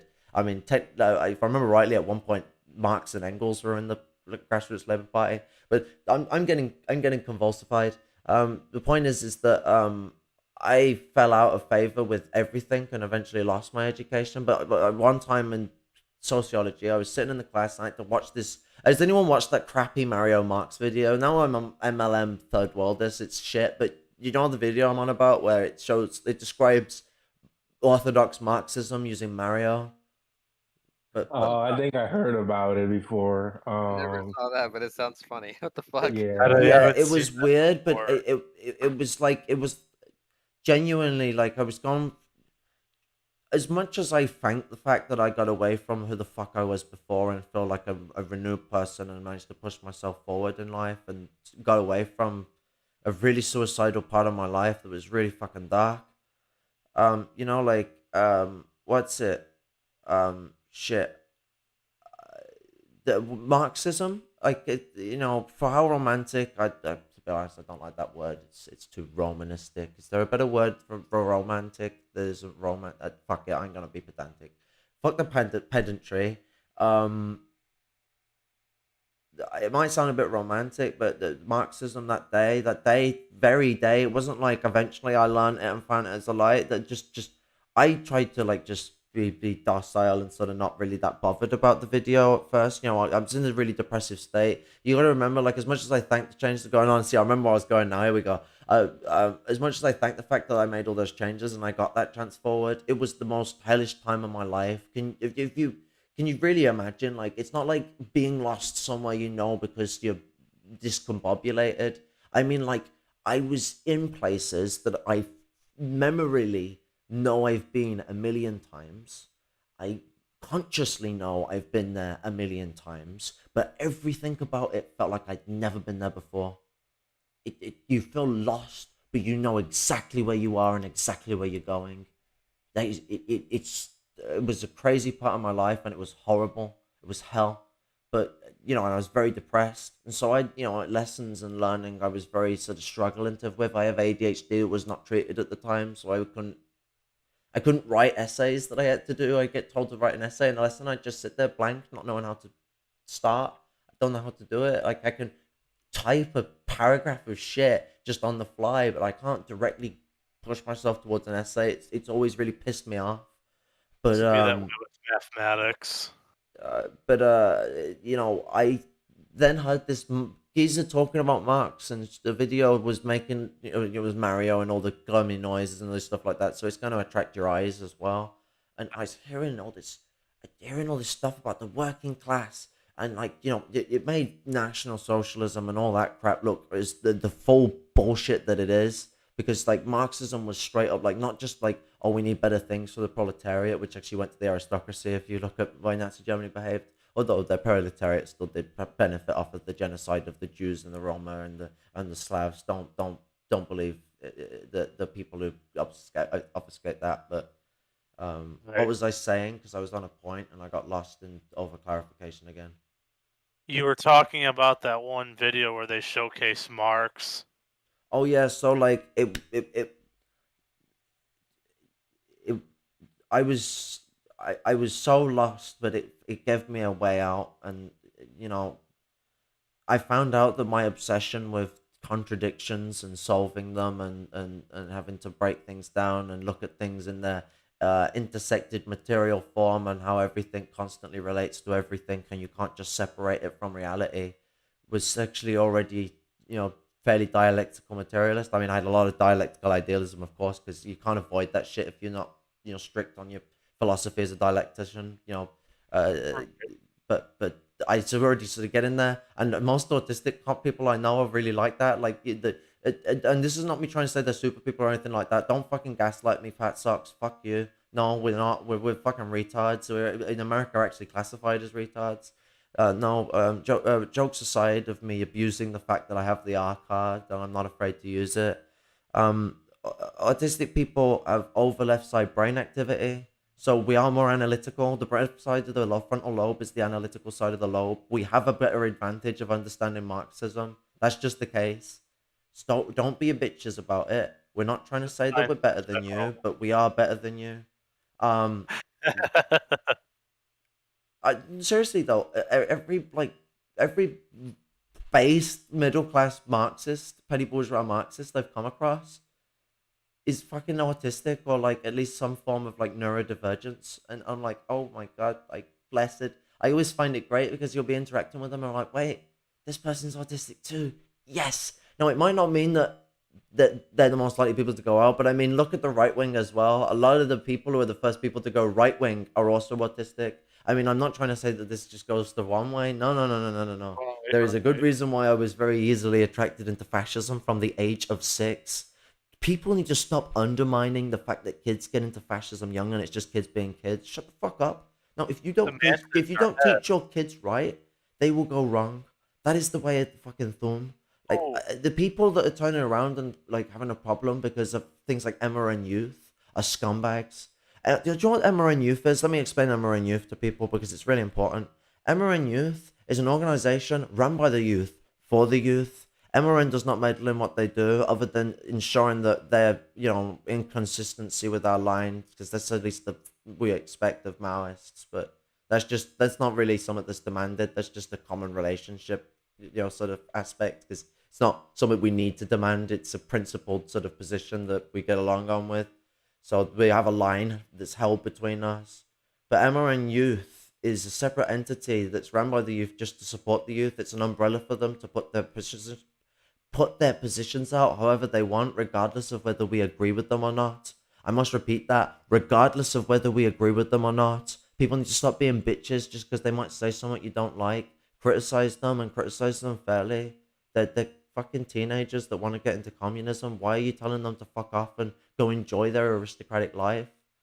Trav terrorized Falcone on that. I'm sorry, but there's bullshit. There's white bullshit. You're pushing to someone who is trying to rekindle with their native heritage and trying to learn Marxism and engage in it because you don't like the positions they hold and the fact that obviously because they're a fucking teenager they speak in a mannerism that's not adult. Okay, well you've got to teach them ways to speak. Do you know what's the thing with Falcone? If you speak from the streets, she listens. Like always listens, and she's not afraid to criticize. So you're always in this constant, really righteous position. Do you know what?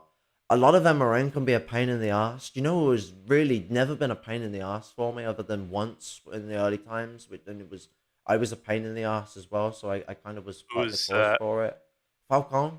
Falcone has never been a pain in the ass. Falcone, sorry, I keep pronouncing it name. It's the name of a mafia boss, which is what a flex. Well, like when you're a petty bourgeois person and you're gonna fucking surmount yourself as a Marxist, that is an interesting, funny flex. I like that. Like that's gonna piss people off. I know it's to piss people off, and that's why I like Maoists to a degree. They don't give a shit. Like they're not gonna fuck around. Like at the end of the day, you're a dickhead. You're a dickhead. I'm actually disappointed that Maoists were giving Caleb Maupin such a chance. I know there are fair many doing it. Like principled Maoists. Like I'm not saying like shitheads who were going wrong. Like, I mean, Maoists like Jason, Maoists like Panther Code were given. I know that they were doing it because Jason were doing it, but giving Caleb so much of a chance. I mean, like, you know, we were talking about his fascism for a while. I don't think it is because they misheard us or didn't hear us. I think it's because Caleb had their ear so much that they already believed these things were smears. So they just went along with that idea and ignored anyone that tried to pull out that they were fascists because they just assumed that those people must be going from those days. It was a whiteness thing. I got Jason on it. Yeah. Like, you know, I'm not afraid to Jason say it, and Jason's not afraid for me to say it because he corrected his line and even openly self-criticized on the issue. You know, Jason took a white position regarding Caleb, and that was what was always letting him down, and that was because Caleb was planting the seeds of whiteness. Caleb was grooming Jason. Every Marxist that's principled that I've mentioned to it, they've gone, yeah, no, it's self-evident. And it is. Like, the way he behaved with Jason was like someone who had lost someone that they were abusing for years, trying to knock them back into place. Very much a narcissistic relationship. Oh, yeah. What's it? No wonder Trev wanted so much to get unblocked by him and go on his thing. The Narcissist Club can get together. They're both ableists as well. It's funny. And I mean, do you know what's interesting? So do you know when Kyr's in his server and he's going on about me being like mentally unstable? Which, do you know what? I have some instabilities. I've not lied about that. Actually, I've been very open to people about my manic depression and my fucking PTSD. Like, I've been very open about those things. I've been very open about some of the causes of those things. My fibromyalgia, my autism, hypersensitive overloads, though. That is something I've not only explained, but I've explained to Trav in piles of detail over the last 2 years in messages. Every time that I've had this altercation where I've apologized out of my fucking wazoo because I feel bad that I lose my temper, because I don't like losing my temper. I don't know if people have noticed that I have a baseline or I'm just angry all the time. I think people here have gotten used to it. But, you know, I'm an angry geezer. I'm always fucking pissed because I'm in agony all the time and I'm a useless cripple who has no fucking functional life. Yeah, of course I'm fucking pissed. Welcome to living in hell. But you know what? It's not an excuse, and that's why I self-criticize and apologize when I do it to people. Except in situations where things like what happens with Trav, where I get gaslit, that it's because I'm a psychopath. No, I have meltdowns because I have autism, you fucking monstrous cunt. And I can't help it. I've gone through massive trauma, so my meltdowns are a lot heavier than a lot of other people because it's very indicative of that. Your PTSD responses, your bipolar, that heavily affects meltdowns. But you know what, motherfucker? When I'm going through a meltdown, it just escalates and escalates. When people like you prod and poke and break at things. The last time that we had an altercation like this happened because I lost my shit before he started because the geezer turned around and said that poverty is a necessity and helps society. You know, he basically turned around and spat on the graves of people I fucking know, you know. Like, I know bare people who have died on the streets. And it's not even just the people I know, it's the people I don't know, and the thousands and the millions. What the fuck, man? You spat on their graves. That drove me insane. Like, you know, you fuck off with that shit, man. Like, spat on their graves. Yeah, probably billions at this point, but well, like what you were saying in that stream where that right-winger was lying out of his ass about poverty and about the DPRK, I think the fact was when I saw Trav was starting to white man the situation. Yeah, white man calm down the situation. I'm thinking to myself, dude, please shut up. You're only gonna make it worse. I was the one who started questioning him, and then Trav was trying to come in and question and tell me how to wait. He's still got more to say. Let him spew his points. I'm sorry, we're not dealing with someone we've met on the streets. I need to reiterate this to people. How we engage on the internet is not how we should engage on the streets. Not because we should act like dickheads. No. We're not on the streets on the internet. Stop pretending. Stop the harp. Like, I don't know about you guys, because you guys have been principled with this and are open to just go about criticism and we'll go hard with it. You don't fuck about. So here's the thing.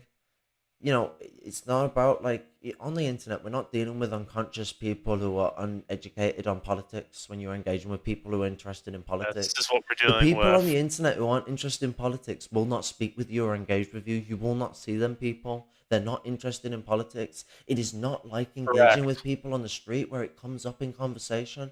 That is so fucking different. You have so many different avenues of respect you have to engage with in that certain type of discussion.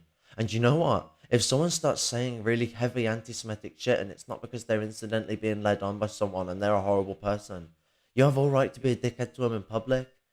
Do you know what? Like, do you know what you will not get? You will not find working class people or proletarian people who will turn around to you and tell you that poverty is necessary and it helps people. How fucking dare you? And that's Well, why I I was stopped it gonna, all. Like at the end of the day, we're not dealing with people on the streets. We're dealing with someone who was conscious, who knew his shit, who was already obviously trying to make trouble. You could tell with his giddy laughs and his stupid statements he made before. And that's why I was pinning him to a wall and trying to get him to explain himself. And I didn't need white man Trav to come and manhandle the fucking situation. Now, basically defending a eugenicist is kind of what he was doing. yeah, the guy was peddling ableist shit. I mean, before I ended up yeeting the guy, he peddled some really ableist shit towards autism. I mean, even Jason said some ableist shit in his time before because Jason doesn't understand autism. But that's not Jason's fault. He has a very 80s view on it. So I'm gonna help teach him over time. I've just not had the time to get around to it. What's it? But the, you know, his positions on Trav's positions on autism are demonstrable because he turns around and gaslights my hypersensitive overloads as psychotic when they're not. They're hypersensitive overloads. They get bad and shouty. I don't know if you've ever heard people shout before, but that's what people do when they're really fucking losing it. Message to fucking Earth Trav, shouting exists.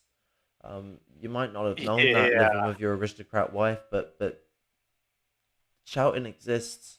Now, oh, I can't say the aristocracy. You might get angry. If you say aristocracy 3 times in the mirror, does Trav fucking scratch you on the back or something like that? You know, Bloody Mary, Bloody Mary, Bloody Mary. Oh fuck, I should check behind me. Be careful. Fucking, she's someone who would come out and fucking try and cause trouble. She was called Bloody Mary before she died. Nice little tidbit. Yeah, but it was kind of, but yeah, just like when he started to white man the situation, it's like, okay, it's like, dude, please shut up. And like what you mentioned before about how he said how he said that whole statement to Falcone about live out the rest of your childhood and blah blah blah blah blah. I'm thinking to You know what? myself, Even I made that stupid statement to Falcon because, like, I had a really abusive childhood and they're petty bourgeois. So I'm like, enjoy the fact that you've got these advantages. And that was wrong of me. I shouldn't be pushing people into academia. I should be telling petty bourgeois people that they should push to be workers. Like, just outright workers. Go be a working class person. If you want to be a socialist, get your degrees. I don't care. You've already paid for them. Go get them. You're going to be in debt for life regardless of what you do. But don't go and get the job with a degree. Go fucking work. But don't just go for the jobs because we're already running out on those and we're struggling to get them. Look at community aid. Like, look at committing yourself to the people. Like genuinely, like class suicide is such a hard thing to commit to because you've got to lower your standard of living. That's gonna happen. It's unavoidable. But you know what? Like, it's the blessed thing ever. I'm not gonna mention Lenin again. Lenin marched with troops at one point, like many points actually. There's not just the one time, and that is why in the October Revolution, the song about it says Lenin was young again when they marched in October because Lenin fucking stood up and marched with them. A decrepit old man who had been through concentration camp after concentration camp, survived hundreds of assassinations. They don't even have a list of how many assassinations Lenin survived. I guarantee you it's a lot because the British Empire fucking hated him. Absolutely despised the guy, especially when they killed the king's cousin, which was a meme and a half. He deserved to die. Like, it's kind of also a meme that they tried to protect themselves with diamonds and their wealth could not save them. I like, not a meme, sorry, it's more like archetypical or like spiritual in that element. Like, you know what I'm saying? Like, destroyed by their own bullshit. Capitalism. Oh, sorry, sorry about that, but yeah, it was kind of was going on like I was saying beforehand. Like I remember when he said that to Falcon, it's just like, dude, it's just like not everybody. It's like not everybody has had the same experiences as you, or around 60% of the American population. If you get what I'm saying. I mean, that kid's family is trying to force them to be white when they want to rekindle with their native culture. I mean, their nan and people like that ain't doing it, but their father is like a proper white guy, like even though he's native in heritage. Yeah. And then you've got like, you know, their mother is supportive of their struggles and what they're going through and what they're pushing, but like, basically Falcone is in one of them positions where they want to live with their mother, but their father is controlling, and even though the way he speaks of Falcone, you must hate her. Like it's horrible what she has to go through. Like being called a fucking F-bomb all the time. Yeah. And you know, like shit like that, like being spoken of as like an alien entity at the fucking household. Like I know how that feels. Like I was like they were with me. Hey, Right. you know But what? Like something yeah. like I've not even admitted to most people, but you know what? I'll do this on stream. I'll show a bit of fucking like praisal and humanity because I'm all about empathy, and you know I gotta stick to my principles. One of the things that got me into fucking what's it got me like in a convulsive position regarding why I identify gender wise was that I was massively um went through genderized abuse that was in a weird like fashion when I was growing up, where basically I would be bullied into being perceived as the opposite sex because I wasn't into fighting. I didn't like being touched or being hit or anything like that. I mean, having autism and fibromyalgia doesn't help because the pain is intensified by like 4 to 5 times compared to the average person. So think about that. But I was basically gaslit as a worm because I was not into being a brute. I was into being an intellectual. Like it was bastardized for being a scholar of the you know, an urban scholar or a organic intellectual, whatever language you want to use for it. I grew up in a big town. It's, you know, like 8,000 people I think at this point, but it's still rural in its area. All the industry's gone. It used to be industrial. It used to be very industrial, but it's all gone. But yeah, as like I was saying beforehand, it's just kind of like you don't say that to somebody who's clearly motivated on helping essentially bring revolution to this decrepit land while also basically bringing back what was an eradicated identity. And I think when people are like, oh, just live out your years and blah blah blah blah blah, it just comes out to no, bro, you have the privilege, you should be an aristocrat like me, blah blah blah. And it's Yeah, just like, get yourself a no seat at no the no no table in the system so you have political power, because that's what they're after. They're after the political power of it. I yeah, mean, the nothing is more clout. dangerous than the class conscious aristocracy, whether it's labor aristocracy or petty bourgeoisie, because you know, I imagine there might be nuances where we'd have like a more extraneous argument on the situation, but I imagine on the general principle, no Marxist is going to disagree that, and I forgot what I was going to say. What was my prior statement? What was the prior thing being said? I don't know, I kind of lost track. This is my problem, like especially since like what's it I've been so like I just keep flighting away from hospital needs I need to go and get sorted. Like I should be in A&E right now, but like Yeah. no, I don't want to go.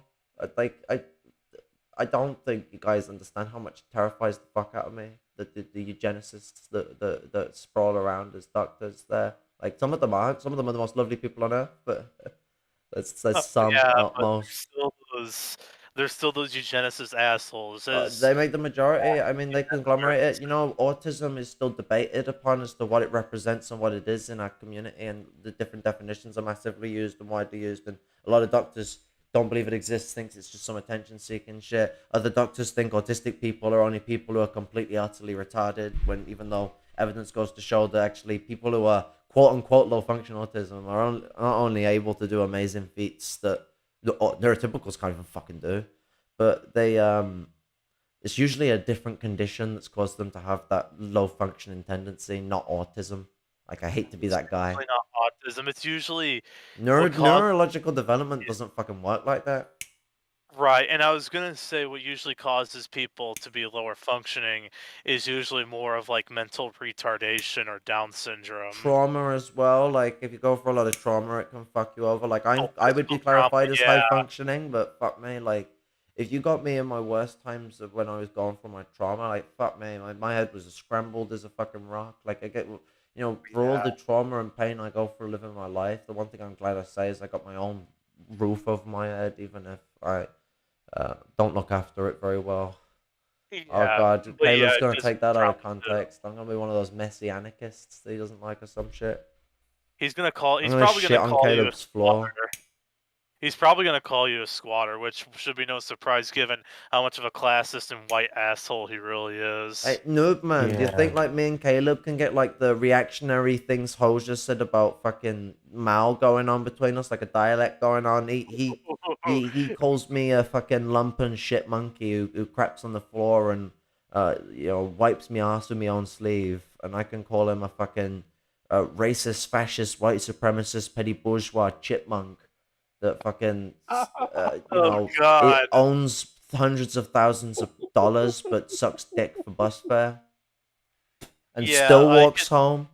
Yeah, I could see that happening, but that was an old thing we used to do to people, to call someone gay. You sucked it for bus fare and you still walk home. Like, they didn't need it. They just wanted the sausage and the money. Double trouble. I get what you're saying. And actually, from where we originally detracted from, I wanted to make my final statement. Then I'm probably gonna go get out for the night and get dinner. What I was gonna say is, when you said about people who follow Marxist principles and believe Marxist things but don't call themselves Marxist and they're still good people, there's this black socialist that I know from an Instagram group chat who's essentially that, and him, that anarchist friend of mine that I introduced you to, and basically the three of us, we agree, like, we're the three people in that group chat who agree on the most things, and there would be a fourth person too, from Florida, who would also agree with us on so many things. That's basically like, compared to everybody else in the chat, we can actually be unified on something. Well, I mean, what's are you on about the Maupin chat or the MRN chat on Twitter? I'm talking about, like the office chat. Well, I showed you. what's it? There's also, isn't there that fucking lass who posted up some it was either earlier today or yesterday as well, who had some they're saying something good about like the situation going on with Maupin and all them, and hit a good point. I can't remember what it was they said. It was something that I was like, oh, that fucking hits. They had two hearts on it, which I know one of them would be you. One of them's always gonna be you. It's usually, like me, you, Nicole are the most common people for hearting things in that chat. Well, when I turn up, I don't turn up very often because I don't check my Twitter a lot. I'm terrible. Right, but like on Discord, like I showed you with that group chat, because you remember the office group chat where you were essentially debating that one Christian socialist guy on I think it was on the question of like different indigenous ethnic groups in Asia. But yeah, what was it in the Instagram chat for that group? Essentially, the black socialist, myself, who's like the only Maoist third worldist in there, and then the principal anarchist. Black Maoist third worldists are fucking based. Oh my god, they make me and Jason look like shit communists. Like, they make us look like dirt. Most of them are like lumpen proles, underground and hardcore motherfuckers. And when they ain't lumpen proles, they're committed to the struggle anyway and want to integrate with it and hold true to the principles of people like Lenin and Mao. Be like Mao. Right, but I remember, like, strictly speaking, he said he doesn't call himself a Marxist, and I'm going to respect that. But essentially, myself, him, and then that anarchist guy, we're literally unified on on almost every point that we've made. So literally, we're all essentially all one and the same. But then everybody else in the chat either has like some weird notion of like Protestant Christian socialism, or they have some weird notion of patriotism or some weird notion of Dangism. And it's just kind of like, at times, I've seen it too many times with a black socialist. We'll get into arguments of all of these people over like the whole question of first world and settler colonial patriotism, and on the question of China. And it's just amazing because at one time he was literally debating most of the people in the Instagram chat I was watching, and he single-handedly destroyed all their pro-China arguments. It was really something. Oh yeah, like what's it? I mean, like, I hate it that there's these things trying to say, oh yeah, like the African people support China. It's like, okay, you show me African petty bourgeois people and bourgeois people who benefit from this. What about the fucking people working slave labor for pennies, and sometimes literal actual slave labor for the Chinese? Actually, a lot of the time, it's more common than people think. But like, as well, like the African American community, fuck me, you know how much like fucking trauma they've got from like not just like the fact that we lost the great big socialist power of China and they're oppressing the homeland of Africa. Because I mean, think about how important Pan-Africanism to socialists, even non-Marxist socialists. But like the big thing as well that comes into it is the racism of Chinese people to black people, which very much exists in America. It's not just restricted to China. And those middle class Chinese people are the type of people who will openly in public just drop an N-word at people as a way to describe someone as black. Because they're very, very strictly racist. Like, I mean, in China, there was showed a video by a Patsock as something to show me that no, China's great and they help people. This guy literally described to me resource extraction and finance capital sort of dispute where, like, China lends money, it goes into productive forces that extract resources out. That's the unity of banking capital and industrial capital. It's finance capital. So like he explains imperialism. So check one for us. And then he turns around and says he went for an education in China, which was pretty neat. Kind of weird though that like they had to get off at like a different, get off the plane and go out a different sort of exit at the airport that was like around the back and secret, so that they kept them away from being seen from all the other Chinese people. Very suspicious. Like they carried them around, like being near them or something, or having them around will get you into some shit with people. Like they carried them around like objects, not people. It's but that's another thing too. You said about how like upper middle class Chinese people in both China and the U.S. will like openly say like the N-word. I remember when I was with my brother at this Chinese restaurant just south of downtown Chicago. Literally, we heard one of the chefs in the back of the kitchen scream the N-word. And yes, this was during business hours. Wow. And this was in Chicago too, keep in mind. And it's like, I was surprised that somebody there got away with saying that. I was just surprised somebody there got away with saying that because of how very socially liberal bigger cities like Chicago are. Right, yeah. So you can only imagine what would have been said, like if you went 45 minutes south of this, like no, more like an hour south of the city or 45 minutes southwest of the city. But I will say, like, on my point regarding like the video where I lost my shit with Trev, just to really define things up, because I got a bit fucking discombobulated mentally, because it's just, it's a bit, it hits hard when you're having your fucking, your conditions of your disability used against you regarding hypersensitive overload. So it's the thing that really comes into it regarding what was going on in the situation. We were on the internet, not in the public. I've explained how the public interactions work, so I'm not going to re-explain them because I might get lost in them again. Yeah. On the internet, we're engaging with people who are conscious. Do you know what we do? We smash down the reactionary ideas. When we're engaging with people, we're not going to change the person's mind on the internet when we're having a stream conversation. They're on there to battle out their ideas. They even if they know they're wrong, they've chosen those ideas. They're not landed on them by circumstance. To become a guy who has read Deng Xiaoping and Xi Jinping, you have studied your way somewhere. You have looked at avenues. You have chosen a path. You have not just stumbled on it. I'm sorry, I've never read Xi Jinping other than like quotes people have shown me. Like at that point, they've made the conscious decision because, like for instance, like on Twitter so much, I go after so many of these. Like I've gone after so many of these dumbass like ultra leftists and rad libs, which they're both of those groups are really just some form of like white liberal. They both reek of whiteness. It's pretty obvious. I go after those groups so much, and the most recent dumbass I was arguing with, I got to the point to where basically all they could say to me about the whole Ukraine-Russia conflict was they could only lump me in with supposedly supporting Russia, even though I clearly said no. Both Russia as a government is just as bad as Ukraine's government because they're both extremely right-wing militaristic governments, and they kept saying, you know what? I go for this angle because it's hard for them to swallow, but it's the truth. The Russian government is as bad as the US government. It's not about how much empire you have. It's about what your intentions are with the world.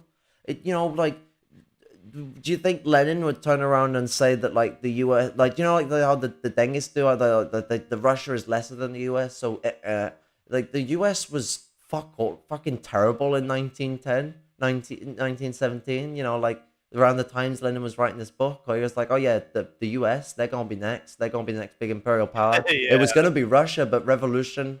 But America, because Russia and America are the most developed powers other than France, Germany, and Britain. Spain was just falling. Like we don't talk about Spain. U.S. accelerated the collapse of Spain, but yeah, it's really interesting because they all these Ukraine flag liberals will try to say, "Ooh, with your logic, you support Russia." So then I mock them with that one meme at times, and I basically say, "Well, clearly you haven't been listening." And then after a while, when they clearly realized that they were just going to drag this conversation into a gutter because I had already beat their ass on that point, they go on. Have you noticed that just dialectical materialism, just use it, just break down what they're saying at them, and it destroys them? Like it's like Yeah, same with. Oh yeah. Same if you screenshot when they block your comrades and you show that to them. Then if you say go ahead and block me, and then if you show them that they blocked other people, that will actually scare them a bit, and that's worked in my case. I mean, but with then, like the Trav thing, I was like, okay, he's gonna block my comments, so I'm gonna copy them and I'm just gonna broadcast them about and get people to see them. You know, like at the end of the day, like what you're gonna hide from this criticism? Like the end. Do you know what I haven't mentioned? Do you know what Trav? So one thing I will conclude still on is that what I was getting at with regards to engaging people on the internet. If they're dickheads, you just yell at them. They're class conscious. They've researched their way forward. I took too long to get to the point, but what I'm getting at is that, you know, if someone turns around on the fucking internet in a debate, because that's what it became at that point, the guy started debating and trying to dismantle sort of communist socialist ideas. At the end of the day, there's no like you're not engaging with just someone on the streets. You're engaging with an enemy, someone who's ideologically affirmed and have gone for a position. Conscious enemy. A conscious enemy, yeah, one who's aware of his positions and has chosen them, not one who has fallen into some random spot. So in that actuation, that situation, why am I going to turn around and give them the same credence I give someone I was engaging with who's homeless or who's a builder just on the fly? Because it's not the same thing. It's not even anything like the same thing. Someone holding some reactionary sentiment for a party is not the same as, being a literal fucking fascist because you are ideologically driven towards those positions. Yeah, and I was gonna say the way when I have like these kinds of political conversations, or like for instance, when I talk about the whole Russia-Ukraine war with people in real life, I just basically I'm able to keep the conversation calm, and I am able to express my positions without saying that I'm Marxist. Because, well, being in the U.S., I do fear for my life in that sense. But I explain it to people. Sure, people may not agree with me at first, so then I explain some stuff more in depth. They may not completely agree with it, but they're not going to exactly try to argue against it. And I think they might understand where I'm coming from. Your best place to go for is to question, like, why does a certain thing do X? Like, the biggest one is to ask, why are we working so much? Why are we producing so much? What is it for? Where does this end? Why? Why do we need to make more phones than people could ever use? Why do we need to make more food than people ever use? Why are people having to pay for cars when there are little car graveyards? Post exists for most of the things that exist. Now, it would dwindle a bit when we have to degrowth the concentrated industry and spread it out, because even development of society requires maneuverization of infrastructure.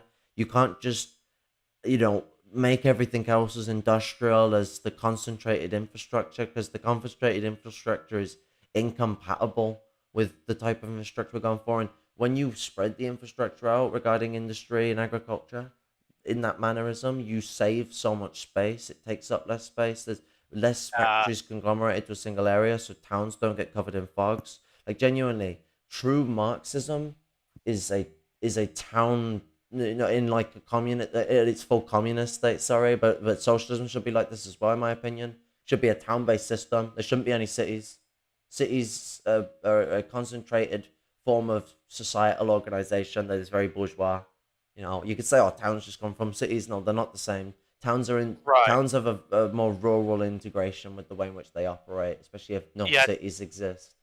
Yeah, towns, and even the concept of certain like in the state of Illinois, villages are kind of organized in that way too, depending on where you Well, you go. have villages that are exempt of towns and villages that are a part of towns, because towns are broken up into Right. estates, and estates are broken up into villages, and then villages are broken up into, Right. But wait. You're not class pride or patriotic about cars. Don't you think? Don't you think the trains are dangerous? Bro, do That's you know what. what? Like, I think the fact that people are trying to make driverless cars shows that we can just stop people from driving. Like, I don't think transport should ever be driverless, even like when we're running public transport on like trains, buses, and stuff like that. I'm sorry, but like, as much as like, oh, human error can be just as bad as computer error, human error you can correct in the moment. Do you know what doesn't correct itself in the moment? A computer error. Don't Because you fucking have to rely on manipulate the computers for everything, code. you fucking morons. Yeah. We have to enjoy at least a bit of nature and a bit of reality and a bit of toil. Like, Marx says all hard toil will be gone away. He does not say that there will not be efforted work, you fucking gimps. Stop trying to make everything stupidly easy. That's my response to everyone. Like why does everything always have to be hyper automative? Like, we get rid of Yeah. toil. We don't need to get rid of every form of labor or like go around, overproducing shit to do so, because that's the only way you can do it. To make those qualitative leaps in proletarian development like that, you've got to push the proletariat massively and make the quantitative developments, and it eventually just creates reaction and pushes things into the wrong direction as to where we want to go with things. We don't want to be pushing people right. We want to be solidifying people in our principled left-wing position, the furthest And, left anyone can go. yeah, and I was also gonna say with the whole thing about human error versus computer error, I was exposed to a little bit of this whole automation thing in my background with geographic information systems, and I can say You basically no use matter how CAD for that. yeah, like no matter how much, like, because they use the script, the programming language Python in the GIS world, and the thing is, it's like sure, like using Python could help automate a lot of things and can help reduce the stress from some of these different functions and that kind of work. But But the it thing limits is, your functions. but the thing is, you have to be aware of if any variable corrupts or if you have to change something within the code, basically meaning is to a certain extent you still have to treat these kinds of like Python scripts or Python codes like if you were manually clicking on the tools inside the programs or if you were physically interacting with and changing something in the real world, which yeah, that's something else in and of itself. So yeah, you can't completely just get away with doing everything with automation. Plus, the people who completely argue, "Ooh, everything automation." Let's just say at that point, the people who want automation completely are basically just reactionaries who are promoting alienation. Because that's what it is. Right. But oh god, yeah. Okay, yeah. But anyways, I'm gonna have to go now because I gotta eat dinner and I'm starving. So No, I don't Yeah, me blame you. too. I have the tendency to keep people longer than they want to be. You wanted to go like almost an hour ago now. I do but apologize.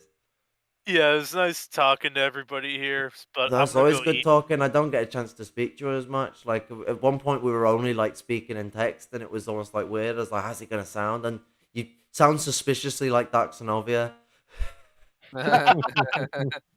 I can see the resemblance, but I know for a while the whole thing with text was because I was really busy with my internship, like 8 hours a day, 5 days a week. Fucking Yeah. academia. Yeah, The but I'm the glad de- that's the over devil's with. lettuce of education. Yeah, I'm glad the internship's over with now because I'm going to be graduating from like university in a few weeks. But after that, it's probably going to be a similar pattern to where I might be limited for how I communicate and when I communicate because of whatever job I might get in order to survive. Well, it's gonna be one of them. Like we're always at awkward times anyway. Like we ended up going into the late end of the day anyway. But I mean, it's been 5 hours. But we 6:27 at in least Chicago got right it. now. It was still daylight when we started, and that's something. Normally, you It's still bastards daylight have right me now in doing my streams area. at like fucking starting them at like fucking 3:30, 4:30 in the morning. To be fair, I'm really bad for it as well. I can't blame you all for it, but fucking Americans, man, like fucking it's almost like you think that we're behind you in time. No, we're ahead of you. The globe spins the other way. No. We are. Oh, Our day ends by the time your day starts. they taught me Well, about it how the doesn't. time That was an exaggeration, but yeah. Oh, they taught me about how the time zones operate in relationship to the way the Earth like orbits like around the sun, and how the time zones are based off of that principle. Yeah, because I figured out that the majority of the world is actually ahead of the U.S. in time. Because right now in Chicago and in Gary, Indiana, where I'm at, it's like almost 6:30 and it's still daylight outside. But yeah, I know. I think you're like 6 hours ahead in the UK, if I'm correct. If you're in Central America, it's either 6 or 7 hours, and then like I'm 8 hours away from West America. You know, Eastern Pacific time or whatever the fuck it's called, Probably Pacific Standard Time, PST. yeah, 6 hours ahead of the central time zone then. Yeah. All right. But yeah, anyways, I'm gonna get off for the night. It's nice talking to you. Hopefully, I can talk again soon since I've got some time off.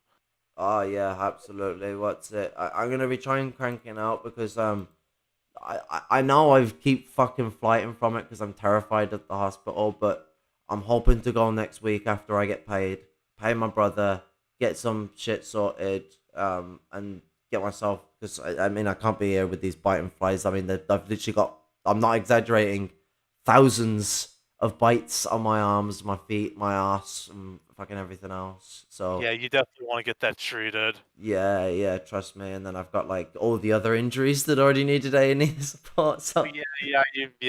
like I should Physical. be going over next week. But so what I'm gonna try and do in the meanwhile then is do as much sort of stream content as I can to get things done. So what's it? I know that Gangaros will end up watching this again, so he'll get the message too for this. Like any of you have any ideas in that meantime for videos to do, spit them out. I know what's it fucking, to be honest, like fucking anytime me and Flashy start going off on a conversation, we should just start fucking hitting record. I have that with Comrade Net as well. It's like fucking record the things. We make such good dialectic. We're talking about shit. Oh yeah. This will make great video content. It's hard to recreate. Yep. All right. Last night, like 3 hours. Yeah, absolutely. Amazing. Respect, All right. brother. Yep. Have a good night. Have a good night, mate. Enjoy your food. Respect, brother. I will. I say Yeah, night. It's evening. Yeah, I'm still awake. We're like the three horsemen of the sunny day, because we're not gonna do an apocalypse on like Malthusian and Caleb Maupin. Yeah. Professional Malthusian, I've heard. Like he's trained. He knows the way. Well, you know, Haas said that they are apocalyptic tankies as well. Apocalyptic tankies. Yeah. Man. Man. I wish people could really hear themselves when they say the word tanky. Like, I know. any word would be better. Any word. Just call yourself tanks. Even that would be better. Right, yeah.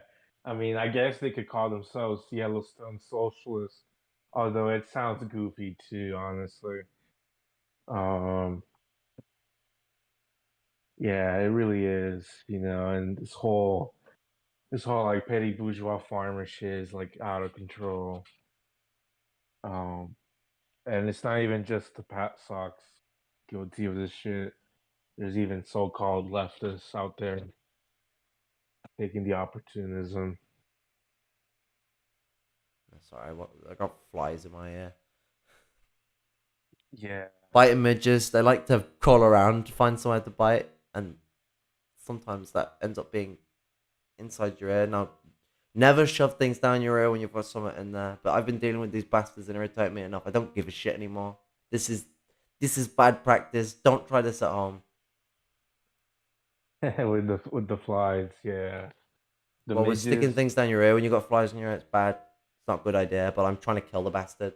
I'm just sick of these Right. at the moment. Like, what are the health problems it's gonna cause me when you've bit me a million times? Like at this point, you know, I just I Right. have a fear of them burrowing into my fucking head because I don't like flies. They creep me the fuck out. So like, something that freaks me the fuck out being inside me is not the most comfortable of things. I feel violated, and when I say they bite the ass, they don't just go for the fucking cheeks. They go for the fucking ring. They don't give a shit. They want soft tissue, and they'll get their soft tissue.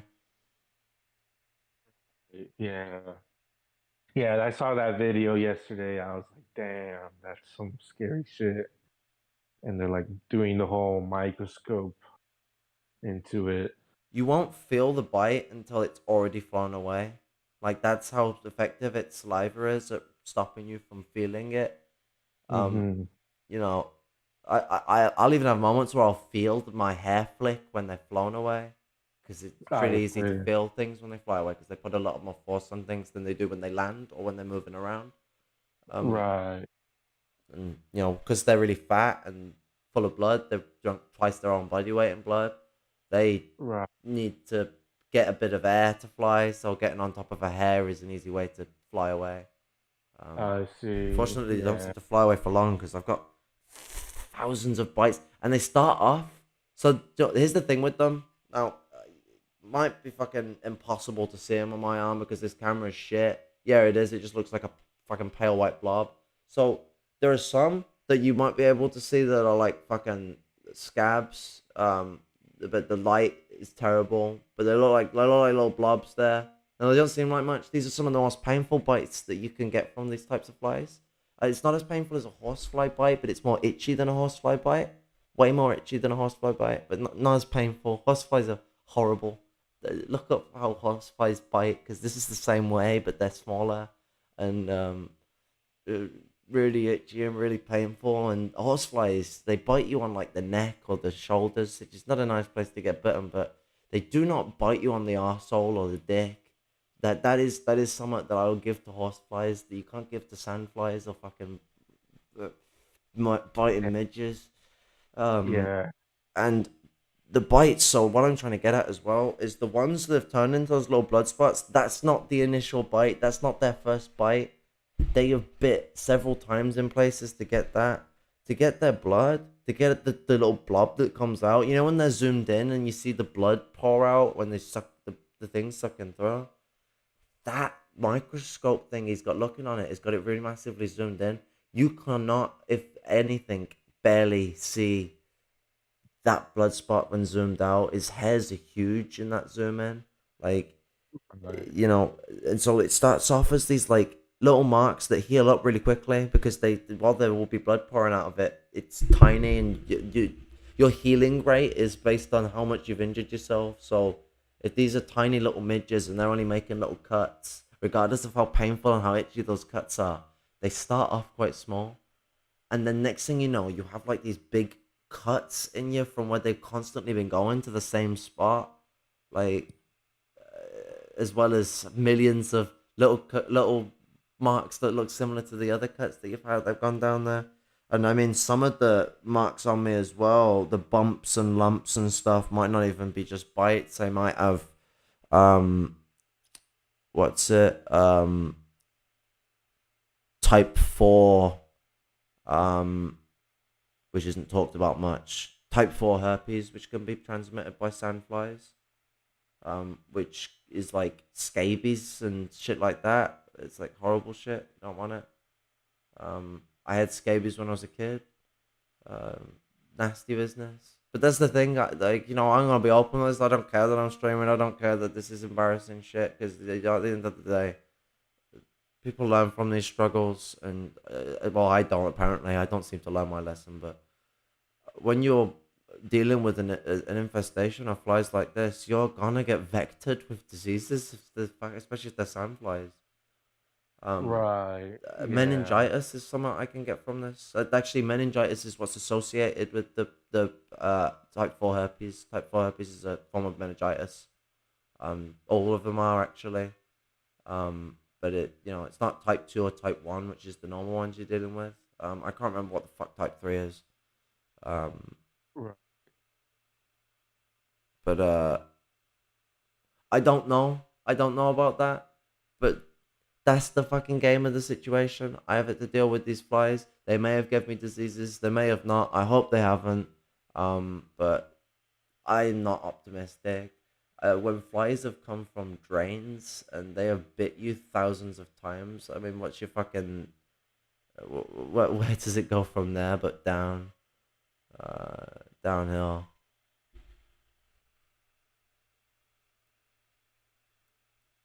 Oh shit, there we go. But no, like it's what's driving me mad and why I've not got much sleep and why I'm such a discombobulative mess, more than I already normally am. I mean, people are already used to the fact that I'm a rambling mess, but the hospital injuries and that I've been dealing with is like 5 years long, and no support, no effort, no anything. I've had some opiates that fucked me over, but other than that, nothing. And I've not been on the opiates the whole time. I stopped them. I think it was a year or two ago. It was a year and a half ago now, actually, and because it was destroying me and it was ruining my bowels I see. badly.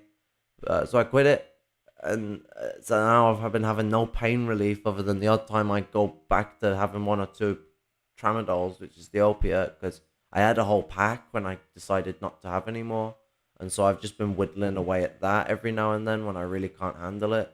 But I'm dealing with an injury of a lifetime that I won't even talk about, and it's the fact that I won't even talk about should tell you what about it is, because I'll talk about fucking my head injuries, I'll talk about my fucking ass injuries, my back injuries, my leg injuries. I ain't talking about this. It's just nasty business. No one needs to have it on their conscience. No one wants to know this fucking type of pain. Right. No one wants to have to think about experiencing this pain. So, I leave it at that. I've also got the intestinal damage from the fucking tramadol. I wasn't given anything to help with my bowel passing while being put on long-term opiates, so that was interesting, to say the least. Might fucking have bit of bleeding gut, which can cause organ failure. So smart me.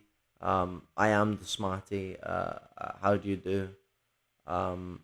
But what's it? Because of all of this, and then you got the fly problem, which has been, I don't know how long ago it started, because I was gaslighting myself about I can feel that I've got like things flying in my ear, but I couldn't see any flies around, because these things are known as no-see-ums for good reason. You can see them eventually. They're kind of somewhat seeable at sometimes, but most of the time, very, very effective no-see-ums. And so I was gaslighting myself that I was just over dramatically thinking about ear itches and that there's nothing going in my ears. But no, it was because there was just a few of these biters flying around, not the hundreds that there are now. And sometimes you can even see like them in like big swarms. I just saw some of them flying around at the other end of the room. I've gassed this room out before I went out shopping today, and they're still around. The fly poison does not kill them. I've wasted my money that I don't have much of. Yay.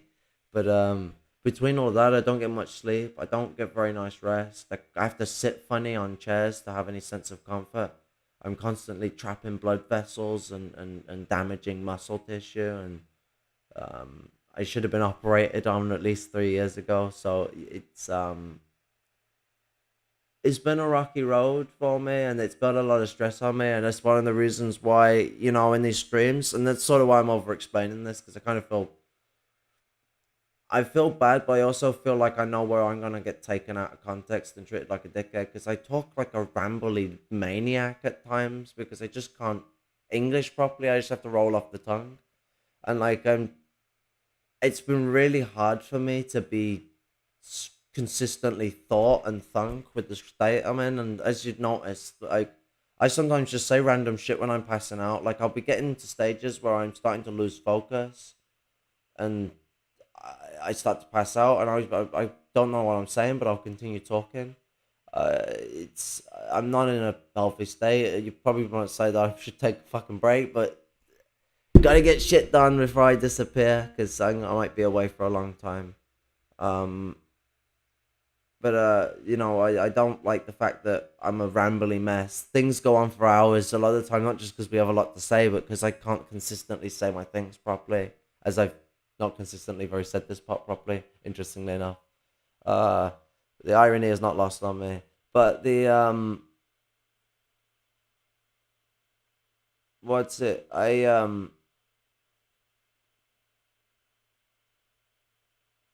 don't know, like I just I don't like not being the best I can be to, you know, what I have to represent and what I have to support. And so it's sort of like being stuck in this constant contradiction of um keeping up appearances, keeping functional, doing bits and pieces for that. Wanting that to be the case, like I'm not complaining that you know people like to come to me for my counsel, but I'm like overloading myself with it in a way where I'm not able to function properly and not able to apply myself properly. Um, you know, reading and stuff like that. The fact that I can't do that properly is a killer to me. I can read. I'm not illiterate in the sense I can't read, but I can't focus on reading properly with my eyes without it causing a lot of agony. Um, so that's a funny contradiction to deal with, but I'm not trying to stop us or anything like that. The problem with the way I've been gaslit over the years. See, I'm now gonna over-explain the over-explanation. This is getting inception wise, but basically because of the way I was gaslit growing up and my words were constantly twisted, I constantly like to clarify things. I don't want anyone to be fucking treating me with a different brush because of the struggles I've gone with. That's a bit ridiculous. Treat me with the same proletarian brush you treat any working class person. But what I'm getting at is that I like to paint pictures, and that's sort of the picture with me is that I've been stuck in this state of like not being able to chill because I'm in purgatory. I don't know whether my problems are gonna get sorted, and they get worse all the time. And I keep telling myself, now I'm gonna go to the hospital, now I'm gonna go and get it done. And I never get it done, and it's driving me insane, you know. And so I guess this is sort of like my call to fucking help. I'm like rattling the cages a bit here, but you know, fuck this shit, man. Like it's driving me absolutely mental. Like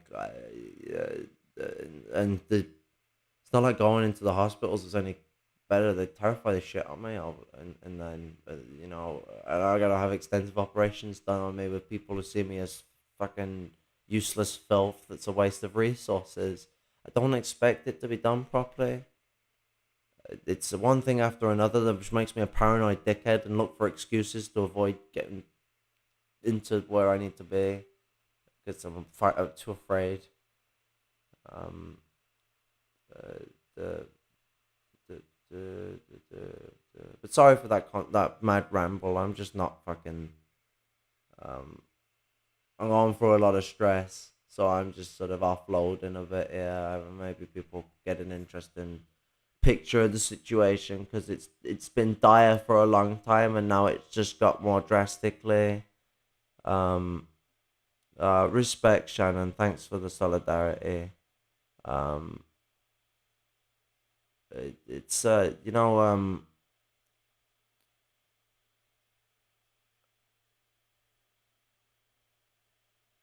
medical struggles are always one of the fucking hardest of things to deal with, especially for the colonized, the disabled, the elderly, constantly thrown aside and seen as some useless weight on society that's costing them too much money when everyone knows that the NHS is struggling because it's underfunded, not because we're overusing it. Right. They peddle that fascist Malthusian shit all the time. Right. But yeah, sorry again for the emotional ramble. You know.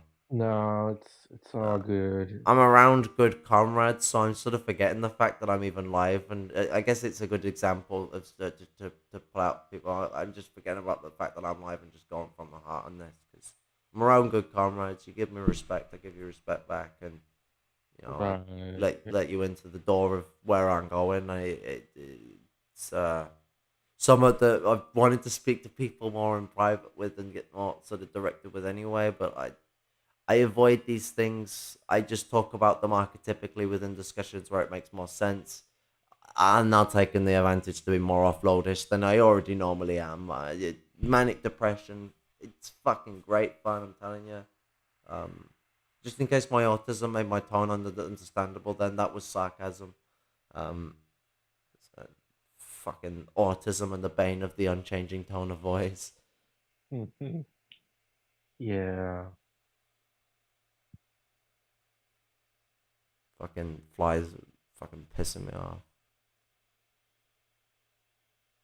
Yeah, you need to find a fly killer or something. Bro, I have fly killer spray and I filled the room with it like you're supposed to and went out and went out. Right. No worries, my brother. You've painted a picture of your struggles. Your words can't be minced when you speak as you do. Oh, God bless that. Respect that sister. You're speaking true. It's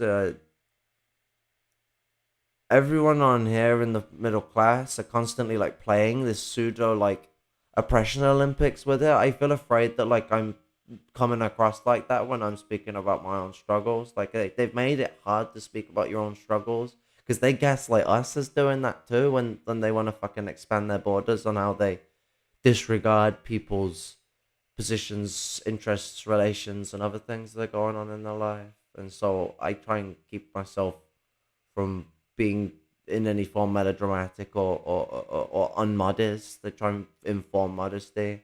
Now, I feel like I sound like a snob in saying that. That does not mean I achieve modesty all the time. What I want to do and what I actually do is two different things. It's all about how I push myself to achieve what I want to do, and not all the time is that successful. I'm not an absolutist or someone who thinks so vulgarly about themselves.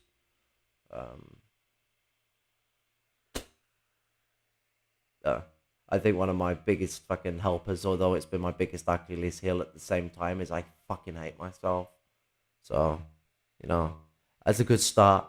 That can push you into some weird egotism, but I already went for that phase during my fascist times. I'm trying to get more past that and be more listenative. I have my problems, I get my issues, and I make myself look like a dickhead when I do, but you get what you get. It's a fair dinkum game.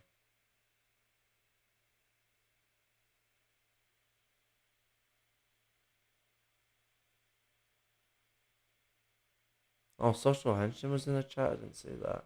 And Specky V, I didn't answer to them stuff.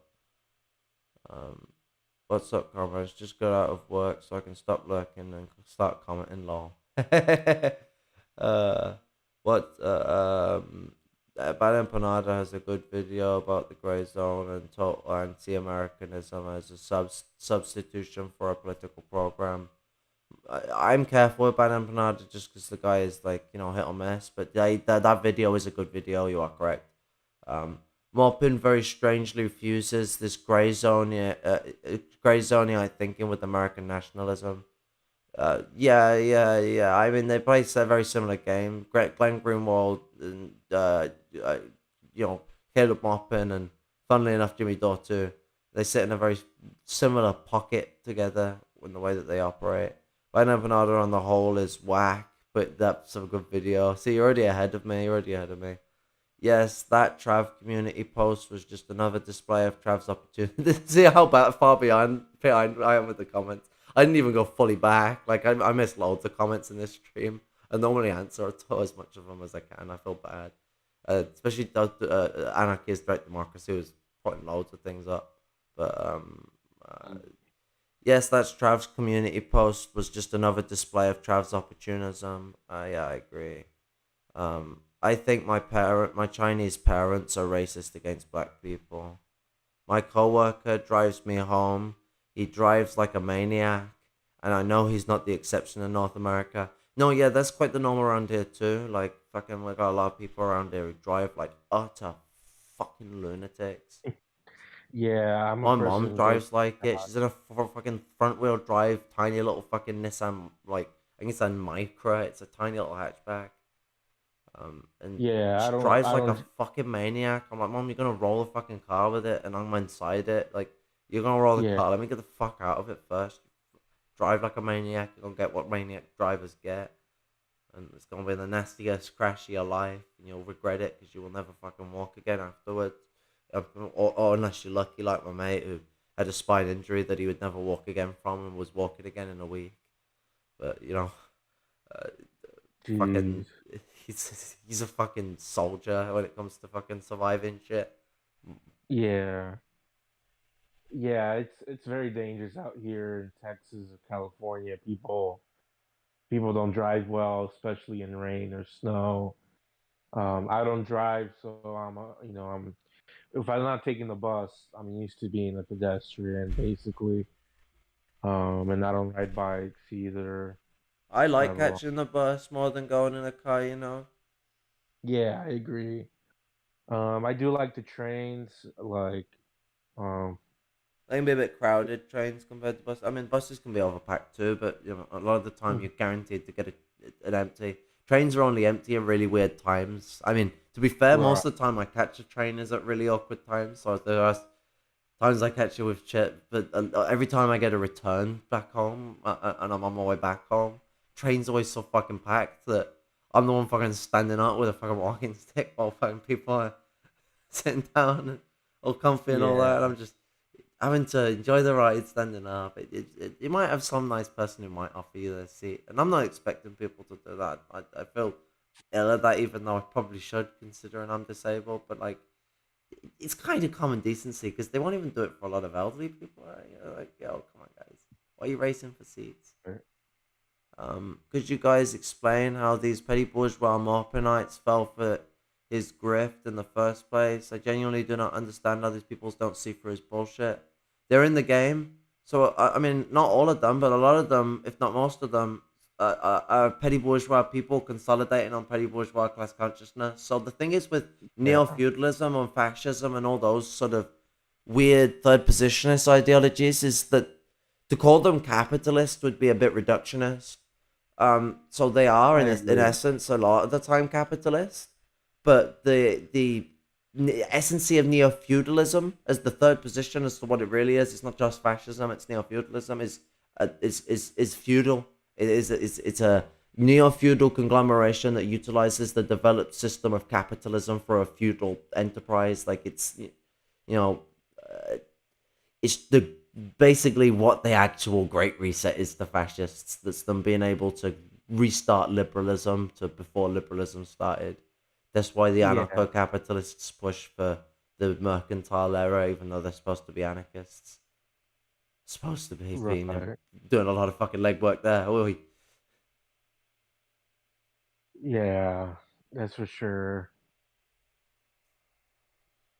well, I should say they call themselves supposed to be is a bit too much of a expectation out of them.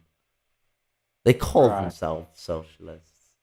It's the best that they could do. right. You'd think that mean Yeah, they'd fucking learn. yeah. I mean, Caleb's a petty bourgeois. He's out there trying to get people to support these fucking millionaire farmers. Um,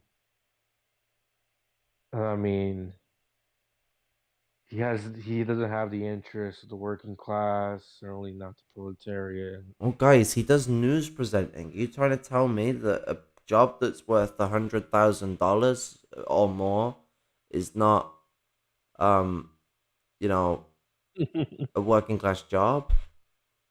He calls Right. himself a populist for one crowd and a socialist for another. It's very similar to something Hitler did, you know. Hitler called himself a socialist to one crowd and a nationalist to the other.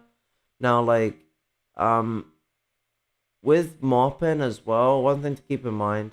So Maupin is like, he got people convinced over because he's very good at making himself look like he doesn't know as much as he knows.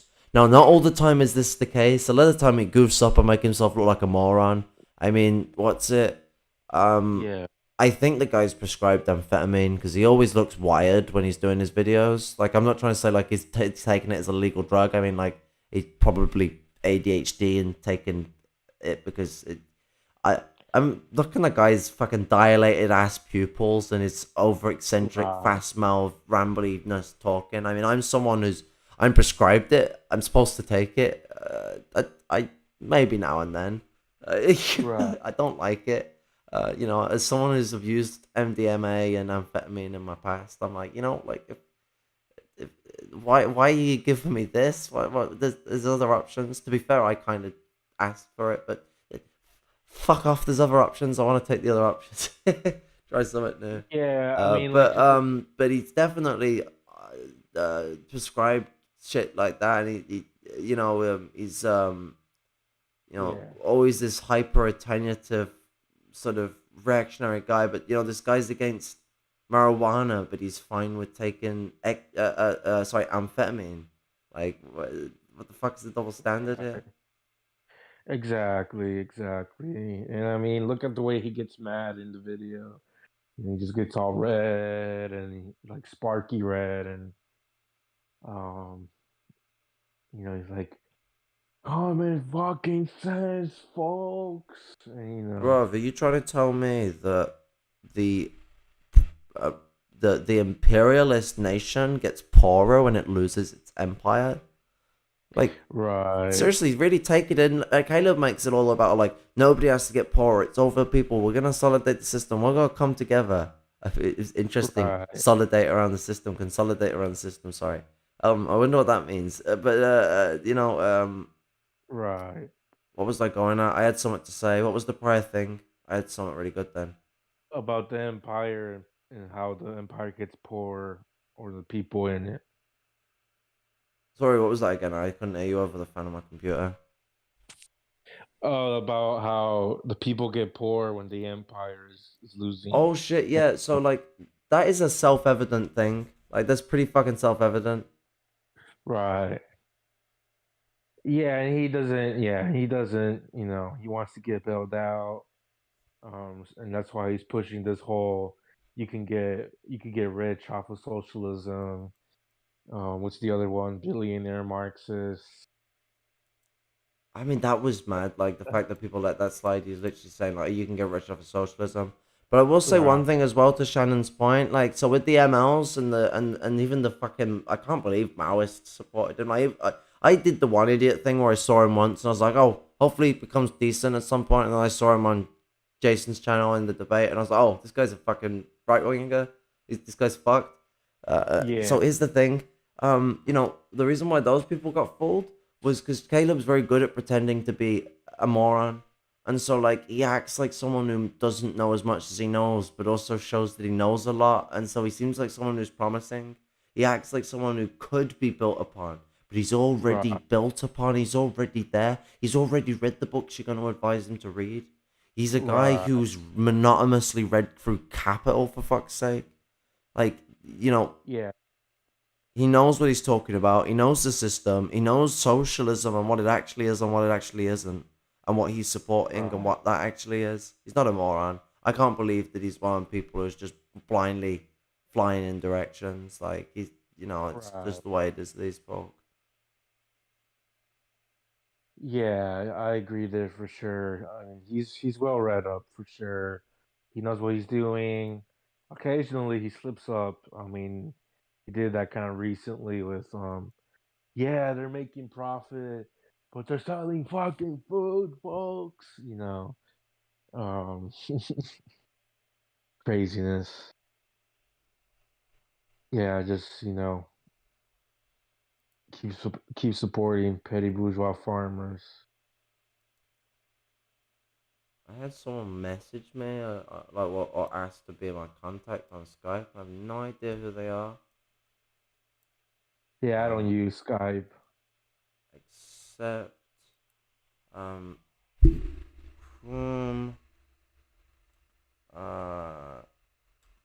yeah. Like, what the fuck? Like, watch it be some weird, like, bot thing. I'm gonna get some free fucking, golden tickets to go see the fucking, I don't know. Movies or Go see the what? I know it's kind of random, but I found your name from the member directory. Oh, here we go. Scam detected. So what are yeah, you up to? Scam detected. Wee woo wee woo. yeah, detective for sure.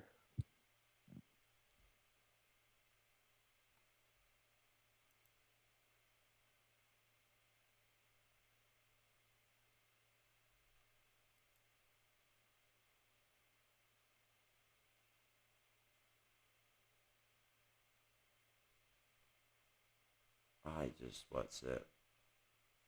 I had a bit of a fucking emotional breakdown fucking earlier regarding my fucking issues. I feel like a bit of a dickhead for that. Not really the topic of the stream, but oh well, things went down that way. It's because the flies are stressing me out and distracted me, and taking my medication, so I'm a bit of a rambly mess.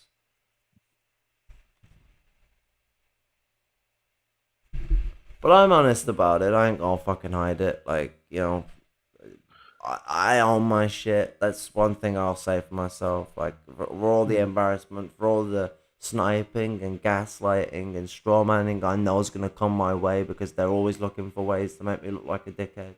And it's easy to take me out of context when I'm a rambly, sort of moronic dickhead all the time and I can't ground myself as much as my thoughts want to be.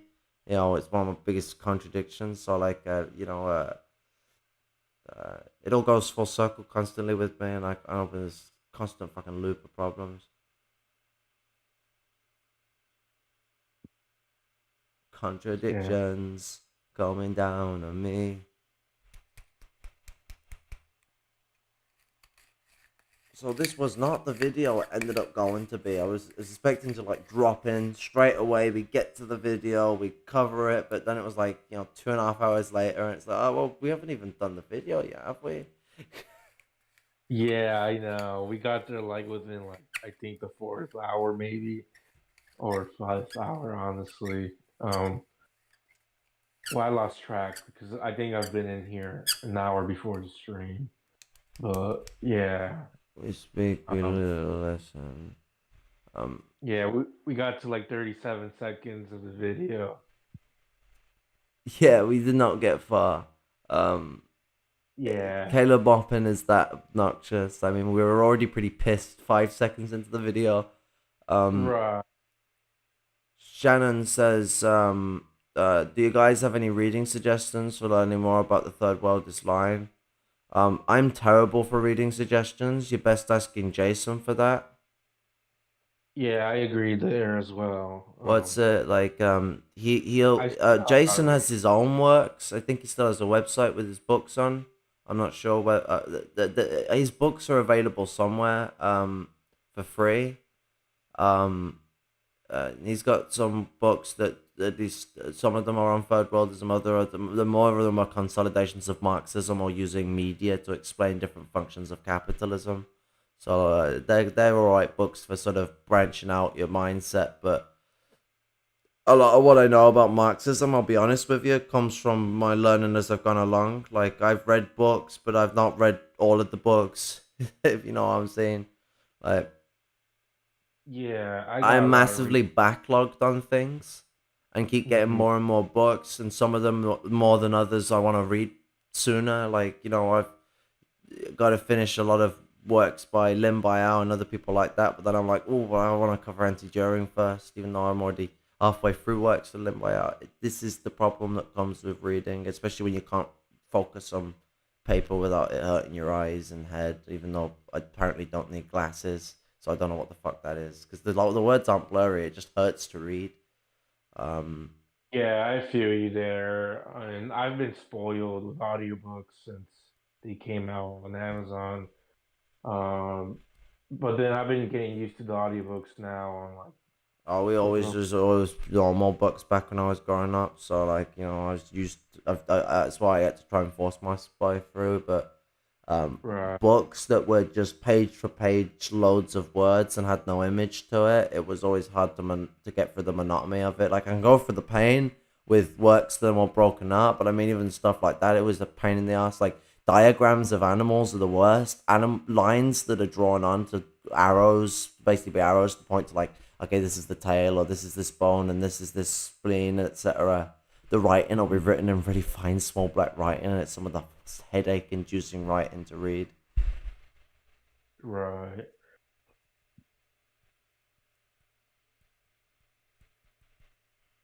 Can't fucking read properly. I can't write like essays or like direct things like that. I can just ramble. Like if I get on like a ramble on a point, I'll make a fucking essay in that ramble. Like my fucking some of my fucking hot take rambles where I just lost my shit have been pretty fucking fire on Twitter and things like that, because I rarely go on it, but every time I go on it, I always just have to dunk on at least one or two Pat socks. It's funny. Like, well, you don't Yeah. have to be reactionary when you're dealing with people who are so reactionary that just taking the righteous position is the most sort of obnoxious thing you could do to them, is be correct. Genuinely. And that feels Right. blessed as well. You know, it's encouraging. Also, frankly, Right. I enjoy watching to your streams. The fact that you guys touch on so many topics of bits makes each stream a genuine journey. Your 10-hour stream I have downloaded. Oh, respect to that, sister. Absolutely. Respect to that. I'll ask Jason about it. Thank you, comrade. Also, is he the one to go to ask about joining MRN? Yeah, I mean, what's it? I'm involved in the process of a lot of these things anyway, but I mean, you know, what's it? I have to get you on like, add you on like Discord or something like that, and then get you into, you know, get you into streaming and other stuff like that, and get you integrated and knowing the people of MRM, because you know, more third worldists the better. And you know what's it? We got an eye around a few people that we'll be bringing in, so I'll be sort of like a motion forward, because MRN's got to eventually open its doors further and be more wider scope with its, you know, with the joinership and people getting involved, because you know, things like MRN and MRN Youth are very important conglomerates to how these things operate and function. Like you know, they need to be inviting, but they need to be well filtered. But it's good to have a principled third worldist comrade who's got the empathy needed to show global empathy, because you got that click straight to you. You know, to speak from the heart. Bless, comrade. And I'm a dude. Lol. My name is unisex in my country. Oh, I do apologize. Sorry, Shannon over here is just a female name. I apologize. You know what the unisex version over here is spelt with a CH? Shannon, and usually with one N. I apologize so much for that. I'm very sorry. Oh, well, brother, fucking I. Well, you always, every fuck up that ever goes down in the stream always be a misgender. It always ends up being that I end up fucking up on. This is why I get at people that hate on people who put pronouns in their bios. I'm like, those people are fucking what's it? Those people are helpful. It stops things from getting lost. Dude, I'm from a British overseas territory. That's funny. Hey, what territory are you from? No worries, bruv. No issues here. You can tell you're from British overseas territory. Use bruv. My G. Fucking guaranteed fucking pothead. What's it? I mean, blessed. I love meeting new brothers and sisters from around the world. The island of Bermuda, fucking A, the nasty business to be in. Are you of, sorry to seem intrusive or invasive, you don't have to answer this question. Are you of the oppressed native population, or are you one of the settlers that have become more enlightened to communist positions? I'm not trying to put you in a position where you would be offended for being of the settler group. You know, taking a righteous position is the first step away from it. But more based if you're native, because It's always great to meet native comrades.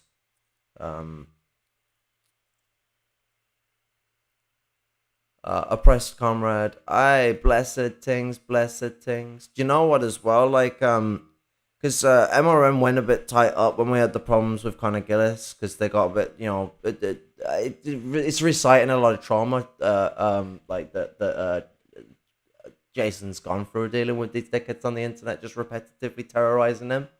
So like, the things gonna unlock up, but the one thing I push through is that people of your sort of really oppressed position, they get quickly put into MRN. Like that's that center point of where we put ourselves. The lumpen proletariat, the colonized masses, in the most oppressed and revolutionary of struggles, and right on to that, right on. Need to get contact with you on like Discord or something like that, because it'd be great to get you into streaming with us and shit like that, because you're what we need. People in the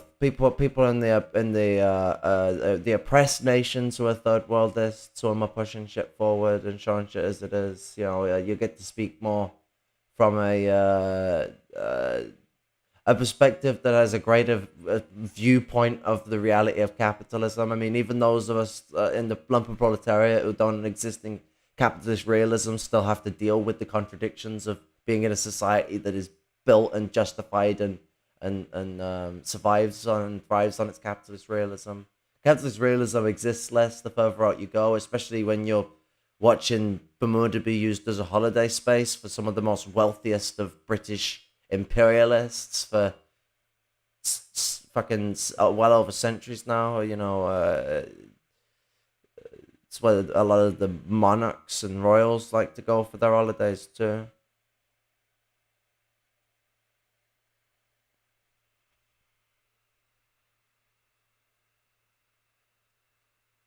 Unfortunately, I've moved from Bermuda. I live in Chicago now, but I do understand what capitalism has done to my island.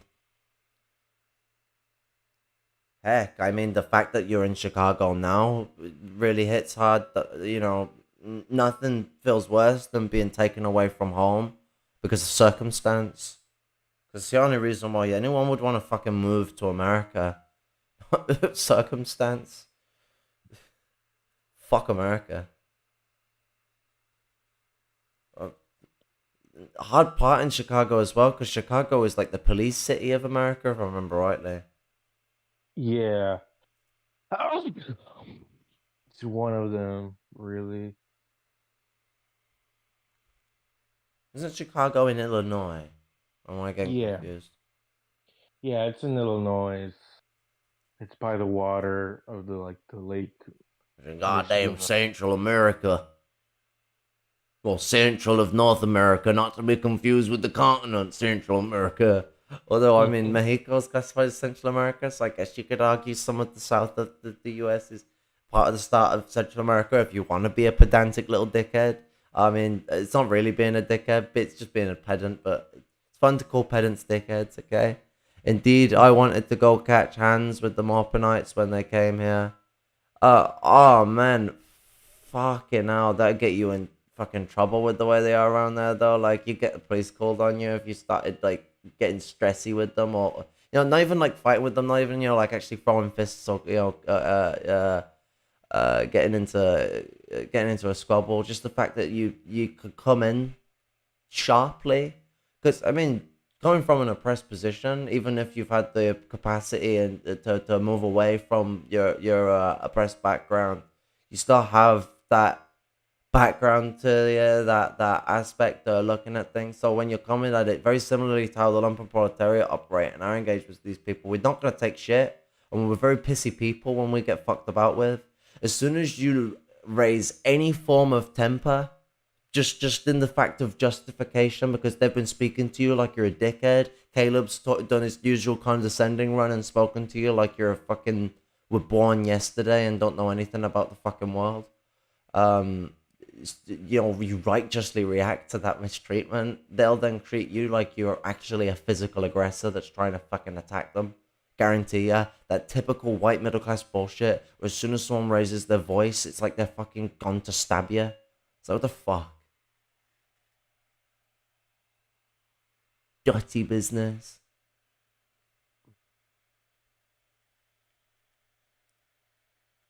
Joseph Stalin invented walls just for people like Caleb Maupin. You know, before Joseph Stalin, the whole world had no walls. It was like those wooden like archway things the Chinese built. That's just all houses were. And then, you know, Lenin came along and invented the roof, and Stalin invented the wall. The roof's to keep the rain out. The wall is to shoot. I mean, to keep the wind out, and to shoot the fascists.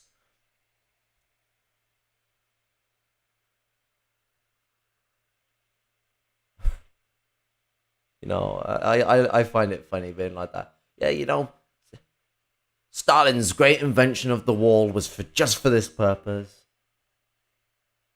It's not for the wind. It's just taking out fascists.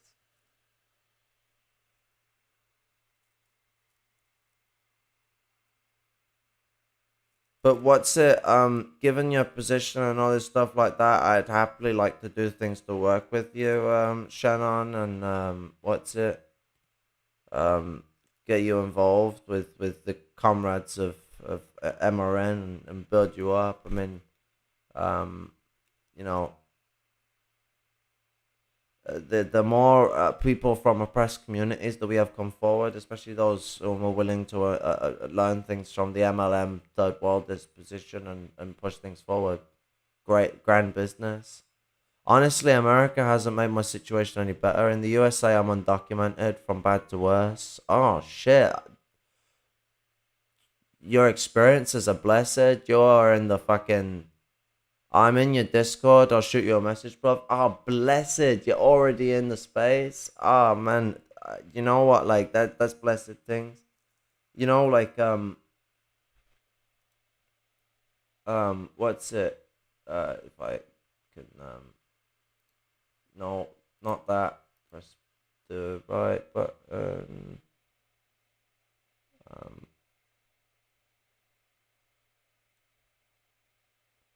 Yeah, no, like, what's it? The, you know, people in your struggling position, I mean, they're slave labor or next to slave labor, depends on which option you end up getting straddled with, or which lumpen bourgeoisie you end up getting in nasty amounts of debt in that they'll only then let you pay off for by working in the fields for free, making marijuana crops or cocaine crops, whatever type of job you end up getting stuck into, because crazy world out there, especially with the environment of America, because it's so vast and changing. There's the perfect environment for every kind of drug production and other stuff like that. So a lot of positions for lumpen bourgeois people to make slaves out of the undocumented and the poor and broken and beaten and scarred. And then you've got like the industries that will do the next to slave labor, where you'll get paid fucking dirt cheap work, but just on the basis that they can get you working without even marking you on the books as someone who works there. You're just a cash in hand guy, and they'll pay you whatever the fuck they want you, and you can't fucking complain. Because you lose your job, you ain't even fucking marked on the books, you ain't got any position to push back. It's a constant railroading. But I will say this, like, your position in that state, that bad to worse, gives you an experience that makes you more likely to be a very enlightened comrade than a blessed asset to MRN and to the Marxist movement in general and your own people. It's a hard experience to go through. And, you know, asylum seeking is something that it's massively misunderstood, because, you know, what, 90% of people who go and seek asylums end up in a hell that's, you know, maybe they're not going through gunfire, or maybe they got more food on their plate, but you're looking at small luxuries to then be exposed to extreme racism and extreme abuse of them as as cheap laborers and as scapegoats for problems in society. Those experiences, going through that, being isolated and kicked away and kicked about and thrown the can, you're in tune. I mean, you're a lumpen proletarian, for fuck's sake. Of course you're in tune, but you're a lumpen proletarian who was colonized and oppressed and in the struggle. So like, you're absolute G. You're a man, damn. Like fucking, I like this. Like I've met a few comrades like this where it's like have a good fucking conversation, just speaking to them when they're text chatting and all that. And next thing you know, I meet this fucking and get along and start engaging more with these like top comrades. Exactly, American ideology perpetuates the exploration of undocumented lumpen proletarians. My first job was at a restaurant working for an immigrant who believed to uphold the American values. All that hard work fucking frees you all. The shit that was literally written on the fucking entrance to Auschwitz. That's the American values. The Protestant work ethic where everyone has to work themselves to death. Yay. But Malthusianism apparently went away. Petty bourgeoisie really don't like the poor. Even more so. They hate us even more than the capitalists do. Capitalists are quite innate on the issues. So long as we don't piss them off and ask for revolution and push for heavy reforms and restrict their profits, they couldn't give a shit about us, Like, if we're not causing problems and we're not a contradiction to their empire, they're happy. We're bought off, they're happy. They're brought off into their own little fucking game, and everyone goes off with their own shit. That's just the way that the ball is played with these fucking dickheads. But like the American values is a crippling ideology to uphold because they've been, other than working yourself to death, all it has is genocide. Quote from Shannon.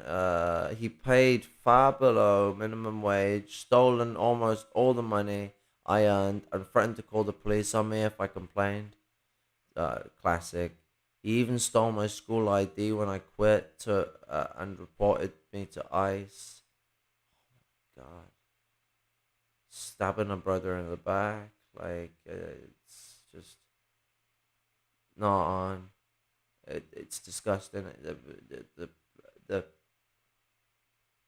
The hardest point in life is when you're fucking homeless or when you're next to homeless. Either one, because you could even have a roof over your head, but if you're next to homeless and you're going for poverty, it ain't gonna matter if there's a roof over your head. Like, you're gonna fall. And you're gonna keep falling. It's a hard tumble down, and that's what the problem ends up going in a lot of our situations. We go through a lot. I was lumpen before I was ever homeless, but I've been homeless twice. I'm only 24. 23. I'm 24 very soon. I'm nearly 24. I can be 24 if I want to be. But it's a teaching experience, but it's also like the hardest sort of situation in your own life, like, because you got to go through all this rejection, being chased about, and when ICE is being called onto your fucking teeth, like, that's when you're at a point where if you've got a place, you might want to abandon that yard and go on a fucking nomadic move to a completely different city when ICE is called on you, because those bastards are thorough little dickheads when it comes to fucking trying to ruin people's lives. They're the type of people where they make you have to change your fucking change your name all the time to get anywhere in life.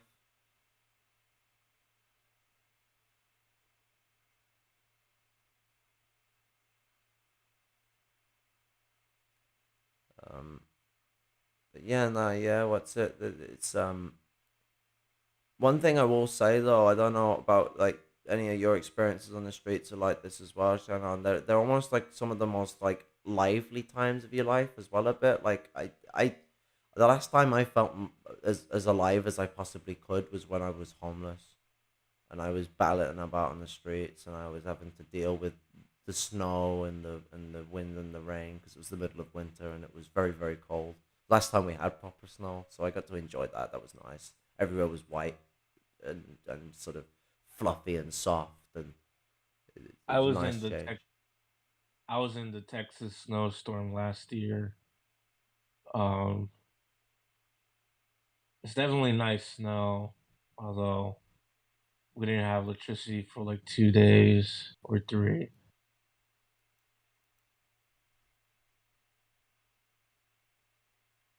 And yet there's people who still deny climate catastrophe.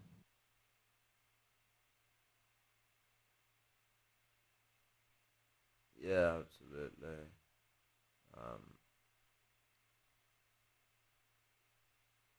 A quote from Engels: "We regard economic conditions as the factor which ultimately determines historical development, but race is itself an economic factor. Here, however, 2 points must not be overlooked: a political juridical juridical. I don't know how that one be pronounced. Like I mean juridical. It's not got the IAL. It might be spelt wrong, but juridical, um, philosophical, religious, literary, artistic, etc. Development is based on economic development, but all these react upon one and another and also upon the economic base. It is not that the economic position is the cause and alone active. While everything else only has a passive effect, there is rather an interaction on the basis of the economic necessity which ultimately always asserts itself." Nice little Engels in the letter to Borges very nicely sort of describing that, you know, sorry, I'm having an English problem with my fucking brain.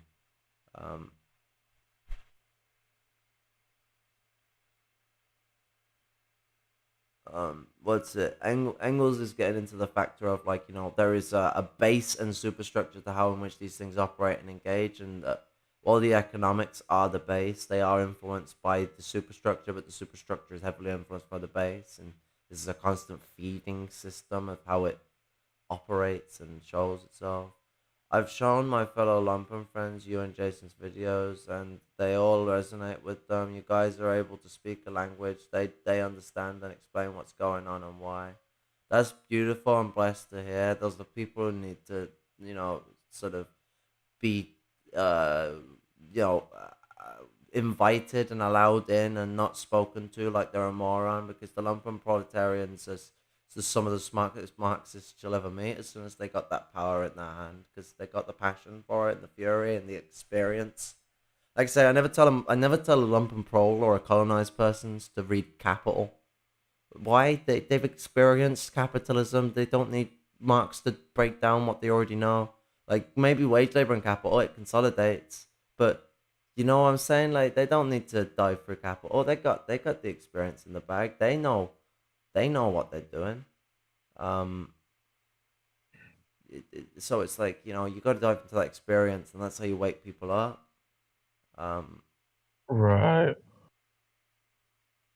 Or, well, convince people over, because I mean, people are already woken up if they've seen things and attacking towards things. I mean, consciousness is quite a weird beast. I mean, Lenin got sick of people misunderstanding what consciousness is in the Bolshevik struggle. So there's like a whole piece. I can't remember what the name of the fucking work is, because I watched the fucking video that went on about it a long time ago, and I can't even remember the name of the video, so I can't help you there. But basically, he like for those who might remember this part and what it's going on about, Lenin very much describes and defines what consciousness is, and how class consciousness arises around different classes in different forms, and that there is not just one all uniting class consciousness. Actually, that thought is literal class collaborationism, and is fascist or neo feudal, however you want to fucking frame yourself. Right.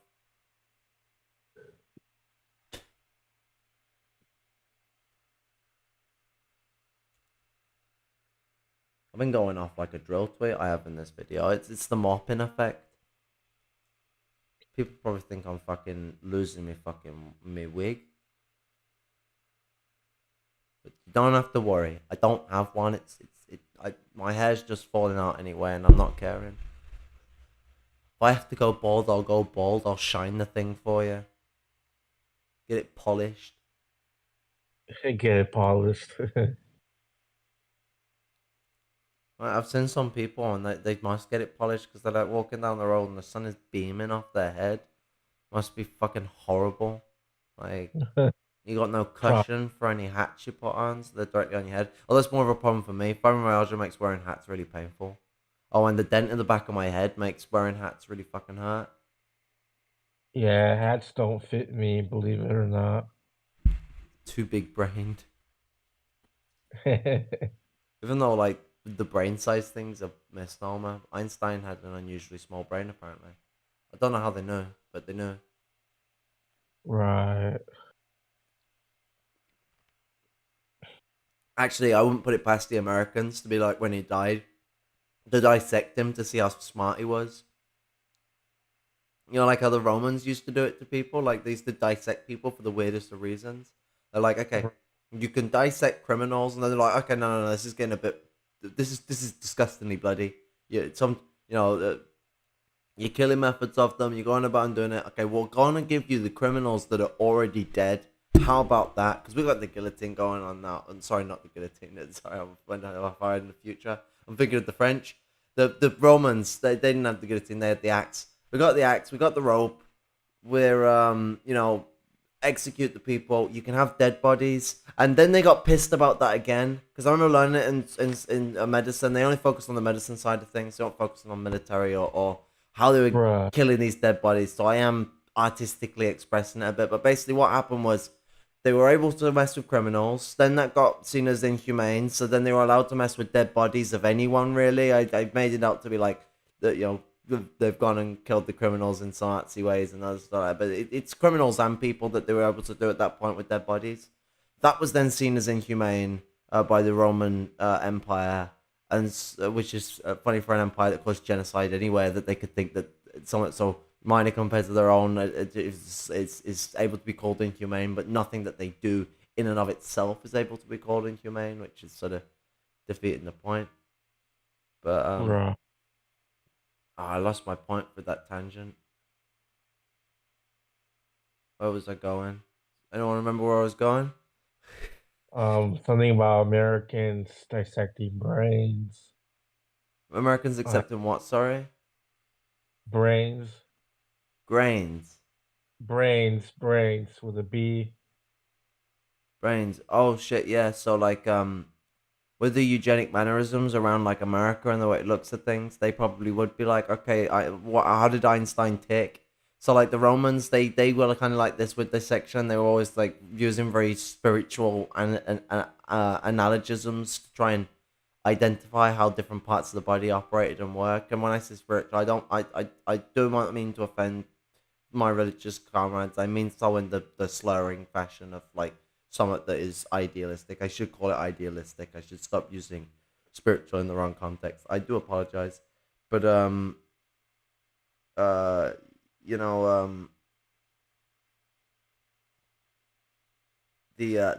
America is just like that in that mannerism of Rome, where they want to go and attain to the bodies. Eventually, the Romans had to start using pigs because eventually the dead body thing was seen as really fucked up and inhumane, which I don't blame them. They're just like, fuck it, what kind of weird operations can we practice on this dead guy? It was useful for finding parts of the body though, so I mean, put it as you want to put it. I just don't get it sometimes with some of the things that we invent and push. It's crazy shit. Yeah, I agree. Just rambling about, we've managed to add like an extra 2 hours to this. There's been like no Caleb content for like 3 hours. Really fucking going in on this. We got like 40 seconds for the video, not even that. Like that is actually pretty good for us given out the time frame. Yeah, and at least it was all like at one moment too. Yeah. We actually played the video. That's a step forward compared to usual. Yeah, and we know it's a long video too. Well, it's long for us. 20 minutes is like fucking weeks for us. Yeah, and even 10 minutes is still like a week. There's been streams where it's like hours, and like it was supposed to be a direct stream on watching the video, and I've only watched like a slight bit of the video like with the people, and I even lost out on being able to continue to watch a video. A Culture Thug sat with like one of B Level's mates and a CPUSA guy, and they all just like basically got along the whole time. Called Gentile, a utopian socialist. The Marxist did. Right. Watching Caleb Maupin kills precious brain cells, comrades. I don't blame you. Oh yeah, man. Like, you know what? Like, if it wasn't for like, people like Gangaros and comrades like that, scanning through, um, Caleb shit and other stuff like that, I'd miss a lot of stuff. Noobman as well. Noobman gets a lot of fucking clips of Caleb just because he will go through the monotony of watching his night streams when he does Oh them. yeah. Because there's Yeah. a lot of slip ups he does that are very interesting, or not even, maybe they're not even slip ups, they're more intentional by design dog whistles, and we just know how to see them, so it's easier to see them.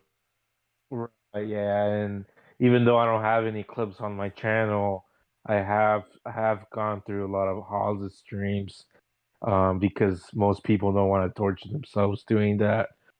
Oh, this But is not worth my time. That's always been my position. Like, I'll laugh and take the yeah, I piss out of know. him. I might, like, for just in the sense of the fact that he's involved with Caleb in Summit, bring him involved in Summit, but otherwise, I just don't see him as Right. worth my time. Like, the guy is not, doesn't seem like the kind of guy who'd ever be an activist or ever get fired as an activist. So I just, let him dream. He's Yeah, I like a don't blame child anyway. I mean, like, we need to get careful that we don't get caught in the Vosh effect. Vosh got really relevant because everyone just kept fucking doing videos on him. Like, people should have done a video debunking the guy. I'm not saying that, let the guy just run wild, but why did everyone have to keep doing it constantly and constantly and constantly? If he's just gonna keep doing his Yeah. own thing and you've already called him a pedophile, just release the same fucking video again if you want to be funny. Delete it and release it. Be coy. Just stop making the same thing over and over again. Like, just no. Yeah. Yeah, and I haven't cared about Voss in a while.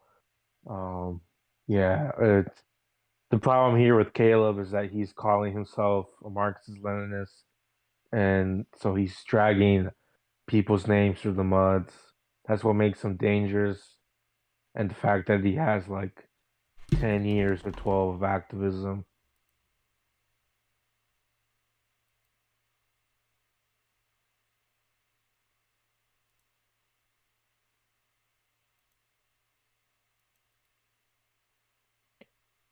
I got an People Amber join alert. my server, and because like you have to like to get access to type and stuff, even though it like blatantly says it on the server join thing, a pop up window comes up and says like, go to the fucking rules and like to get access to the server.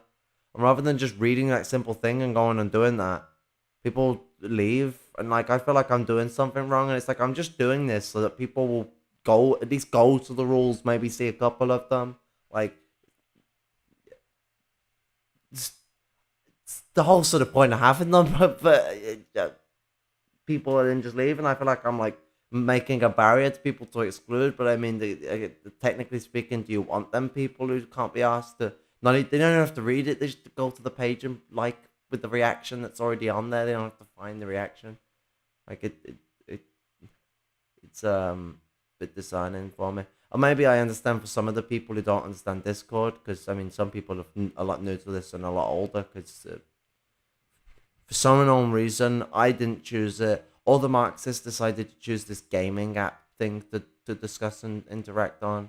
I heard Finball had a server, and that's how I got on it, and consistently kept Yeah. finding out Finball is a depressingly ableist piece of shit who thinks the autistic people should be wiped out of the genetic fucking code with Palinkaj. Palinkaj thinks the same. It was Yeah. the one time I Oh, saw him not sit on the fence, and he decided instead to join the side of reaction. And I asked him about it because I thought maybe he's more a reasonable guy. He'll come in and be like, "Yo, Blinkage, this is kind of fucked." But no. He's like, "Yeah, no, I agree with that." It's like, what? You agree with annihilating autism? What the fuck? You even understand what autism is?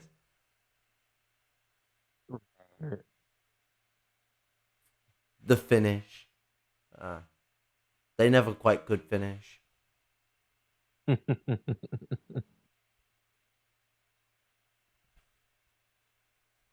yeah, the kind of eugenic social Mm. Darwinism stuff needs to be rooted out.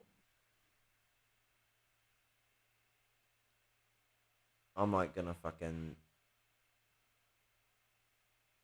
I swear, like, I tired the fuck out of everyone. Like, I tired the fuck out of Flashy. He's probably fucking got some rest. And now I'm fucking, by the end of this, you'll be fucking dead as a fucking doornail.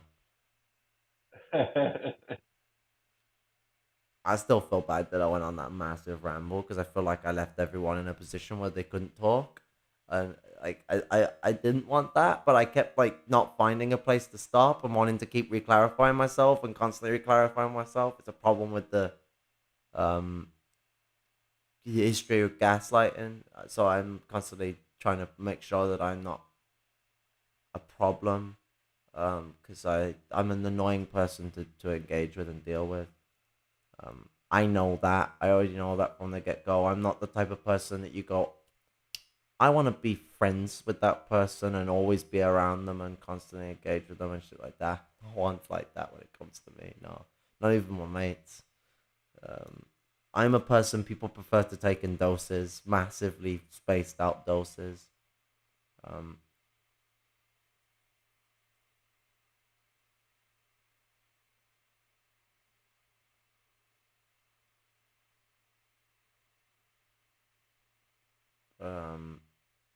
What's it?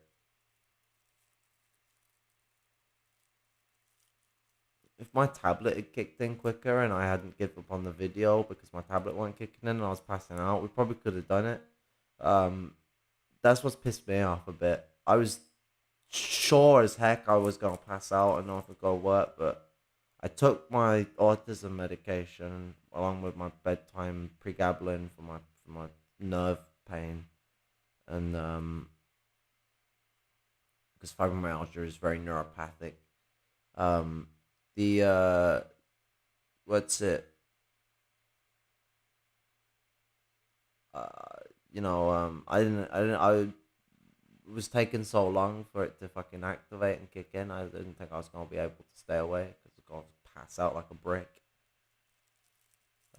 I still haven't managed to get any straighter sense of mind and waking myself up a bit more though. I'm just a fucking rambly, hyperactive fucking golem.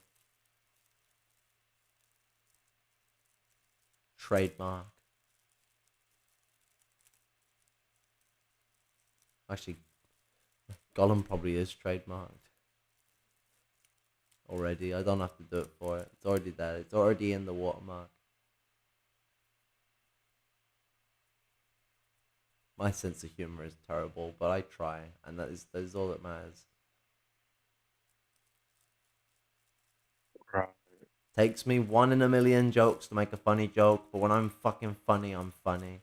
Really fucking funny. Because normally my best jokes is when I'm just dunking on people for factual information shit and I'm having to take the piss out of the situation. Otherwise, I just sound like someone's dad trying to join in on the fun with someone's jokes whenever I make any other joke. Like, not very good at it.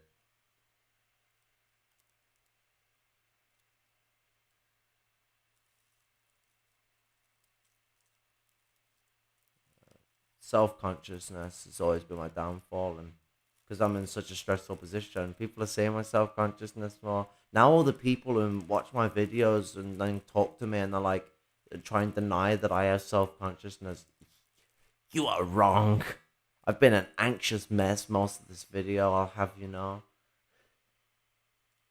I will challenge you to the end on that one.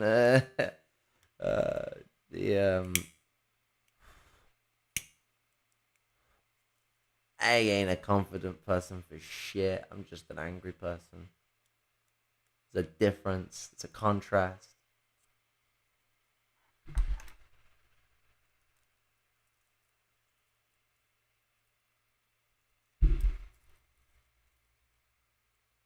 That's it. But for whatever smack I've talked, I hope the good parts of what I have to say come true, and whatever I said that is wrong or incorrect, or the 7 or 8 words that have come out where I haven't been in a state of consciousness because I drifted out of it slightly for a few seconds while speaking a couple of times, which, trust me, not an unusual concept for me to happen. I mean, I woke up in a voice chat while I was already talking at one point. What was it? last week or the week before. I woke up and I was already halfway through a sentence talking with them about conversation. I don't know how I started the sentence. I hope it wasn't dodgy and just full of random words, but I was already in a fucking conversation about shit when I woke up. And I passed out in the call with, all that. It was weird.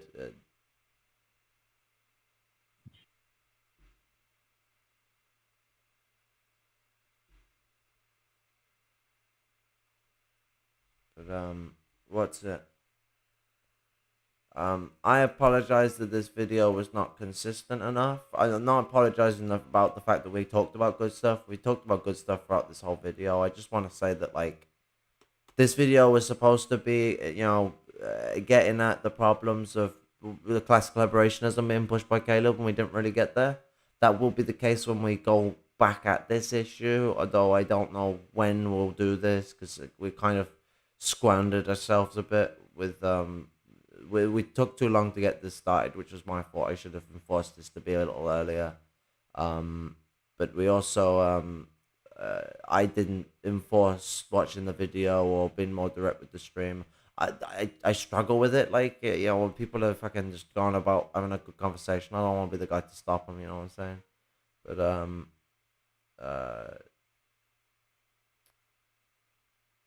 what's it?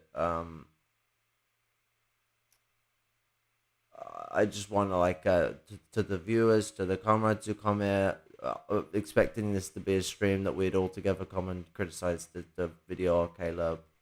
I apologize for the discombobulative mess. A lot of this video is just me mindlessly rambling, so I mean, but enjoy at your own pace, I guess. But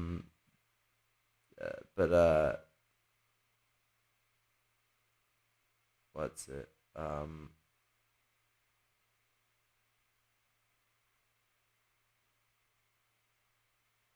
Yeah, we'll get it next time. No worries. Yeah, sorry, I nearly passed out again then. See, I didn't fully wake up properly.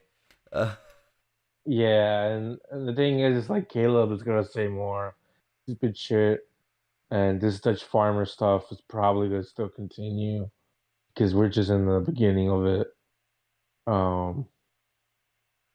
Yeah, because I mean, how long did that, like, trucker crap last?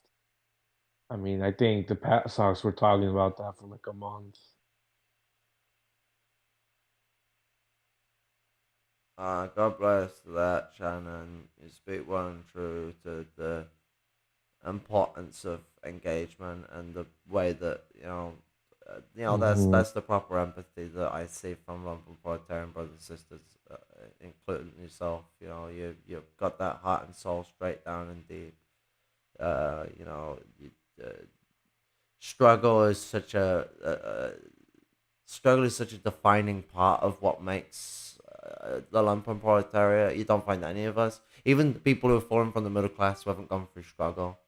It defines us, it strengthens us, it pushes us through. I mean, disabled people in the Lumpen proletariat are the strong strugglers that go through massive business. Yeah, you have missed everything. Anarchy, direct democracy, we're basically at the end. But well, actually, I've been saying, like, we're basically at the end for quite a bit, but I keep rambling onto random crap. And then apologizing for being rambly onto random crap.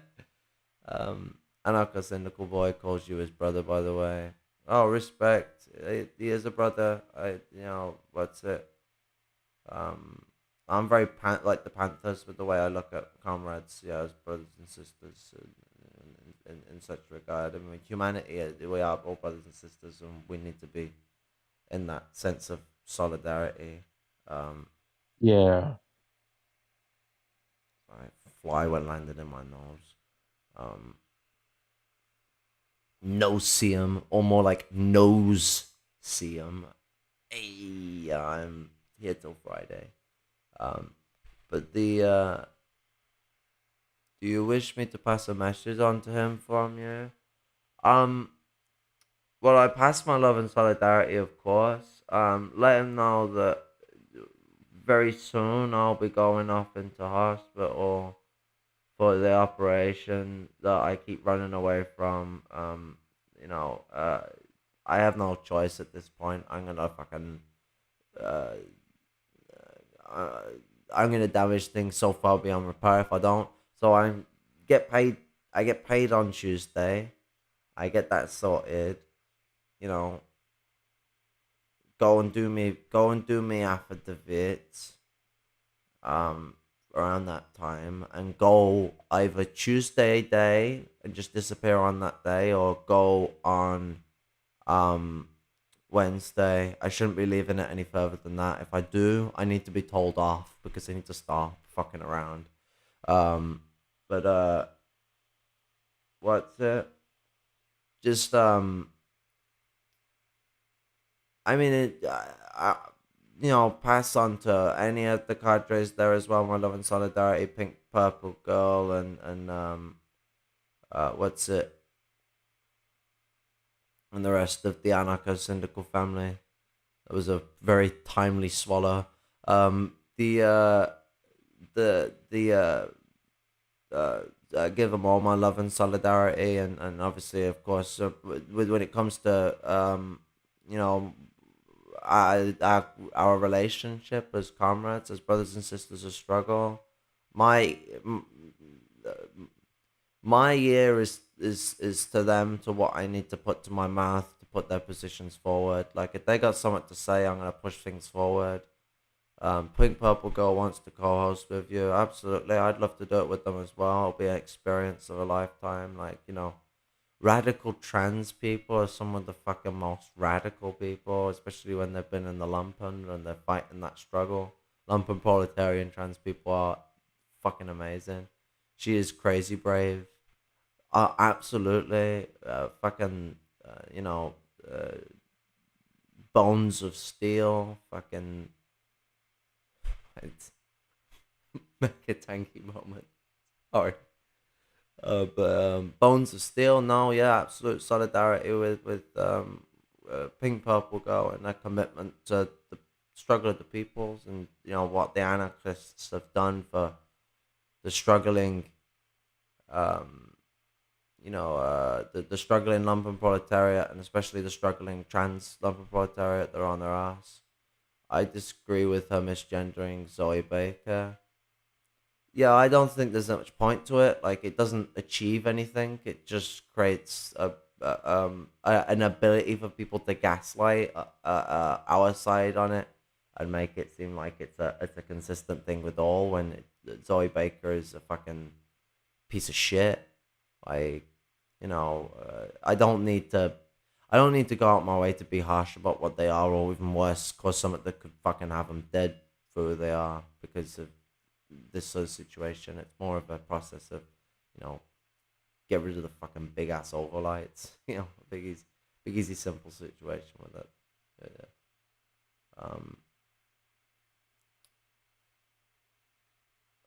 See, I got distracted with a stray thought, and I don't think my conclusion to what I was saying made sense. But that's the state I'm in right now. I'm not making much sense. Zoe Baker can get fucked. That's what I meant to talk about. So Zoe Baker can get fucked. But you don't need to misgender someone. The truth is self-evident with a lot of these fuckers. Not all the time. There's no such thing as things being absolutely self-evident, because truth is emotion because of our relationship to reality being emotion. So, like, it's further so though, I had what I was gonna say and I lost it then. At the end of the day, as a Marxist, like, truth is all. You seek towards the truth. So it's not that things are self-evident. It's just that things are, as a dialectical materialist, the way that you're analyzing things has to be very distinct, very direct, and very real. But it has to, like,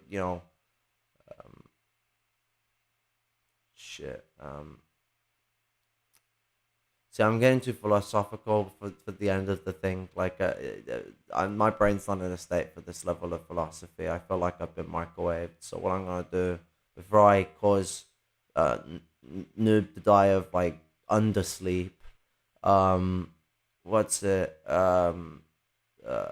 Malsleeptrition. The People's War on Sleep. People's War on Sleep. The People's War on Insomnia. She stonewalls the Lumpen all the time. I grasp the bitterness Pinks has towards her. Yeah, no, I hate all these people who stonewall the Lumpen and treat us like we're fucking aliens and monsters. You care a lot. This means a lot to us. Yeah, care for the Lumpen proletariat means a lot to me. Anyone who is a principled socialist and is committing their life to the Lumpen proletariat, hot damn, you have my fucking love and respect. Like that's a fucking commitment to take. That, as we know, most petty bourgeois labor aristocrats, if not the great majority of them, will not and do not want to do at all. So it's like it's a commitment you rarely see in the first world, and it's one that's blessed. The fact that there are MLs that scoff at the fact that anarchists do soup kitchens shows those MLs know nothing about the reality of the world we live in, and how much you can radicalize people just by giving them a bowl of fucking soup. You know, how much you can radicalize someone by just having a cigarette with them. These people don't know the real world. They don't know reality. And as Marxists, we seek to define what reality really is by utilizing our understanding of the current sciences and our developments of how science will be to its future, because science is a constantly evolving form of analysis that has to be based off of real things through, you know, real understanding of what those things do and how those things operate. You know, dialectical materialism, that core principle that drives us forward, is our mechanism for not just finding truth, but ensuring that the truth that which we have found is the absolute wrong word, is the relative truth to the sort of situation we're in at the moment. Like you got to be looking at what is now. You can't be oh wait, I see where you are. I'm a server. Yeah, let's put you into the comrades section. There we go. I couldn't see your name at first because I'm a blind dickhead, but I saw it above snake oil. Blind as fuck. Yeah. You know, I was on a really good point that would have ended really cool with some of the stuff I was saying there, but you know, just this, so here we go. Like, you know, principle dialectical materialist. You follow those principles through, but it's not only our tool for finding truth, it's our full tool for determining truth, knowing that the truth that we know is the truth relative to where we are now, that you're not being a dogmatist to times gone by that are not the times now, or applying conditions that were specifically assigned to conditions of the past that are not the conditions of today. The twisting of rhetoric to suit the needs of empire. Constant battle this has been for Marxists to keep their shit safe, and we mostly succeeded. So you know, the bridge is still there. Let's just put it that way. But historical analogies that I didn't fully explain because I think I thought most of it rather than speaking most of it while speaking about the rest of the stuff. Nailing this streamlinedness with the autism here. The point I'm getting to that I'm trying to make like a nice quaint ending on is that, like, you know, we gotta be very hardcore and principled with this shit. You know, the existence of dogmatism and anti-Marxists dressing as fucking Marxists is such a fucking commonality these days. Like, it's something that really needs to be stomped out with these things. We need to come together and organize. We need to do food projects and housing projects and all that for the people, but there's a direct action that involves, you know, more than just that process. You're feeding the people is the start. Feed the people. Anarchists and Maoists share this, absolutely. Give UNRWA our love. He sacrificed a lot of opportunities for us. No, UNRWA has you know, absolutely. I will give them all the love and solidarity that you got to give, because you're absolutely correct. Like, the fact that he could have given up and given into whiteness so easily and joined Caleb's fucking ranks, but he didn't. He stuck by us in the end. You know, he triumphed over those positions because he's a third worldist principally and theoretically, you know, in his understanding of Marxism. He's very principled in his positions, and he doesn't let go of them so simply or easily, like, you know, others might. You know, so if you want to understand like what really brings together the communists in our understanding and brings us closer together in understanding each other, it is two things you want to mainly consider. One is dialectical materialism. If you are a petty bourgeois or a labor aristocratic comrade, I don't want to kick you out of the fucking movement. I want you in the rear guard where you have no political power. You shouldn't complain about that. You want socialism and you want proletarianization. You'd accept it. Secondly, you want it. So actually, sorry, part of the first one, you want to be massively rereading it. I mean, like the positions Marx smacks on Malthus and all this other crap like that, top. But you with dialectics, you want to focus on constantly rereading on contradiction, and the 5 essays in general. The 5 essays are very intrinsic to understand in Marxism, especially from the dialectical materialist perspective. But which is the perspective we should be using universally, but some people seem to think it's not universal, and you should always be careful of anyone that says that. But what's it? My mind went blank again. Shit. We're at the end of this journey here, and we're gonna come back again soon. But you know what is with all this is that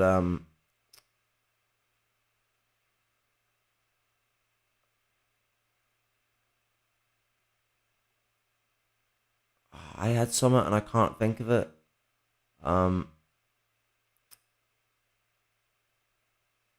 We're in it for a hard time. Reactionaries are larger than they've ever been before. The population is larger than it's ever been before, and we're still not overpopulating. For all those Malthusians like Caleb Maupin who want to turn around and try and suggest that we're overpopulated, bullshit. The world is a wild west fucking place, sort of, crazy place of war, famine, death, disease, slavery, genocide, and radioactive seas. We're in a world of flux and change where the imperialist hegemony is not the US anymore. There is no hegemony. They're fighting for it. All the empires are trying to batten it out. As communists, we are against empire. We are against these developments of any of these imperialist powers, and we stand true with the imperialized peoples of the world. Workers of the world unite. The lumpen proletariat hold the the international proletarian consciousness in the first world.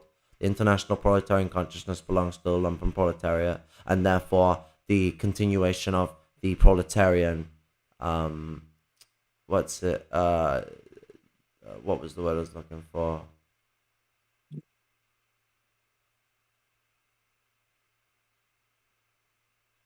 Oh yeah, sorry. In the in the first world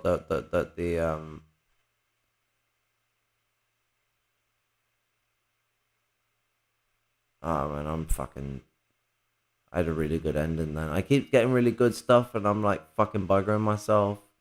But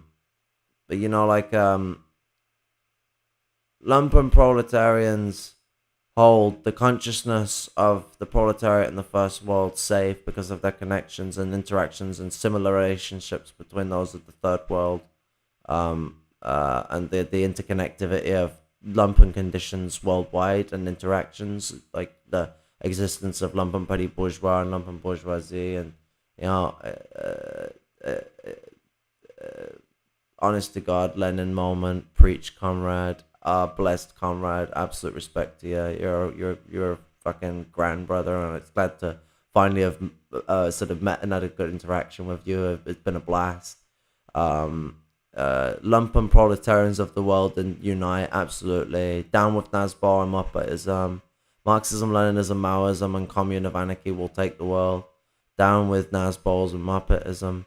MLM, MZT. Doesn't matter at this point, as long as you're not a Maupinite. I would be wary of anyone who's MCT, but MLM and ML, well, ML's a hit or miss, but you are all my comrades. You're a great comrade to us too, Kaz. Respect, brother. You've been one of the people who have been a good friend to Jason, well, most people just abandon him and don't want to engage with him. So, you know, all love and respect to that, brother. You know, it's having these great interactions with comrades like you, even though I'm so limited in my capacity to get out the house, my capacity to engage with the internet, because an American sugar dadded me a computer for free. I only had to pay the duties that the British asked for because it's a computer and they like money and they want money off me. But I got a laptop for free, and that's why I was so able to get on the internet and access and engage with yous, and it's enlightening. It's what gives me spirit to rise in the morning when I don't want to fucking live anymore. You know what I'm saying? Like, I'm like, this movement is everything to me. It's the only thing that keeps me around. I don't see any point otherwise. If I wasn't a communist, I'd already be dead. So you know, and that's blessed for so many comrades. There's so many people in the Lumpen that communism is like a fucking, it's like a savior to us. Not the fucking blokes that wrote it. Not worship for the blokes that wrote it. The fucking theory that and the principles saved us. The reason why a lot of us like Lenin is because Lenin is a true class suicider, and that's actually a good point to leave on. So class suicide is the process forward. Lenin believed that the petty bourgeoisie should have no power in the revolution at all. No power at all. No political power in socialism. They should be a class that is declassed and pushed into the proletariat and proletarianized over time. And it shouldn't just be reintegrated straight into the society and the system and being able to work their grubby little piss-stained ends into rebuilding capitalism. So, you know, like,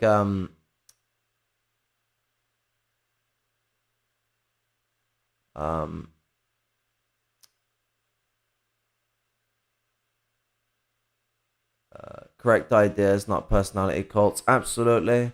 But it's like, a lot of lumpen proletarian people, we're at the end of a tether in a lot of cases when Marxism flies our way. It normally hits our lap, like we find a flyer or something comes on the telly or something comes up in like the last little shreds of education we have before we went homeless because fucking joined the Communist Party, and that's big evil voodoo people. They're gonna come fucking steal your dog and make you share your toothbrush. Like genuine fucking, the way that like just being related to anything like fucking dodgy business, but the racism, the sexism, the classism that we're seeing today, that is intensifying, which is adverbic. It's continuing. It's getting worse. This is the contradictions arising from empire collapsing, and the petty bourgeoisie are not getting what they want, or at least enough of what they want. So they're asking for more. They're pushing for more.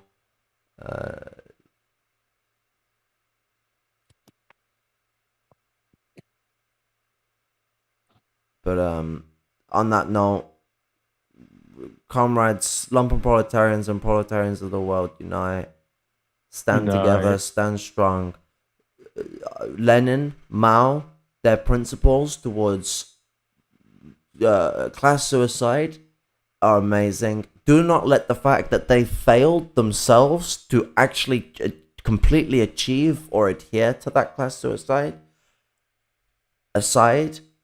Their positions were still correct to be in for class suicide and for complete class suicide, and to reintegrate into the lumpen and to follow their conscience, not your own, because your conscience is correct. That is correct, but they unfortunately, I mean, in the case of Mao, he kind of didn't fully fly in fruition and realized later on that it was a bad idea to let the petty bourgeoisie just run wild. Who would have thunk? And tried to react to the situation. But then you have like Lenin, who kind of just died before he could do anything. I mean, Stalin mentioned somewhere, I've not read the book, I flashy talked about it the other day, where Stalin talks about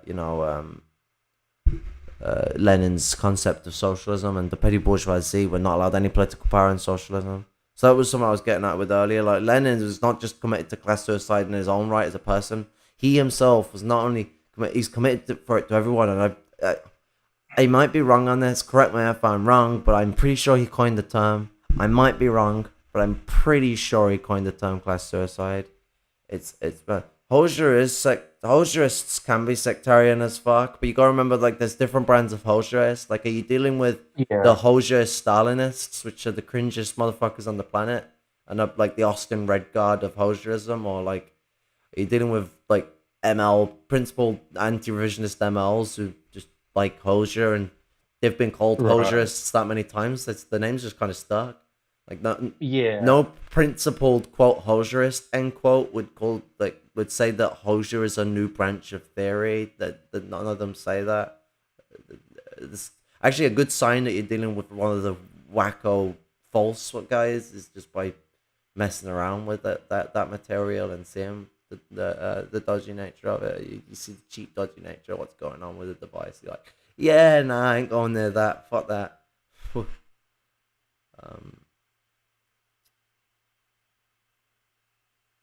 Getting caught up in fucking drifting off into illucidity again. Sorry. The context of what I'm changing. This is narcolepsy in action that you're seeing. Like, I'm getting drifted off into things that aren't the specific topic. Because I'm flipping in and out slightly of consciousness. It's not as bad as it could be. But you know, it was really bad earlier, and what's it? You know, fucking before I make this an 8-hour stream, red salute, comrades. And, you know, unlike the rest of fucking MRN, I actually know how to do a fucking salute. I am going to take the piss out of them for that until the end of time. This is just never going to leave my memory. This happened once when sort of fly bounced off me, little bastard. When Jason did like a salute with the Engelsist, it was funny, and I'm like, I've been trained, I know how to do it. So like, I'm like, no, you do that. I mean, Americans do that because you guys are still hiding your dirty hands from the king and the queen, like the Navy did. Like, I think you guys were away from the monarchy, still don't wanna show the hand. But yeah, no, solidarity.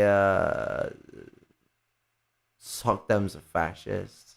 Yeah, no, solidarity. Net can't salute to save his life. Yeah,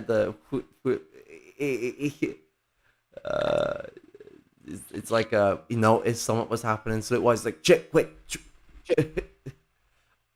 I'm too used to doing it, like, you know, up and over, down and out. That's how, you know, you're taught to do it, and it's a slight curve back into the eye because we do the tea leaf. I mean, so did the Soviets, and the American one is the tea leaf, but just turned down.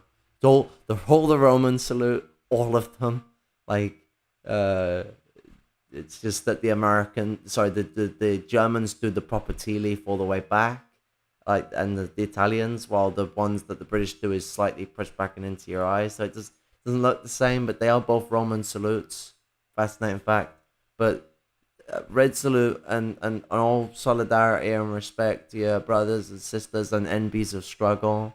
You drive the fucking struggle forward, my lumpen proletarian brothers and sisters. And if Marxists could finally get that in their head and get around you and understand that learning from you and organizing with you and allowing you access to the literature that they've been able to relish the accessibility to, every one of you, my brothers and sisters of the lumpen proletariat, will outmatch any Marxist in the classes above you as a communist.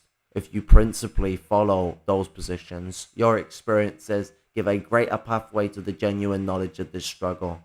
And you must hold on to that with your heart and your soul, as I hold on with solidarity to the struggle of the lumpen proletariat with my heart and my soul.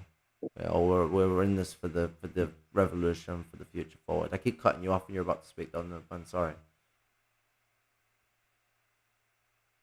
Oh, I'm all good. I forgot what I was gonna say, but because that was a long time ago. But yeah, you know, red salute, and hope everyone does well, and it's been a nice stream.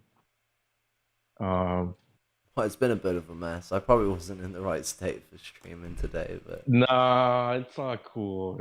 It's all cool. We'll I do got the to have video. that wicked interaction with Shenovic though. That was great. Yeah, that was. Is it still alive? Yeah, we are still live.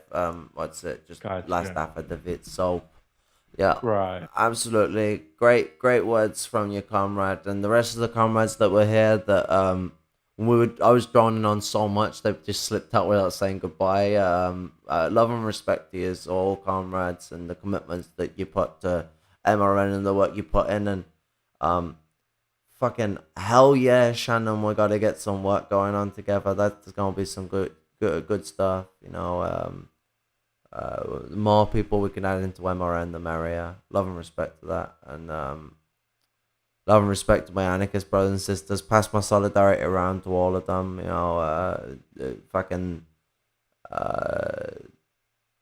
stay strong, stay frosty.